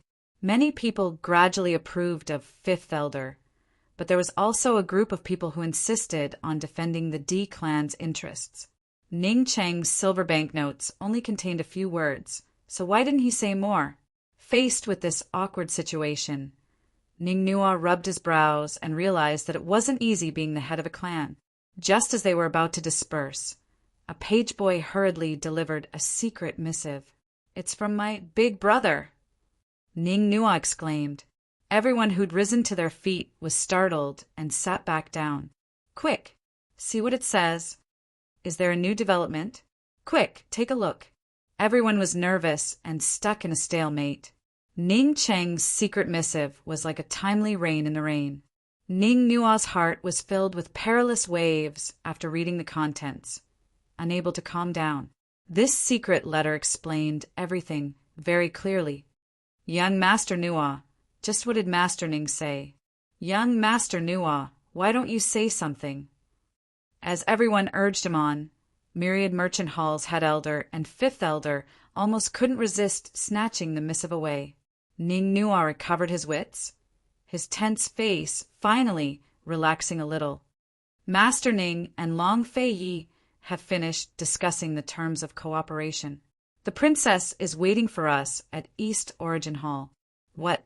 Everyone was given a fright. Ning Nuo's heart was still thumping wildly.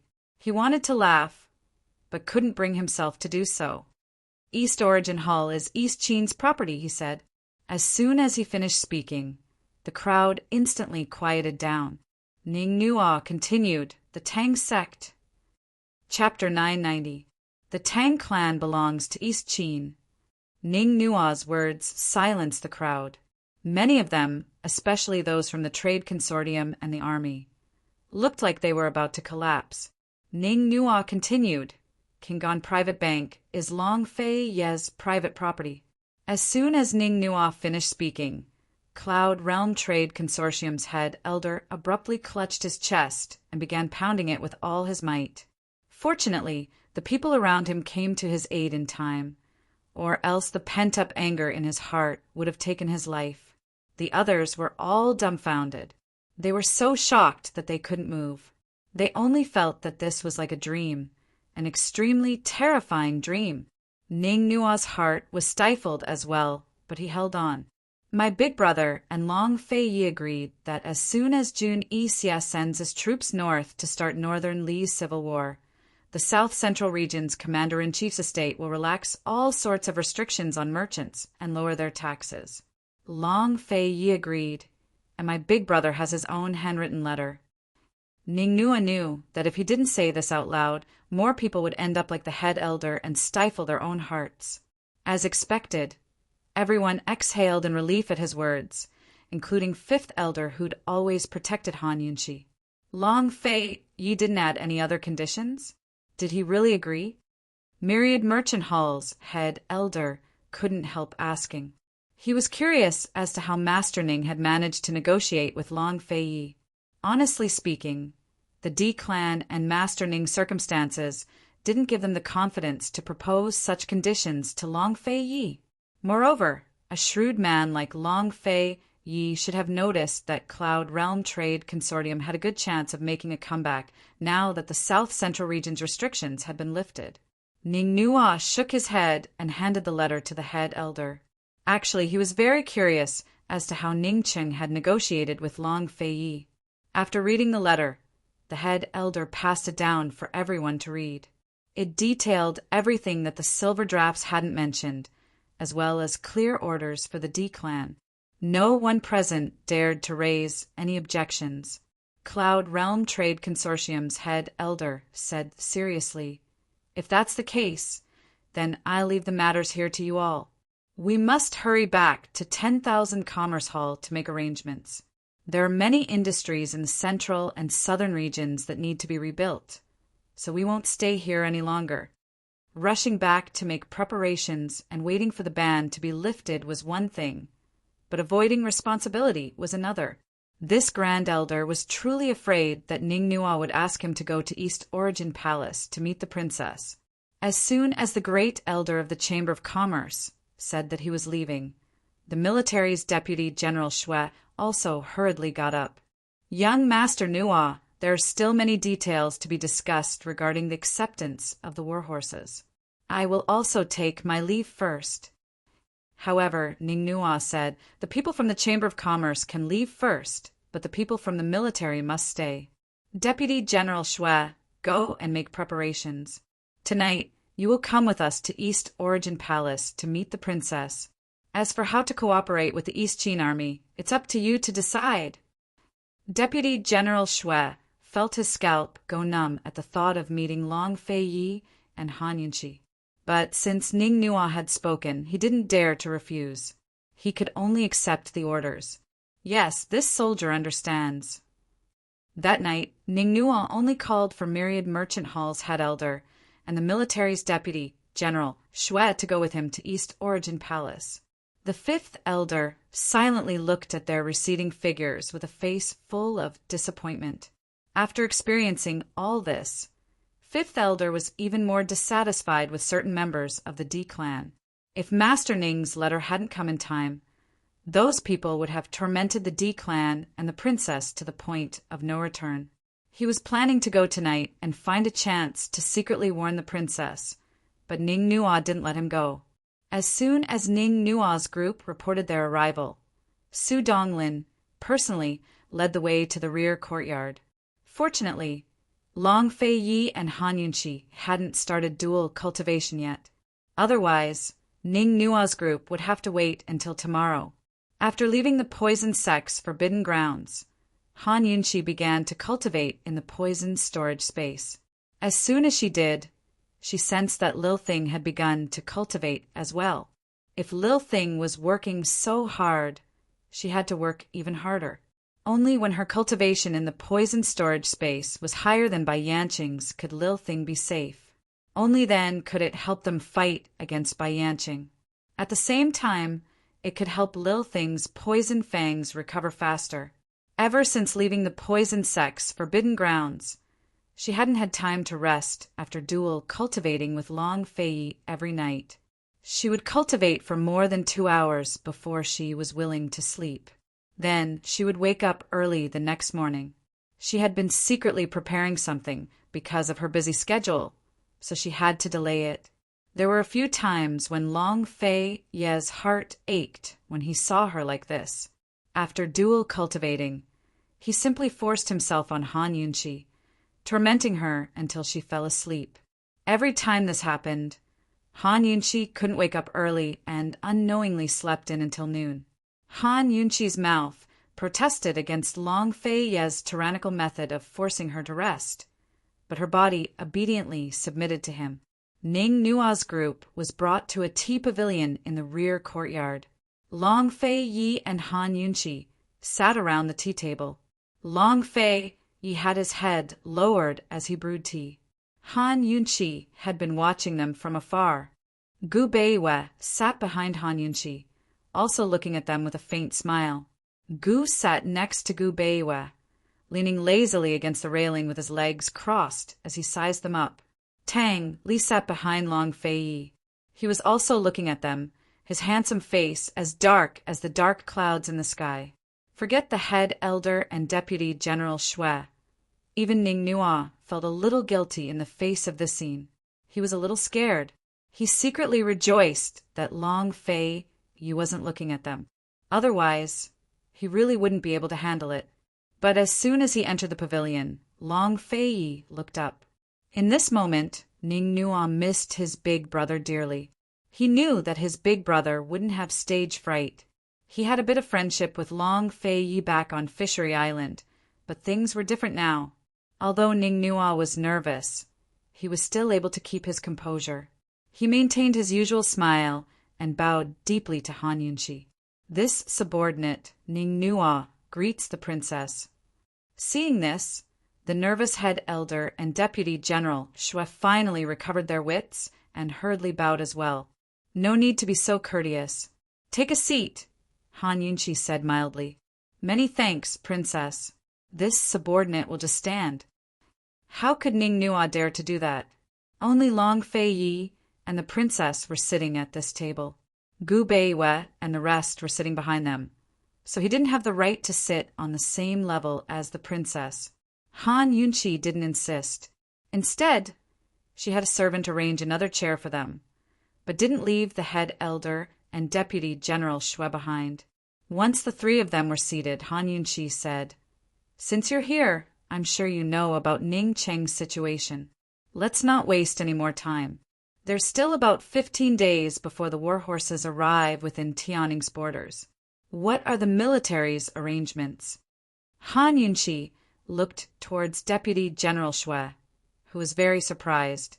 He had been waiting for Han Yunqi to show him who was boss and question him about the 100 Poisons sect incident.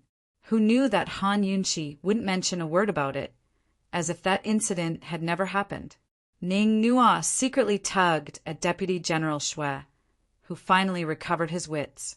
He didn't have time to think about anything else and directly replied, "Master Ning's secret letter said that Jun Yixia has arranged for several horse trainers who know how to control beasts.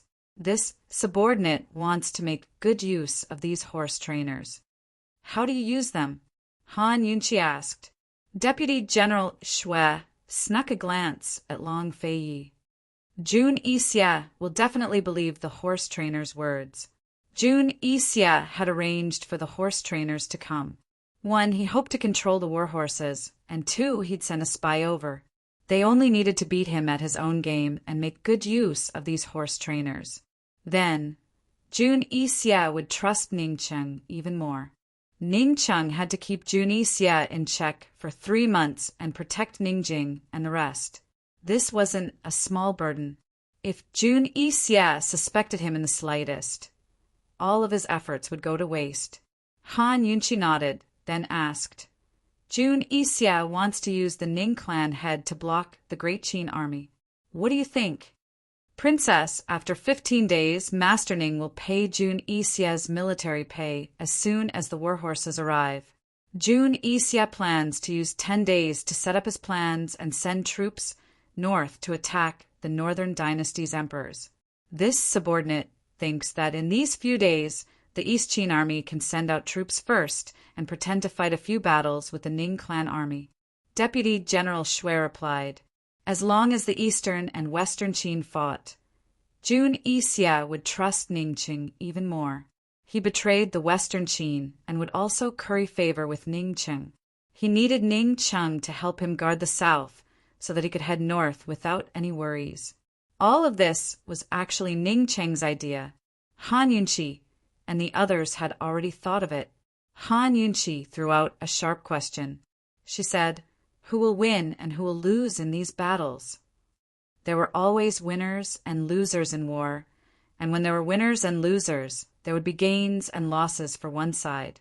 Long Fei Yi did not make a sound, but when he heard this, his lips curled into a faint arc as he continued to drink his winter flakes. Deputy General Shui did not think as he seriously replied, Princess, Jun Yixie is someone who has led troops before, and those horse trainers are not simple. We can't hide it from their eyes. Han Yunqi lightly said, continue. The Ning clan army has lost. They have abandoned Qingyang County and retreated to Heang Pass. The Ning clan army has the red coat cannons, and the weather is cold and snow. The East Qin army cannot break through Heang Pass, so the two armies are in a stalemate. Deputy General Shui seriously said. Han Yunqi felt admiration in her heart. Although this Deputy General Shui was rude to her at the 100 Poison sect, now that they were truly working together, Deputy General Shui knew how to prioritize the army and was willing to abandon Qingyang County. At this time, Long Fei Yi finally spoke. How are we going to arrange the time? Deputy General Shui was a bit surprised, but he remained calm as he replied, we still need to coordinate with the Ning clan head. I wonder if East Qin can cooperate? Only Ning Qing could grasp the situation on Jun Yixie's side. Han Yunqi glanced at Long Fei Yi and was about to speak, but Long Fei Yi readily agreed. All right. This crown prince will have Bailey Chiyu contact you later. He will cooperate with you. When he said this, Gu Beiwei on the side silently laughed. Long Fei Yi was truly an old fox. Leaving this matter to Bailey Chiyu was simply too suitable. When Long Fei Yi and Han Yunqi worked together, the husband and wife were of the same mind. They both prioritized the overall situation and did not care about gains or losses. However, the forces under their command were different. Letting Bailey Chiyu handle this matter was to test whether the Bailey army was still dissatisfied with the cooperation between Western Qin and Eastern Qin. Secondly, it was to restrict Deputy General Shui. Thirdly, it was to train the two armies in advance. After all, at the beginning of next spring, the two armies would work together and head north to northern Li. Han Yunqi could see Long Fei Yi's intentions. Although it was a cooperation, Ning Cheng held the majority of the power. Both armies had to cooperate with Ning Cheng's arrangements and make adjustments according to Ning Cheng's decisions. To be more precise, Long Fei Yi was threatened by Ning Cheng this time. Not only did he not fight back, he even took a big step back. After Ning Nuo and the others left, Han Yunqi whispered to Long Fei Yi, "Are you giving me and Tang Li face?" Chapter 991. Even Han Yunqi had to beg for mercy every time she threatened Long Fei Yi, let alone the others. But this time, Long Fei Yi really gave in. Was this for the sake of Han Yunqi, the Western Qin princess, or for the sake of Tang, Li's unborn child? Long Fei Yi calmly replied to Han Yunqi, for the sake of everyone in the world. I hope that next spring there will be no distinction between Eastern and Western Qin. This Deputy General Shui is much more adaptable than Bailey Chiu. Bailey Chiu should learn from him. A soldier has to be flexible. Han Yunqi stared at him for a long time. She didn't know what to say, so she just smiled foolishly. Perhaps it was the truth of the Qin Empire's internal strife that made Long Fei Yi feel more at ease with the Western Qin camp. Perhaps it was because Long Fei's heart had grown bigger and his eyes could see further. Han Yunqi not only saw the dominance and strength of a leader in him, but she also saw the magnanimity of a ruler. She hoped that the first real cooperation between the Eastern and Western Qin armies would go smoothly and happily. At this moment, Gu, who had been waiting impatiently, finally spoke. "Everything here is settled. Can we set off tomorrow?"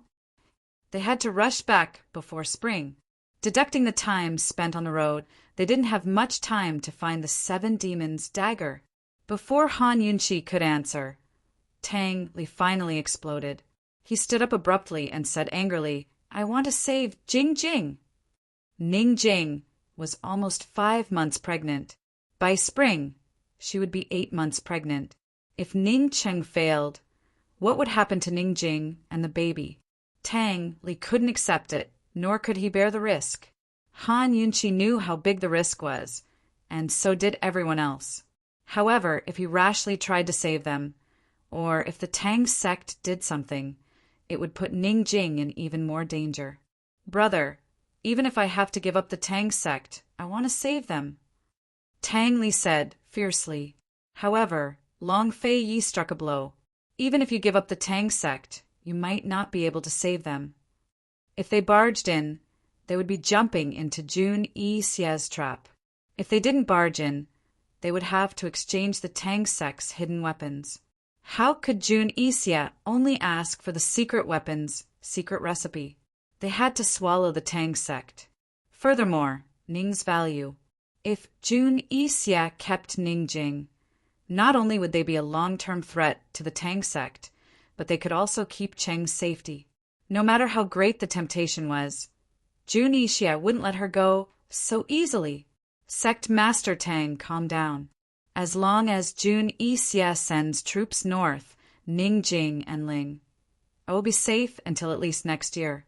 If you act rashly and affect Ning Cheng's arrangements, Ning Jing and Ling will be in danger." Gu Beiwei also comforted him. Once Jun Yi Xie sent troops, he would have to rely on Ning Cheng even more. He didn't dare to offend Ning Cheng. Seeing that everyone was persuading him, Gu also said, "Don't worry. Ning Cheng is a reliable man. He can't lose his sister and nephew, right?" Tang Li, who had been holding back for a few days, finally exploded. "Gu, are you fucking blind or deaf? Don't you know that Ning Cheng is threatening my brother with my child's life? Who knows what will happen at Tianhe? Who can be sure that he won't sacrifice Ning Jing? What won't he do for his bullshit mission and bullshit cause? Didn't he sacrifice Ning Jing when he let Ning Jing marry into the Tang sect? What right does he have to use my child as a bargaining chip? What right does he have? What right does he have?" Tang Li was angry and anxious. As he cursed, his eyes turned red. He didn't look like his usual sloppy and foppish self. Ning Jing must have never seen Tang Li like this. Would her heart ache if she saw him like this? Han Yunqi understood Tang Li's anger the best. She had seen Ning Jing's panic when she almost had a miscarriage. She knew how much Ning Jing had sacrificed to hide and protect this child. She pressed Tang Li's shoulder.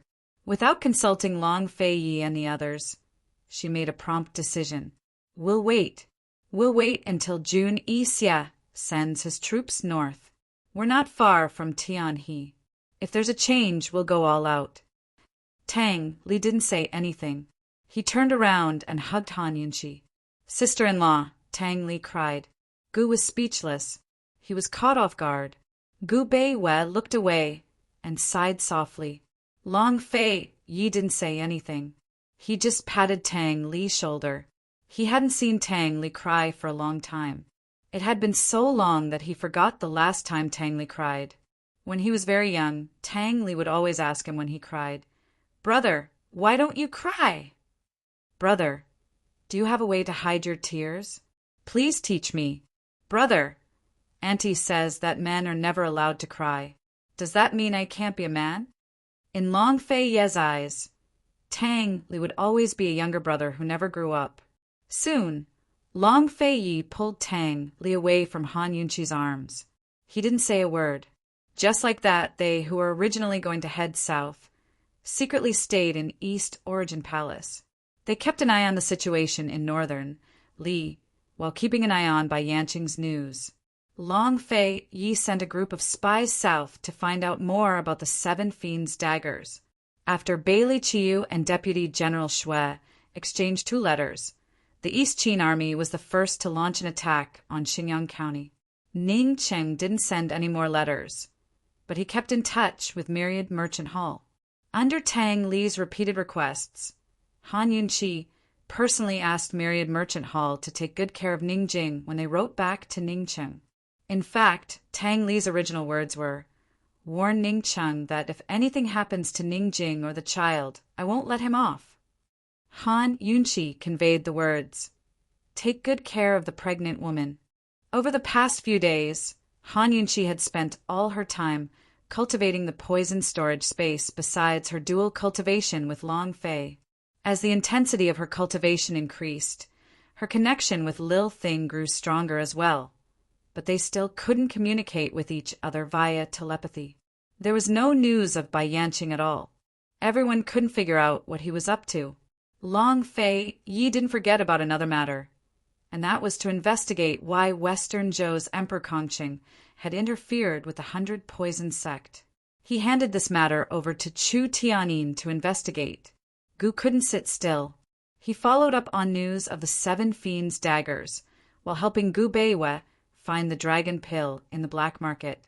Everyone hoped that Gu Beiyue's shadow arts would recover as soon as possible. If Gu Beiyue recovered, he would be a great help to Long Fei Yi and Han Yunqi. Bailey Mingxiang also didn't idle around. She found a hidden garden in East Origin Hall and diligently cultivated. That afternoon, Han Yunqi found Bailey Mingxiang to teach her cooking skills, which was a rare opportunity for her to relax. Long Fei Yi called Gu over. Seeing this, Gu Beiwe also followed.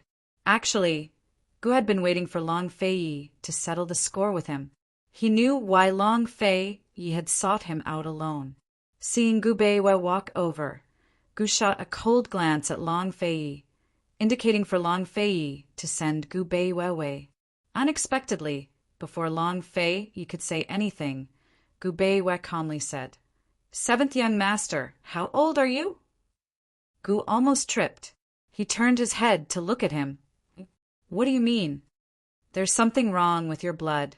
The little thing, and I have long discovered it. I originally thought that you were a poisonous Gu human, but you're not," Gu Beiwe said seriously.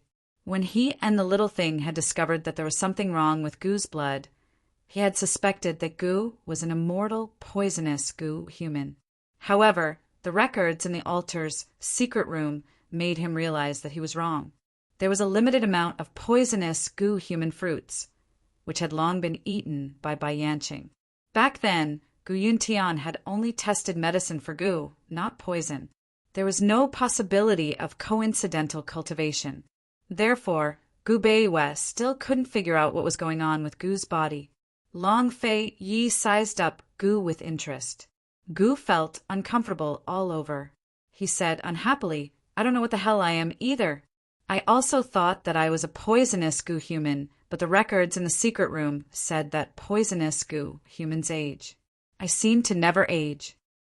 There were many legends about poisonous Gu humans. They were immortal, and even invulnerable to weapons, injuries, and illnesses. They were also said to be immune to all kinds of poisons. Gu Beiwe had also mistakenly thought that they were immortal, but he only had a clear understanding after learning the truth in the secret room. Long Fei Yi had originally planned to figure out some other ways to deal with poisonous Gu humans from Gu, but it seemed like there was no hope now. He asked, "Does Gu Yuntian know?" Gu shook his head, helplessly. Gu Beiwe said seriously, "Stay at my place for the next few days, and I'll take a look at you seriously. If it's not poison, then it's very likely to be medicine." Gu's hair stood on end for some reason. "How do you want to take a look?" Gu Beiwe smiled. "Don't be afraid.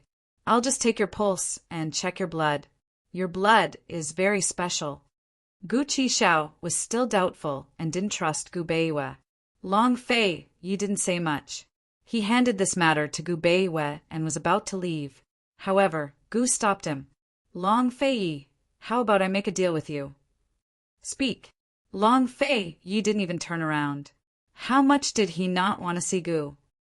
"If one day we find out about the power that can kill the snow wolves, you help me find the perplexing butterfly illusion, and I'll help you find that power. How about it?" Gu said seriously. There was only one bottle of perplexing butterfly illusion, and it might be able to break his immortality. If he used it, he wouldn't even have the slightest hope. Long Fei Yi sneered. "On what basis?" "On the basis that I'll protect all of you unconditionally," Gu said loudly. He was about to go moldy in the three-way black market, but wasn't it all for the sake of everyone else and on guard against Yanqing? However, Long Fei Yi said, "This is the price for not keeping your word. You can leave whenever you want." What he meant was that as soon as Gu left, Han Yunqi and the others would immediately find out about his immortality. Gu's face sank. Even after Long Fei Ye's figure had disappeared, his expression was still incomparably gloomy. Gu Beiwe smiled innocently and said, "Seventh young master, let's go." Gu actually liked Gu Beiwe's smile very much, but at this moment he had goosebumps all over his body.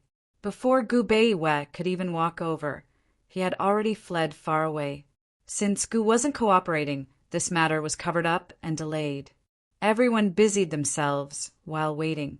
On this day, a piece of shocking news came from Northern Li. Gu was originally lying on the roof, basking in the sun. When he heard Han Yunqi and the others talking about this in the courtyard, he immediately rolled off the roof and fell flat on his face.